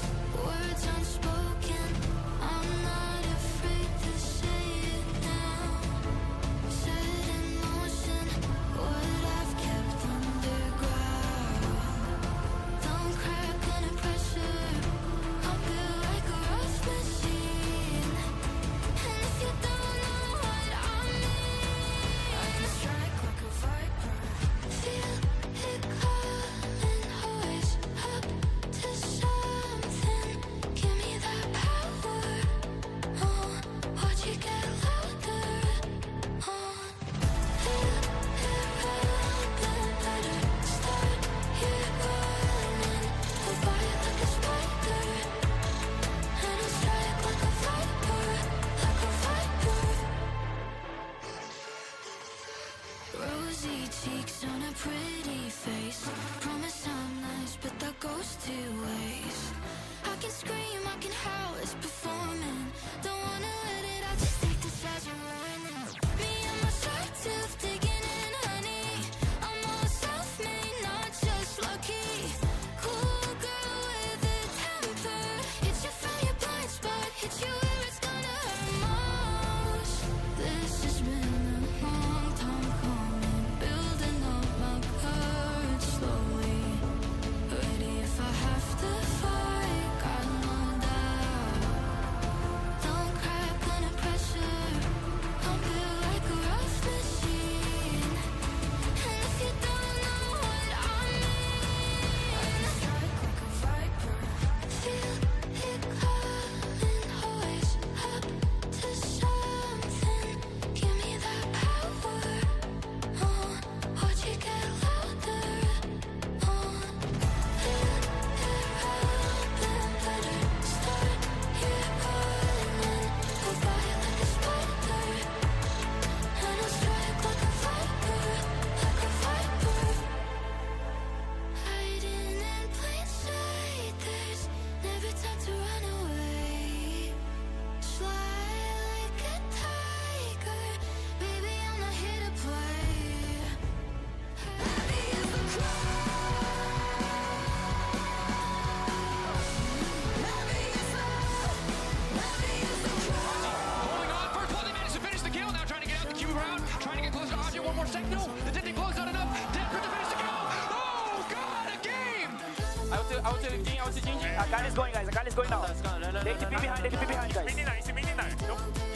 Guys, don't flash it now, guys. Don't flash it now. Jing go now, Jing. For the ult, waiting for the perfect time. Flash in, massive engage. Ajay still standing. Knock back on 2-3. Does not throw them into the wall. Doesn't think he has the range, but Maple's there. And Maple has more than enough damage to do the work himself. Maple. Welcome back to Worlds 2024 here in Berlin as PSG comes back against Spain Gaming here in Game 2, and a much more convincing game on the side of PSG here, and I feel like I'm playing to the expectations that we had for the team here. Yeah, absolutely. But it's so weird to watch a game like game number 1 where you didn't like the draft, we didn't really like the play, and then they come out in game 2 and they just absolutely slam them, right? Like it wasn't even something where it took them a while to get going. It felt like they were destroying them right from the word go. I felt like Maple was really outplaying Jinkato in the 1v1 in mid. Even though Jinkato had push, he was falling so far behind in the trades, and then he's in this awkward situation where he's trying to hit only the minions, where Akali's hitting him and putting him further and further from behind. And that's why they call him Kylian Mabel Mbappe as well, right? Oh, He's playing wow. for the PSG coming in here with the talents. But I also think it was so much easier for them to play once they banned out this Sejuani. I think Junjie looked way more comfortable on the Scanner as well. We saw it in the beginning for that 2v2 in the top side, and I think it was just so much easier for them to work through Junjie this time, where in game 1 it was so impossible to do it. Draft I don't want to say draft diff, but like easier situations to execute here, maybe on the side of PSG and grab the game. It was interesting. I mean, I think PSG, you know, they were able to come out with a draft that, you know, I think is more to like this kind of current meta. You know, it's a little bit different than what they were playing last time. I would say though, I still felt like they were pretty low on damage, and so it did feel that there was some pressure to actually get ahead and create an advantage. But this time, I was just really impressed by their laning. Like they created advantages across the map. All their lanes were winning. We saw Junjia get so much more done. In the last game, he was able to get nothing done on the Skarner whatsoever. You know, it was super late in the game. He's still on 0 KP. I think he got 1 Heartsteel stack in the entire first game, at least what I saw, like 30 minutes in. Game 2, he was involved in a lot. He was finding good ultis. He even made a really good early gank towards top to put the Rumble behind and keep Gnar in a really comfortable spot. So it just was more the PSG that we expected coming into the tournament, but not necessarily the PSG that we expected after we watched game number 1. Completely agree. And we're going to take a look at the HyperX Reflex replay here, GB, because that's exactly what Azel was saying just now, in the sense that skirmish is not going in PNG's favor, but also PSG executing perfectly here. And it came to really simple moment and really precise mistakes. Yeah, I mean, it's already been quite dicey for Weiser up in the top lane, and already in this position it looks like it's lost, but it's really Karaoke coming in here that makes it a very close effort. Yeah, exactly, and I have to credit Jinjia for how he was playing around Vision there. It was highlighted really well by the observers. He had the pink down, he saw that the Rumble was going to be walking in, so he walked back around the corner so he wasn't spotted on the ward, and that sets up for the E over the wall, you know, kind of catches him by surprise there. And it was a very close fight, but the Gnar is able to get Mega, obviously get some health back from that, and is able to survive as a result. So this was a really big play. When your lanes are already winning and then you win a skirmish like that on top side, then you have full control of the map, you have full prio everywhere, and it kind of allowed PSG to really run away with this one. Yeah, and I mean, in general, that's been one of the ways that you beat Pain Gaming as well. If they don't have an avenue or some leads to play through from laning phase, they have a very difficult time of playing the mid to late game. Like, as we saw in game 1, if they stack up the objectives, they find teamfight after teamfight, really easy for them to play the game. But when they get choked out like this, slowly but surely, from pretty much all the lanes, it becomes almost impossible for them to play the game. Yeah, and it was hard to maneuver and even contest objectives, I feel, even from the early stages of the game. I'm thinking about the Dragons were a specific case, I feel, but when I look at the top side of the map, specifically the Grubs contest, it's really complicated for Pain to maneuver with the tools that they have. Yeah, absolutely. I mean, especially when you are pushed in, your resets are a lot harder. It's harder to get there at the right time.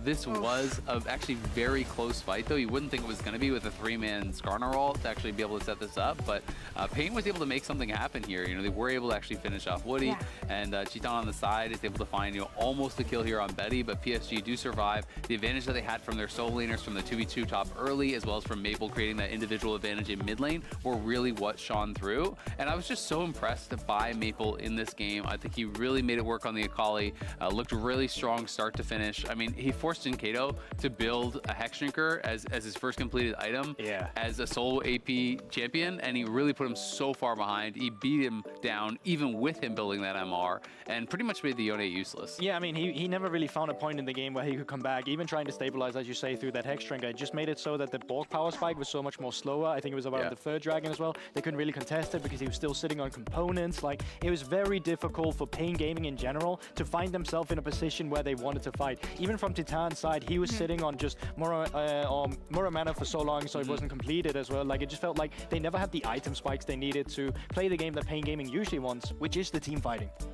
With this game looking way more like the expectations we had coming into today, what can we think about the third game ahead of us? Oh, it's hard now. Was it just a dream for Pain, or? That's kind of what it feels like, right? Like when you have a game 1 like that, it's easy after a game 2 to say, well, PSG just drafted wrong, right? You know, they just had the wrong read on the meta. Game 2, they changed it up. They absolutely dominated them. So I do think you have to then go back to that expectation of PSG is the massive favorite. Unless Pain can really get something going, I think, in the draft, try to throw some sort of a wrench in the gears, I think it's tough to predict. Yeah, but I mean, I want Pain Gaming to do it now after they took game 1. You know, I kind of want to see them succeed. Get rid of the Rumble. Have Titan again on something like the Lucian Nami. I love the early aggression they played through. I really hope we see them try and contest the early game so they find themselves at a better position for fights in mid-game. I mean, they have your passion. They have the fan support on the other side of the arena. So let's send it over there, actually, and to our casters for game 3. Thank you very much, Floor. Game 3. again, start of the day, not a position I expected that we would be in. Game 2 looking much more convincing from the side of PSG, and I'm hoping that Pain, bring a couple adaptations in. I don't think they need to blind pick Rumble. That's the first thing on my list. Oversimplification probably of what went wrong in that game, but it's a start, We've just had so much whiplash this whole series because Game 1 we expected PSG to completely dominate. Yep. Then they fall flat on their face. They pick 5 Nerfs champions, and they drop Game 1. But then in Game 2, it was probably in contention with Game 2 of the Mad versus Vikings series to be the most one-sided game of the day. I think it actually was the most one-sided game of the day with essentially a completely new draft. But now, with losing Game 2, Pain picks blue, gives themselves the first blue side game of the entire series, and we already see different bans with Skarner being taken out.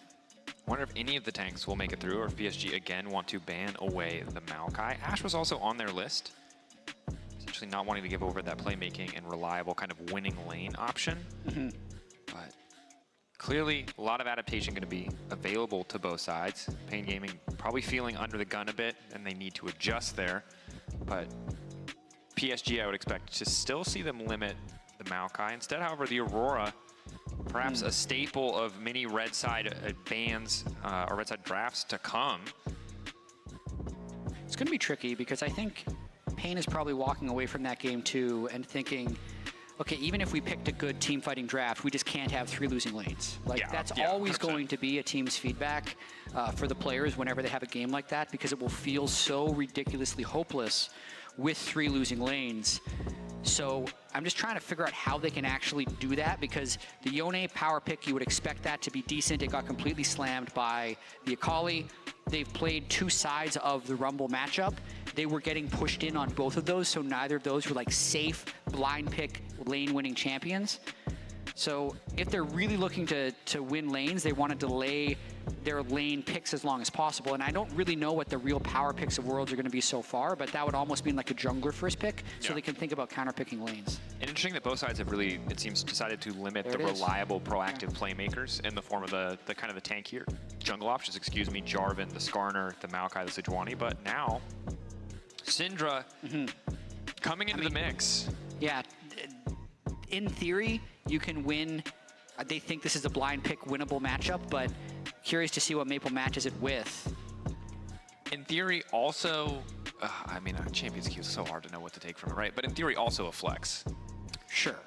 I feel like it's been a very heavily blinded pick in Champions Queue so far. Historically, Syndra's been fairly blindable as long as you can build the right type of team comp around it. Yeah, you get to hold every single champion at arm's reach. Abilities not forcing you to stop, not getting stuck in cast animations makes the champion feel so good in lane phase. And if they do pair it with a Lee Sin, you have really excellent CC setup, provide a bit more mid pressure.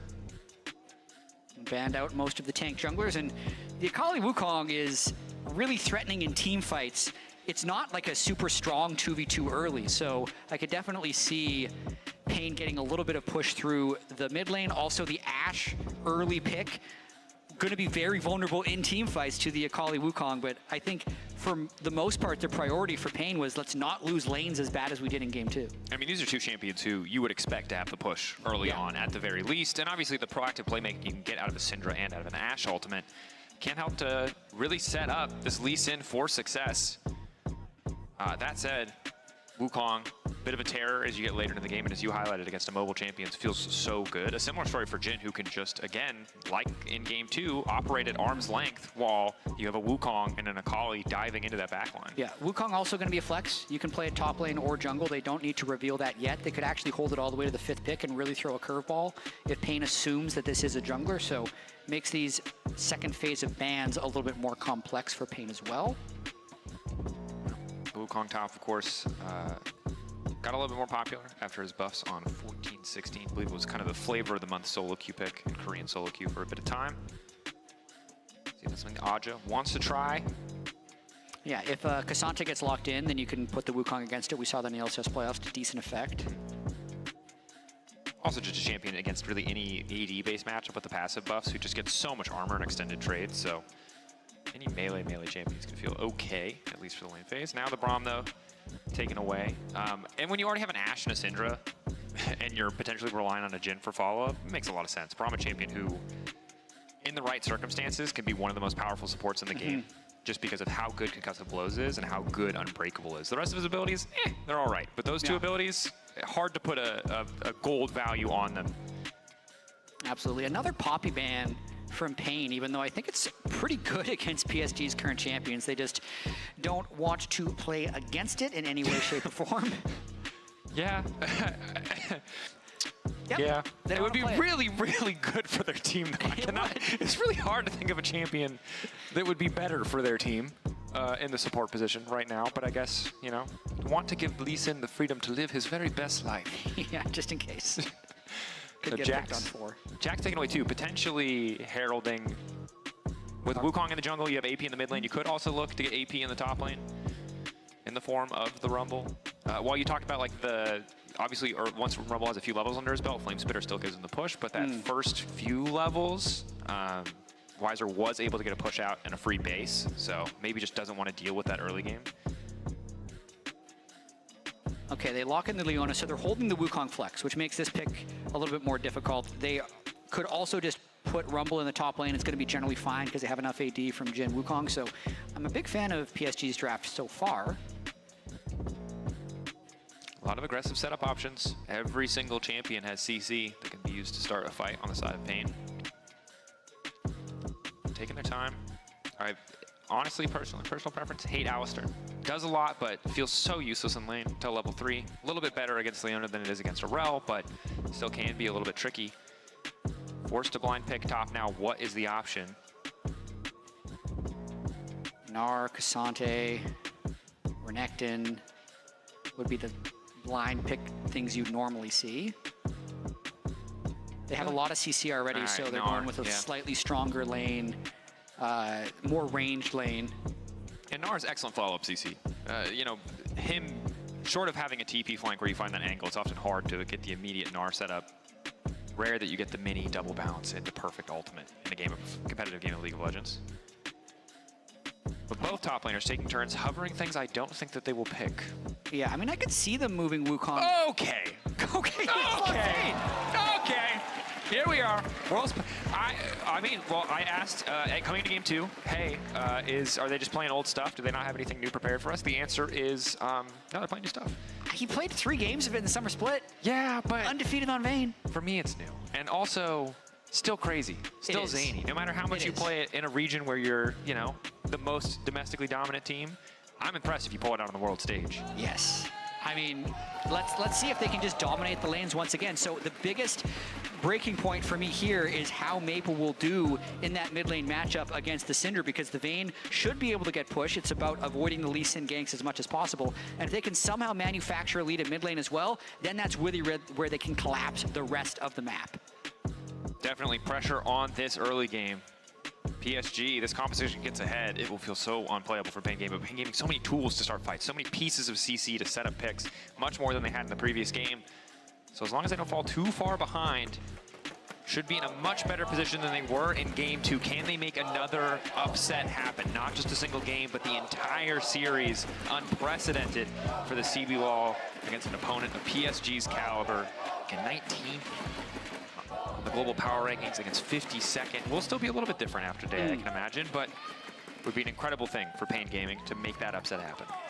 And it only takes one more game to take the series for either team. This is the deciding game.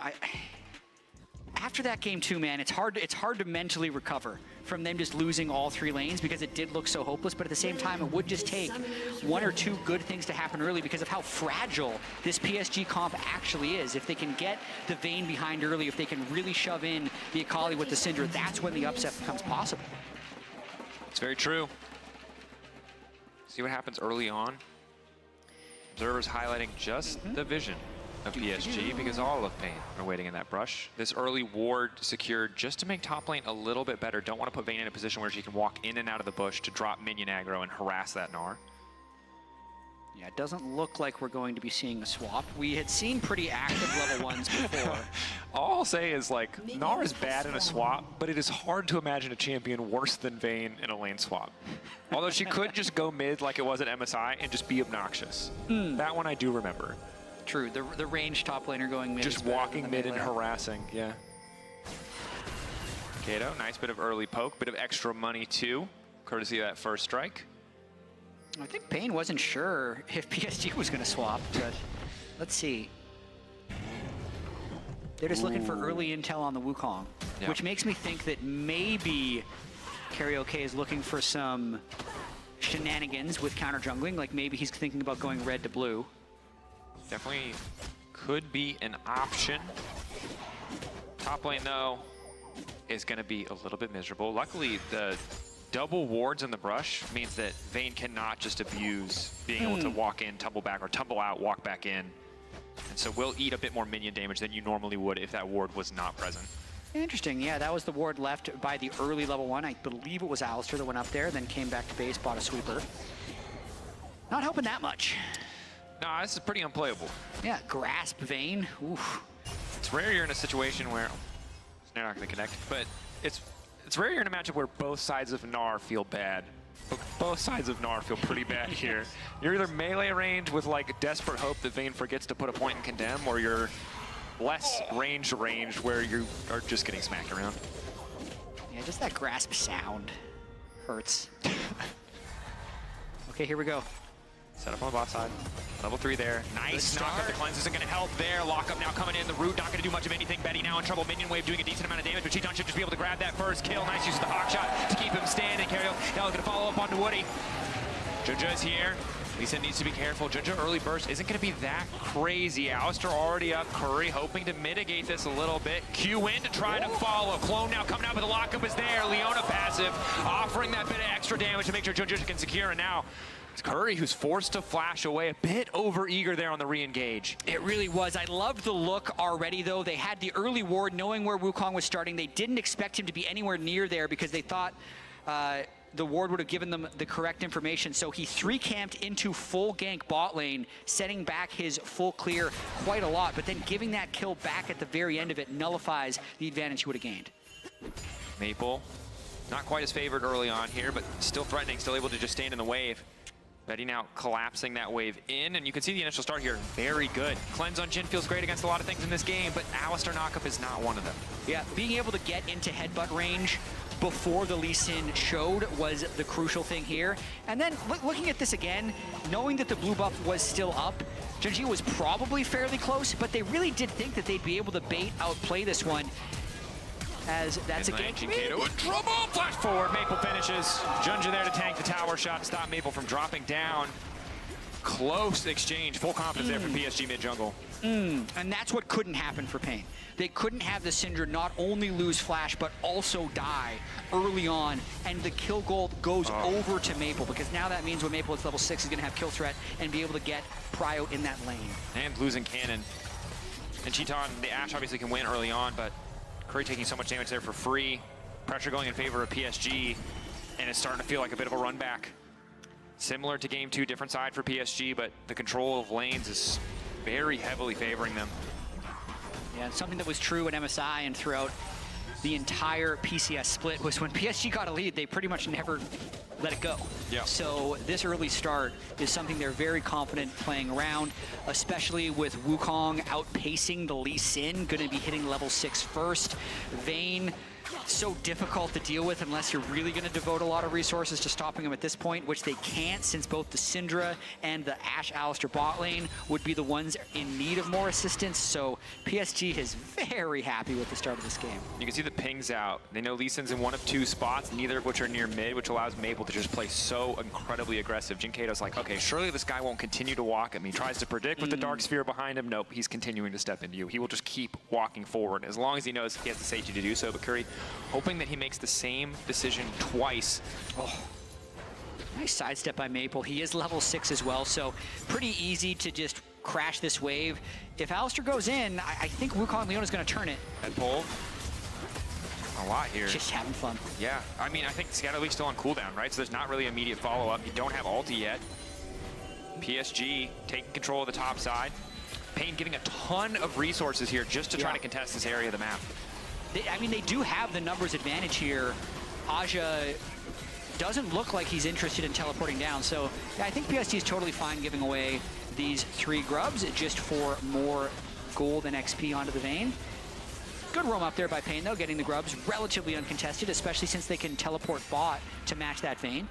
And while it's frustrating because you will lose some plates on the bottom side, you know, the Vayne with a bigger advantage, with grubs, the ability to shred through those plates even faster in the future, would only feel worse. So Pain choosing a little bit worse up front, then a little bit worse later. But Jinja here, Wajir has to be so careful. If he gets knocked into a wall, more than enough damage to finish the job before he can turn into Mega. He doesn't even have the Ninja Tap he completed yet.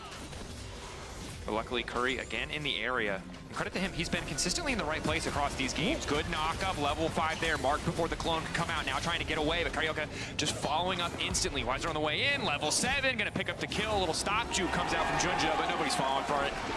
Quick kill back, and Pain Gaming, credit to them, finding the angle. No, that's huge. I'm a little surprised that Wukong was there, to be honest. A lot of times you'd want to just continue to farm your camps, keep your lead, and since you have such winning lanes, just kind of be there to match when the other team comes down. But credit to Pain for finding that kill. I think it keeps them alive in this game. Now having an additional kill, being able to go back, when he does go back, get those tabbies, maybe get a little bit extra, makes the lane phase so much easier.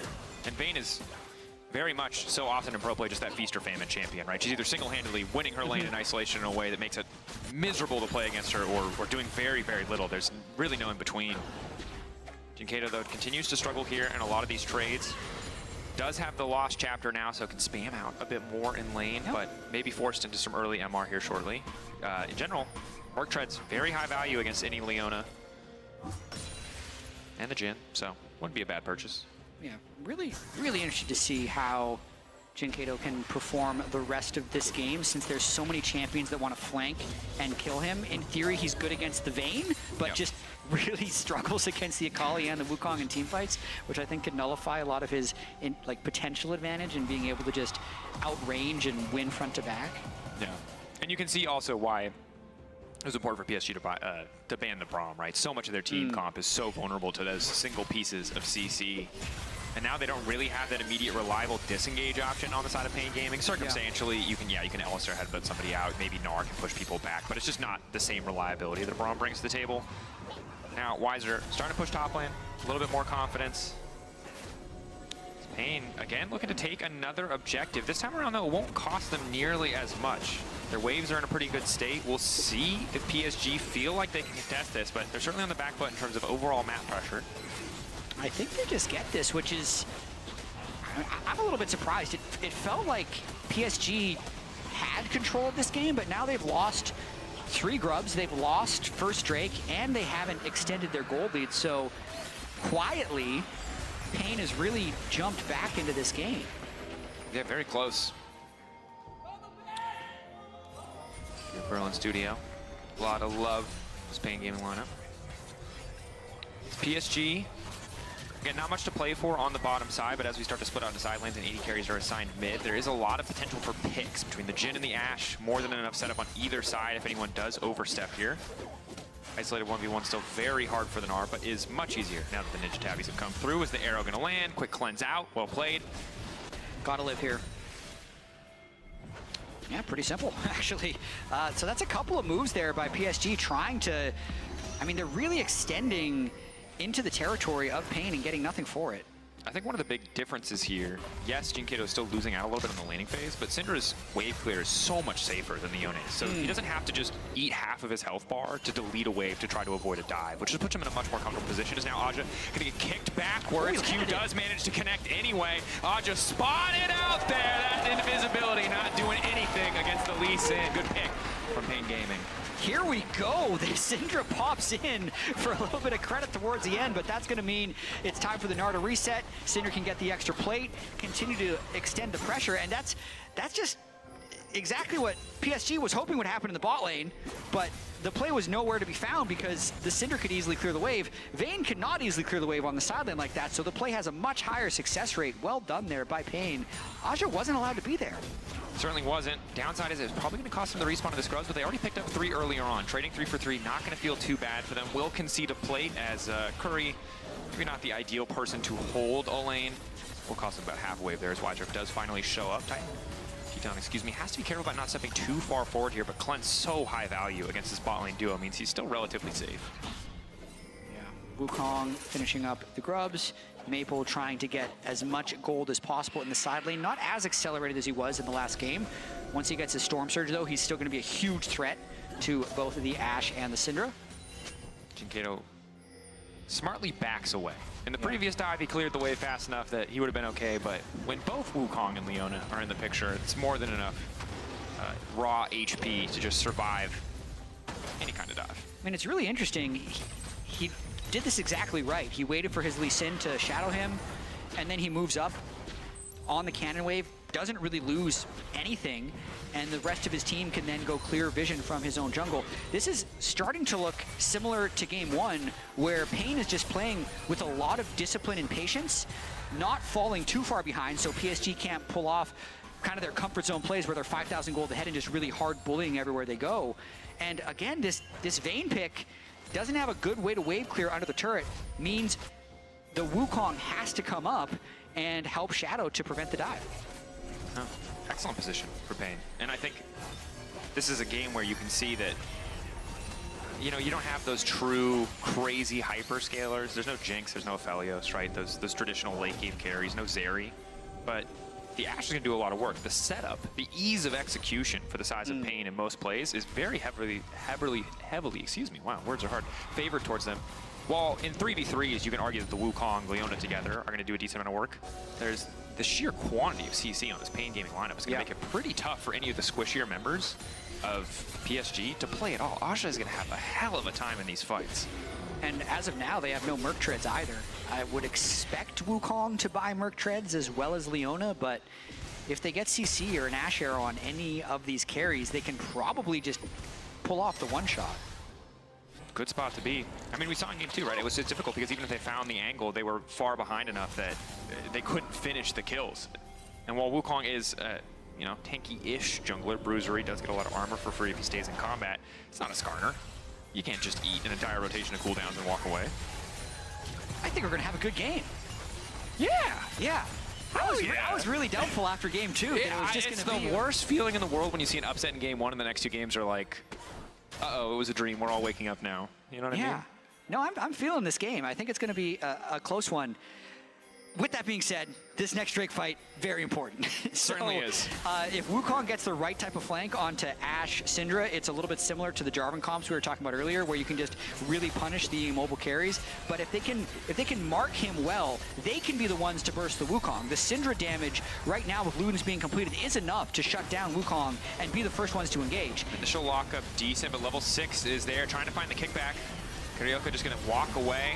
Second use of the ulti there. Pretty good. From Junja. Decent control, but a lot of their pick tools used in that exchange. Leona ult is still there.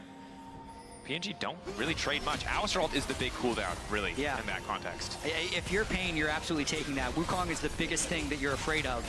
Betty, they go for Betty. Force shot, now trying to follow up. Leona doing what she can. Woody trying to disengage. Jinkato tries to hit the scatter leak, but it does not connect. Body blocks are there. Level 10 for Betty. And now a TP down to the bottom lane. Look at the MasterCard, lane economy snapshot, or we won't. Because it's very close is what it's going to tell us. It's going to tell us that, except for top, where Gnar is 1,000 gold ahead. Yes, sir. As you expect. In the Gnar versus Vayne. Actually, it's a winning matchup. We were Vayne wrong. has to scale, apparently. Needs a bit more time as PSG have decent vision control, but with Gnar able to get first move and having Mega, this is a really tough fight to navigate. Osha's here. Betty and Woody are so low, and Betty doesn't have ulti.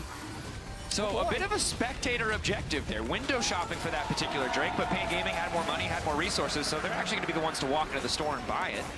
Well played, and they also have tempo on the map currently with the ability to get first on mid wave, first on bot wave. PSG running out at the moment. On the next reset, PSG is going to be able to get some tempo of their own, but just you're going to trade that every time for the second Drake, and still a slight goal lead. Yeah. Maple, I think, TPing top to try to get this wave in to make sure that they do have a pressure point where they can get a bit of vision control around this objective. Herald, of course, important for both of these lineups to maybe break us out of this laning cycle. But short-lived. Does let his team get in a little bit, but no one is there with wards to lay down the vision. Woody has to go mid to make sure that Betty is safe. So they'll get first initial setup, but PNG likely to just take it back. Man. Okay, so Rift Herald available right now. And Pain is playing as patient as they did in game one, which is extremely good for them because they're almost waiting for PSG to commit to objectives, and that's where they're finding the fights. Because right now, PSG actually has very poor objective approach because they have really low range. So unless PSG can actually win side lanes and get flanks set up, they can't approach objectives very well. So this whole time in between objectives, Pain kind of just has to avoid getting picked, and then if they have push as they move towards objectives, they'd be fairly confident actually taking these fights from range. And you can see they're immediately backing away as they realize they're pretty split, regrouping as 4, re-approaching the objective. And it's not just the short range, it's also the general lack of wave clear. Yeah. Right? Like, Vayne is terrible at clearing waves. One of the big reasons the champion isn't more popular in pro, right, as much of a bully as she is in lane, she's so slow to push these out. And while Maple's decent now that he has enough points in Q, even Jin has to build items to supplement that wave clear. That said, PG, only 3 people in the area. You've got Gnar waiting off the side. Look at Weiser's rage management, perfectly ready to go. If a fight does break out, we'll start to tick away, but not too far off Mega. They go first. Taking their time on Woody. They don't need to overcommit resources. Weiser now charging up the Mega. A good initial pick. Junja trying to buy a bit more space, buy a bit more time. Jungler already taken off the board. Junja still running, still living for an extra moment, but the knockback is there. Weiser just completely whiffing. Knockback and whiffs again. Gnar missing everything. PSG outplaying it now. Aja, this is the perfect circumstance. He just wants to chase these kills down. Maple is there as well. The dynamic duo, the solo lanes. A PSG trying to play cleanup as Betty returns to the mid lane. Pain had so much confidence going into that fight, but PSG are the ones that just execute straight up better. Vayne actually just knocking the Gnar around, discombobulating Weiser as he misses all of his important skill shots in this one. No Herald goes over though, so it's purely a gold advantage currently gained from that fight for PSG. Aja at least able to return to the top lane. Not even going to stick around and try to take the tower. Knows that the lead that they built for themselves in terms of overall map presence isn't that big. Weiser, frustrating play. Yeah. Wallop, yeah, I imagine what ends up happening there is you're buffering the wallop or you're pushing it as you lock your camera, so it ends up going the wrong way, and then the ulti just completely whiffing here. Yeah, Pain tried to hard engage onto the Leona and do not get the burst down early, which immediately puts them at a bit of a disadvantage. And they really extra chase to finish off this Wukong, and I think that's got to be what happened, but absolutely wrong side on his W. Yeah, some kind of misinput, most certainly. And this is a circumstance where if you burned all your cooldowns, Vayne is going to have a hell of a time running you down. Thinking about a dive bot. That's a Mega Gnar, though. Weiser. They're going to kill the turret first. Ulti back up. Going to go in, go for the pushback into the wall, get a little bit of damage down, but no one is in the area. Meanwhile, his team already trying to take down other objectives. Weiser taken out of the equation, but it's tier 1 top. Traded in return. Mid lane, I believe, under pressure as well. So 2 towers taken down for 1. Pain Gaming in a decent spot. They want to continue to trade up. No one has taken the Herald. It's not the center of attention. Instead, so much more about pressure on these side lane objectives. And we're just getting a bit of a side lane race. Are going to take 2 as well. I think they're just agreeing to give each other money. Which, if you could do this in real life, I think a lot of people would. Guys, I've figured out economics. I've never read anything about it. I don't know anything about it. But what if we both give money? We're just both going to accelerate the game. That's what we want. I think it will probably actually end up favoring... Wait, isn't this how inflation happens? Yeah, it is, actually. Someone's written the math in this before. I think it favors PSG, though, is what I'm trying to get at. Because more so because of the space created on the map. That gives a really, really deep angle if they can ever get really deep push in that bottom lane for Maple or Wukong to come up for a big flank. Yeah, and it can be really tricky for Jinkato on these side lanes against champions like the Akali, like the Vayne. Very reliant on getting a lot of damage up front, and in an extended trade, he's just never going to be favored. But Pain Gaming forced to catch that bot wave pretty far back. There's a decent TP flank ward if they choose to use it. They have to be careful here. Junjo ready to start a fight. Yeah, and looking at the items, PSG is way stronger. They have two completed items on Akali and on Jhin. It's going to be important. Betty doing what he can to clear the wave. Shitan just continues to bully, though, knowing the rest of the team is elsewhere. So Pryon mid. Oof, this is dangerous because they do not have 2 core items on Syndra and Ashe against 2 carries of PSG that do have 2 core items. They see Maple top. They know he has to TP in. They're hoping that they can just burn this down, that they can just get themselves into soul point. Weiser with the ultimate. He has to be better in this fight. Maple's already on the flank. Cheeton not going to be in trouble. The arrow completely whiffs in terms of overall timing out. Cheeton is going to be in trouble. E1 connecting. E2 ready to go forward. Can't kick him back in time. The execution once again from PSG is just better. Wow, that was so close. They almost missed the smite on the Drake. It went down to 13, but then they were still able to secure it. I think they're going to ultimately think that's worth as long as they can stop this Baron, but unlike last game, this can be a fast Baron because that's a Kraken Slayer Vayne. Much, much faster this time around. Aja there, Junja there as well. Good damage. We're still early enough in the game, and the gold lead not big enough that it'll take a little bit of time. But Carioca, can he get into the pit? Stop it. Doesn't have ulti. 5K getting lower. Jinkato closer and closer. 3K, they're going to try and burst it. The objective should just fall here. They're going to try to pick up a pick in the meantime, but I don't know if this fight favors them. PSG still ready to go. Round 2 not quite going to happen. Pain Gaming caught reeling. TP down to the bottom side. They're just trying to delay some of these recalls, maybe get a bit more goals in their back pocket. Confident play from PSG. Yes, they lose out on the smite fight, but they do manage to grab the Baron. And that, I think, is why that was such a risk by Pain, because they were always going to lose this fight. They just were so far down in items, and they commit a lot of cooldowns just to secure that Drake. I'd say PSG did go too late, though. Maple, if he's in there 10 seconds earlier, they can get this fight before the Drake goes down. They still clean up, they still get the Baron. If they can make something happen with this Baron, they can make it almost impossible for Pain to get that soul. But being on soul point is probably something that Pain is pretty happy about. Especially Hextech, right? Yeah. Arguably the strongest soul in the game in terms of efficient combat output. But PSG... Not gonna hit. I mean, that's still just a Vayne. That's still just a Vayne. Lee Sin can see her. But now, the rest of PSG is collapsing, and things are looking a little bit difficult. Excellent scatter of the week, but Junja ready to go over the wall, and already the Jhin is in range. Nice knockback, stopping the first ulti.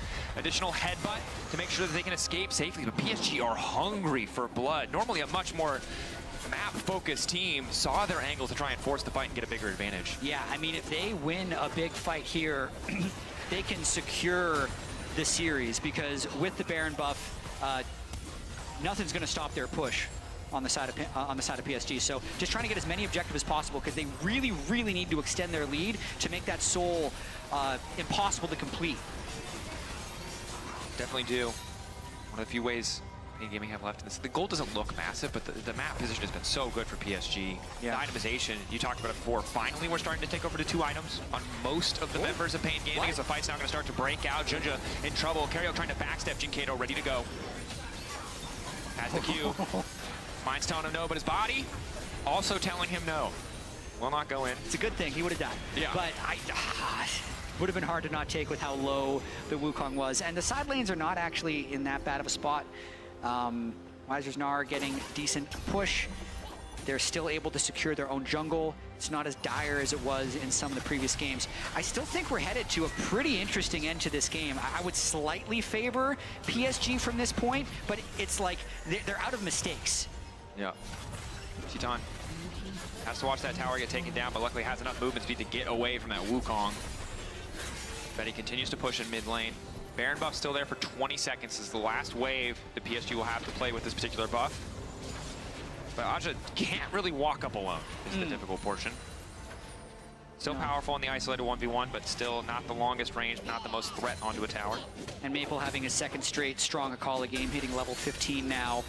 2 completed items and an Izzy large wrong. But what I mean by them just being out of mistakes is they're clearly the stronger team right now. Sure, And if they execute, you know, exactly right, then Pain won't win another fight, Pain won't get another objective. But one mistake in this next minute, let's say Maple gets picked, misses ultimate, or maybe Wukong dies before a fight, that could be soul, and then I'd immediately favor Pain in the game. So while PSG is favored, is ahead, they're right on the tipping point if they give up this soul accidentally. Very close. Tenuous advantage. They have the tools to deny the soul from the side of Pain Gaming, but can't afford to get caught out on the side lane. You can see Maple immediately backing off. Doesn't have the vision to step any further forward, even though he does see a little bit, at least on the other side of the pit. I believe Pain saw that ward get placed. Curry was there, so not sure if they're just not worried about it. Ryoka has to be careful, though. Condemn alone, not too scary, but when you've got 2 other members to back you up, it can be a bit difficult. Ulti immediately to kick things off. Junja getting a lot of cooldowns in exchange for his ultimate. Still feels like a trade that overall favors PSG, given that they already have a dominant position around this objective. Still engaged with Leona, but they have no deep push here, so Maple doesn't actually have a strong flank that he can go through. And if you're PSG, you do not want this Drake taking damage. The closer it gets to a flip, the closer you get to losing the game. Aja on the flank. He goes in first, it'll be difficult. Now the ulti getting brought out. Junja getting lower and lower. Aja waiting off to the side. Visor hoping to find that good ulti angle. Curry now taken down. Carioca going back in. Woody lower and Drake lower. is low. 2K on the objective. Can they find a way to finish this one off? Carioca knocked out of the fight. Betty stepping up. 1-2 shots trying to find the job. The Hextech Drake taken out and taken down by PSG. Visor and Carioca trying to make it happen. Maple in the clutch. 1 kill, 2 makes it look easy. 3 overall. The triple for that man in the mid lane. Oh, it's a banger, Dracos. 9 champions die in that fight, and Maple's the one who walks away. But this is extremely close as that Drake gets lower and lower. Woody flies in. The focus to me is all on the Drake, and that's what PSG takes advantage of because Pain really want to steal this Drake. Wukong is able to secure it, and then the end of this fight is just pure chaos. Maple jukes around the outside. Once he lands that E, it's over. And again, we talk about Maple so much when we talk about this team because he's that historic figure, right? He's the guy with the pedigree, but when he's the guy with the hands and the mechanics and the massive 7-0-1 scoreline too, you know PSG are set up for success. Game 1 was rough. Game 2, incredibly dominant. Game 3's been a bit more tenuous for them, certainly, but Maple is in such a strong position to bring this one home. Yeah, I think that was a shot we had of Jin Kato just kind of scratching his head after that one. Wasn't able to have a good position on Cinder. Once they move into the pit, their backside gets so exposed for the flank of the Akali or even the Wukong that it gets really dangerous. And that was a fight where Wukong didn't even get the flank off. Yeah. I think that's one of the important things that Pain's been able to do is they've been able to get that Wukong ult out early. Because if there's a fight where Wukong is able to actually truly engage on a squishy, I think the series would be over. We find the angle. A lot of damage on the clone there, but it costs them getting in position for the solar flare. They try to force the play on the side of Pain Gaming, but PSG punished that single moment, that little bit of inaccuracy. Quick reaction comes in from Junja, stops any of that initial poke, any of that initial CC from landing on him. Yeah, flashless Syndra is such a hard game to play against what PSG has, especially when you're lacking vision or a gold lead. So that's likely going to be another Baron here for PSG. And now, it starts to feel a little bit easier for PSG, I think it's safe to say. 3.5 items, getting closer and closer to 4. Their gold lead, not insurmountable, but feeling pretty damn close. Still have to respect the potential of Soul, but otherwise, they're in perfect setup to close this one out. They absolutely are. They haven't made that mistake yet. They have that one mistake still to spin. Yeah. Could happen at any moment, though. If Maple does die, then that's a huge bounty going over. Yes. Maybe changes the tide of this game, but completely agree with you. PSG look to be in position to win. It's really hard for Maple to die. He's 2 levels up over Jin Kato. Yeah. He has Zanya's. He's and Shroud. He's very hard to kill, but it is possible. There you go. Again, managing to land these Qs. Spotting out Junja. Will clear the wave. Jin Kato having that range does still make it pretty easy to defend these towers, especially even through the Baron buff when they bring enough members to the 4. And Maple finally moving to bot wave to try to get that going so that they have more pressure points to play around, but not the most effective Baron thus far from PSG. No, definitely not. Only 1,800 gold on that Baron power play. 2 minutes left. Going to reset, maybe try a little bit more. But that's because they've gotten rid of the majority of the easy standing gold, aside from this one turret, where Pain was all 5 grouped up since PSG didn't have any good side lanes to push. Looks like for the most part, this is just going to, you know, line their pocketbooks a little bit before this next soul fight.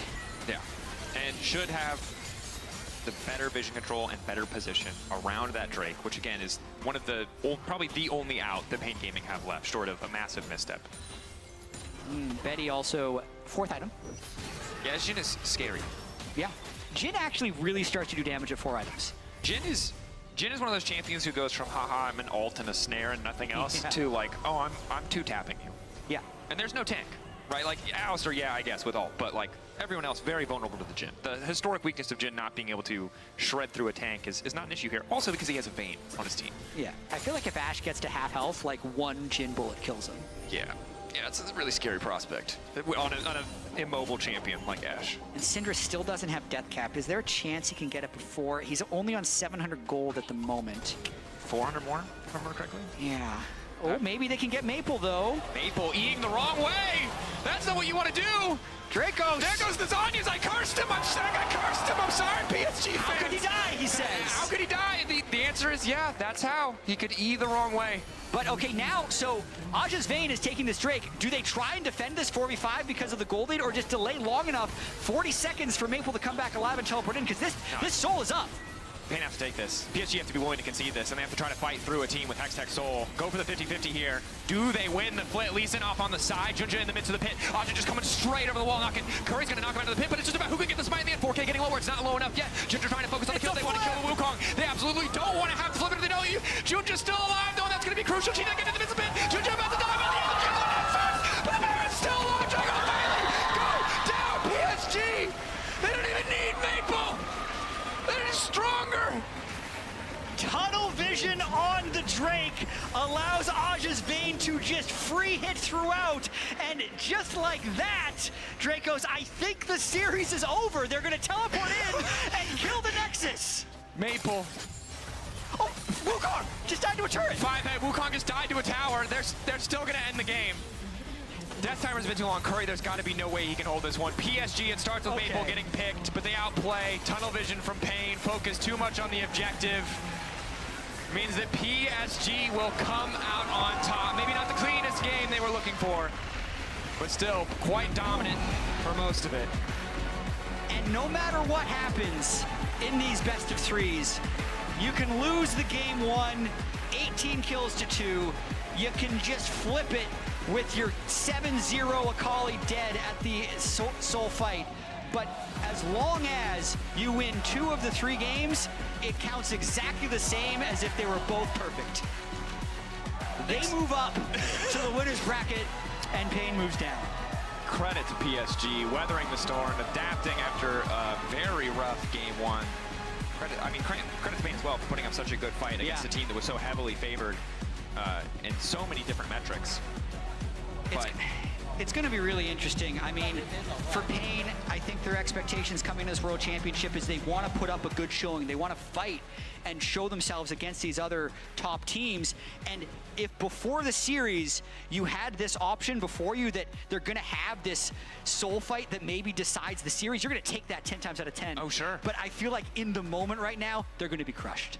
Because they were so close to taking down this PSG team who just by the skin of their teeth escape and take home the win. Yeah, and it's rough because by the same logic that you use to celebrate PSG, right, also counts against Pain because a lot of people will see the loss and not see the heartfelt effort and the incredible moments across these 3 games where they were able to fight back. That first game where they were able to take down PSG.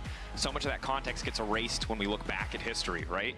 And I think that for them, they have to hope that this is just the beginning of what could be a very promising showing at Worlds. And I think for PSG, this is a valuable series for them to have played. It's actually more valuable for this to happen than for their very old team comp in game 1 to win and then just rolling with that for the rest of Worlds. I don't think that would have been helpful for their read on the meta. So absolutely, I think their read on the meta was off with their game 1 draft. It was just Rumble Tristana. Maybe they knew it was bad and thought they'd be able to win anyway.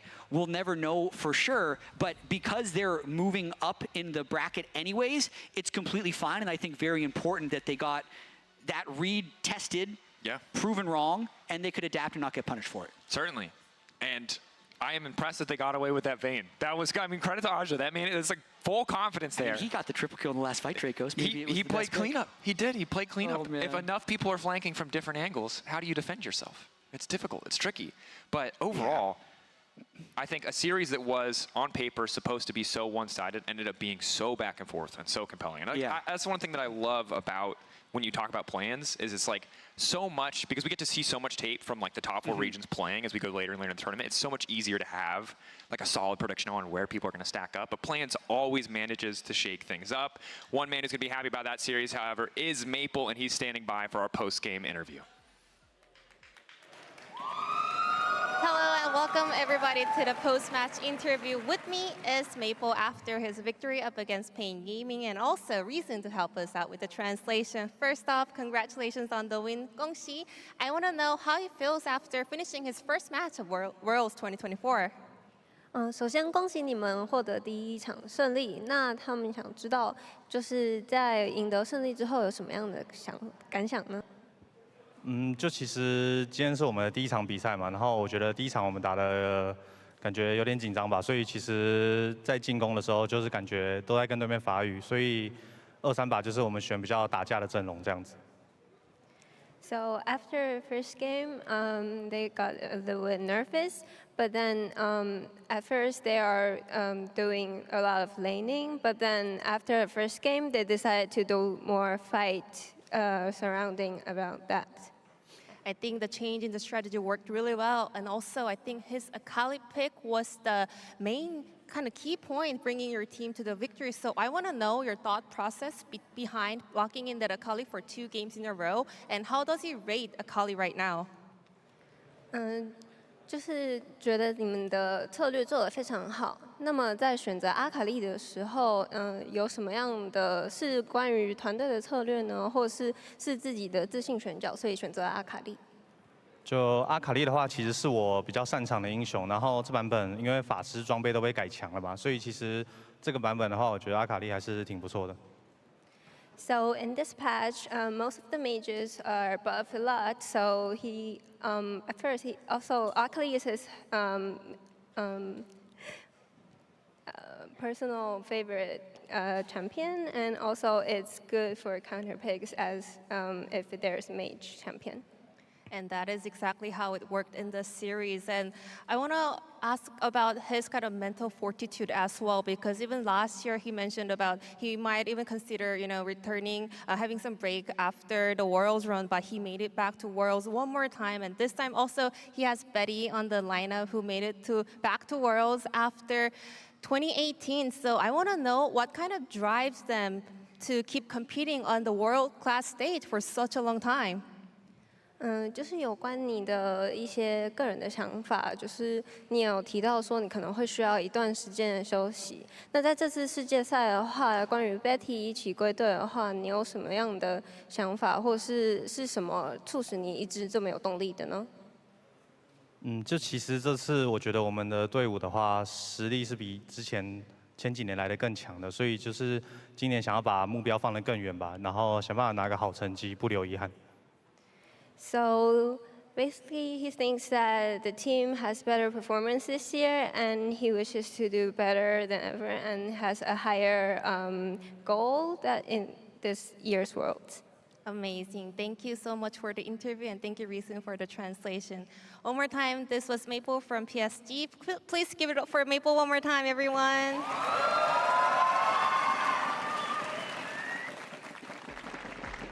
Yay, thank you so much. It's amazing to hear from Maple, and PSG takes the series here to N1 and they will advance to the next round. Welcome to Cooldown, everyone. The last portion of the day here. We're gonna review what happened today actually, because I don't feel like this is the way we expected this series to go, even if the result is more so. Yeah, I mean, we expected PSG to win, but like everything else was not like this at all. And I mean, I just have to say, Maple, it's so impressive how well he is playing, this far into his career. Laura, you were saying this is the 11th anniversary of his international debut. Yeah, like that is crazy. And he wins Player of the Series, like being able to actually do that 11 years into your pro career. The players that can do that and perform at that high level, this consistency for so many years, are the most impressive pro gamers to me. It's more so than people who peak a little bit higher. People like Impact, people like him, people like Faker, people like Deft, guys who have been playing forever through all these different metas, through all these different teams, teammates, situations, and still performing. Like, it takes such dedication and so much skill and perseverance to be able to do that for so many years. Yeah, absolutely. And you're not only competing against others, you're competing against yourself, against your vision of the game, because you have to constantly update and adapt. And I feel like, GB, this was a story of adaptation maybe on the side of PSG, from game 1 to game 2, taking game 3 in the end. But I have the feeling that game 3 could have gone either way. I mean, that last fight has to be heartbreaking for Kane. I mean, you finally catch Maple, the guy who's been giving you issues the entire game, not just game 3, but game 2 as well on the Akali. He's been a nuisance. You're on Soul Point. You finally kill him. You gather around the Drake. And what happens?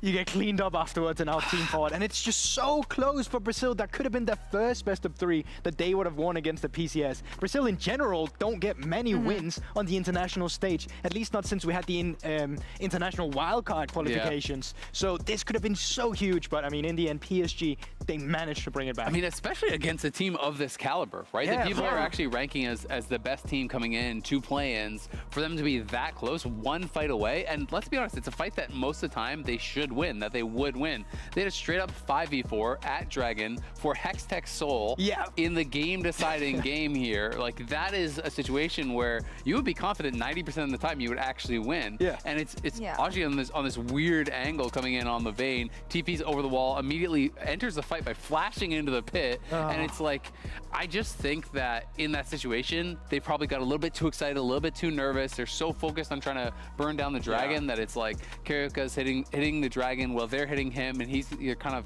you know, just in this weird spot where I think maybe they just got a little bit panicked. Yeah, the fights were just so long. They managed to get the Sundered Sky up multiple times, and that just made sure that Junjie never really died. They thought they were going to kill him. They thought they were going to get the Drake, but he just kept life-stealing up, and that really was a big problem for them. Quick mention of the Vayne, because you know that in Europe we love to go Vayne. We love to go Vayne, especially when Vayne is not supposed to go. Yeah, but I don't feel like it was the best angle here. Yeah, I mean, it was interesting. I think it worked well in the matchup in the isolated 1v1, but some things kind of went bad. Obviously, they had Junjie coming down to look for a potential dive, but Curry on the other side, I think, was already waiting there. They were able to get a kill for the Gnar, and then from that spot, he was totally fine in the isolated 1v1. And I just thought it was such a hard Vayne game to play out, because it's not like he can take cleanse. He's playing with the TP. There's so much CC on the Pain Gaming side that I really favored their comp. I mean, you have Ashe, you have Syndra, you have all these ways to actually start out a fight. You could get caught by the Lee Sin, you could get caught by the Alistar, you know, and if you do get caught whatsoever, you're going to die 100-0 in most of those situations. And that was true for most of the champs on PSG's side, but they were able to actually just mechanically outplay. I really liked how they were able to split up some of these fights and turn them into, like, here's a 1v1, there's a 2v2, there's a 3v3 over here, you know, like all these little small fights instead of just a front to back 5v5 where I think they would have gotten absolutely blasted. Before we move on to the rest and wrap up the show, one last shout out to Maple, honestly, our Oppo players of the series today. There's so much to say about him. Legendary players. We said that he was celebrating his 11th anniversary as an international debut. We also know that he wants to make it count maybe more than ever this time, GB. No, absolutely. I mean, PSG Talent uploaded a YouTube video with Maple saying that this might be his last run, and this is potentially the last time that he's going to be playing on the international stage as well. So I think the fact that he's still this clutch in Game 2 on the Akali, where he just completely gapped Yone on the other side, but also this one where you're saying it as well, right? Like his Akali multiple times just bailed PSG out. I mean, he was playing that so well. In that previous clip, I was so impressed because not only does he hit the E onto the Ashe, but then he actually waits out the Lee Sin Q that he knows coming, then goes in on another angle, able to finish him off on the back line. He was creating so much space, putting so much pressure onto the Pain Gaming carries. He was laning really well in the isolated 1v1 against Shinkato. I mean, he is playing, you know, like someone who is really at the top of their game still. And if he decides he doesn't want to retire, he can obviously keep going. Yeah, that's the thing, right? Because we often talk about when has a player peaked, right? Like through all your years of playing, when was it that really the peak came down? And the thing is, like, as you said yourself, Law, you keep competing with yourself as well. You need to be better than your past year. And Mabel's just a guy who shows this hard working ethic every single time, trying to be the best when he can. He's dominated the PCS for so long as well. So honestly, just credit to Mabel because he's been fantastic. And I think we've seen more and more as League has developed as a game that, you know, it's kind of been disproven that you have to be super, super young. You have to be like a 17-year-old. And, you know, if you're not amazing by the time you're 20, you're going to be all washed up and you're not going to be able to succeed. We're seeing more and more players, you know, really playing, you know, at their prime level later and later into their careers. We have guys like Core JJ, who's playing some of the best League I've seen him play ever in the LCS. He's 30. Impact is 29. He just won MVP for the first time in the LCS, you know, like 11, 12 years into his career. Faker winning Worlds 10 years after winning Worlds last year. It's crazy. Like that stuff to me is so impressive. And it really does show that there's always more that the players can improve on. It's way more about mindset. It's way more about dedication and hard work than it is about your age. I love it. You know what? I'm just gonna leave it on that note because for me, it's a lot of hope for players who want to stay around in the scene for a long boomers. time. Yeah, for the boomers like Maybe us. even who want to Casey stay in could the be scene, you know. challenger. Yeah. Focusing a bit, before we focus on tomorrow, what are the main takeaways from today? From a game perspective, meta perspective, maybe expectations? Don't pick Tristana, Rumble, and MF. Yeah, the That Rumble one, definitely yeah. bait. I think read the patch notes before you play the game. I'm glad that PSG got it in between the game break of game 1 and 2 to quickly readjust. But I also think in general from PSG, I want to see more from them. I want them to see them have a better read, because this was not the PSG that I thought we were going to see on the international stage. I've been seeing so much more domestically from them, and I'm really hoping that they can give MDK a fair fight, because with the level of play I saw today, I was like, well, maybe it's not too bad for MDK, because initially I did expect them to lose to PSG. Now I think they can put up a fight. But you just never know which PSG is going to show up. Even at MSI, where they looked so good, they went 5 games against BLG and then got 3-0'd by G2, right? Yeah. So it's like, this is a team that could have a rougher showing today and then come in when they play against Mad and look incredible. So you really don't know. I would say, my main takeaway, at least from what we've seen, is the AD carries mid look very, very weak. That was kind of expected. But I don't think that there's like one solidified meta. The second series was much more about these melee champions in mid. We saw Jinkato have a really good Yone game in game number 1. We saw 2 Akali games that were dominant. In the other series, it was much more about like Orianna and Syndra and more that mage style. So I think we're seeing that there is flexibility. It's just kind of in a different way than what we saw before. And we need more info, maybe, before forming an opinion here. 100 Thieves are going to make their debut tomorrow at Worlds 2025. Yeah? How confident are we on this one? Facing that up didn't against sound R7. confident at all. I'm excited for this team, and I have heard they're doing pretty well in scrims and everything. That's usually a bad thing around these parts. Well, famously in an LCS, they normally do horrible in scrims. They are normally getting blown up by everyone, but then they usually do well on stage. I know that there's a lot of young players on this team. 4 of them have never played at Worlds, so you never know how that's going to really show up. I think as long as they play comfortable, they play to their own skill level, that they're going to do really well in play-ins. And I am excited for a lot of these guys, especially, Sniper is just such a fun player to watch. He's super young. He's just loving being a pro and loving the experience of that. So getting to see him make his debut at Worlds would be really cool. When he's talked about the fact that Viper, who is his brother, if you didn't know, also played in the LCS. He never made it to Worlds. It was his dream. So he's kind of like living his brother's dream and been able to get that to happen in his rookie year, which is really, really cool. That's fantastic. So that's an amazing story. And River and Quid, I think, are going to show out. Yeah, I'm really looking forward to see River as well. I've been hearing good things about his champion pool around the current meta. River as has well, got like Jarvan, yeah. So I'm really curious. If Jarvan is meta, it's over for River. Yeah, but honestly, it's also just, River before he made it to the LCS also made it to the international stage still, right? And I think it's such a cool matchup because you get to see Audi, who's been here so many times through R7 as well, but like the Peruvian goat, as they call him, also going up against River. And while 100 Thieves obviously are heavy favorites coming into tomorrow, it's still a very cool jungle matchup between these 2 legendary players. We jinxed that enough, I feel like, today. So yeah, let's see what happens tomorrow. That's a story. PSG still won. PSG still won, still. We'll see what happens for the rest of our teams tomorrow. That's all for us here.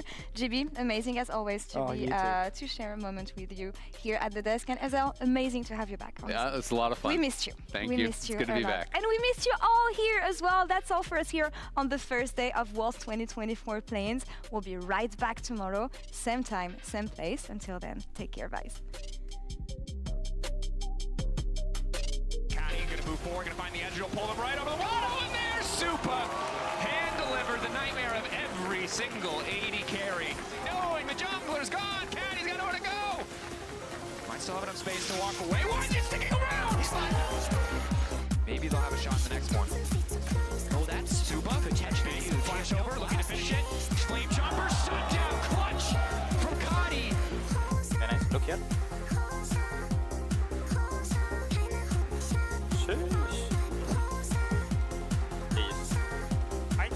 Look for fight. Go scanner, guys. I give you here. Scanner, guys.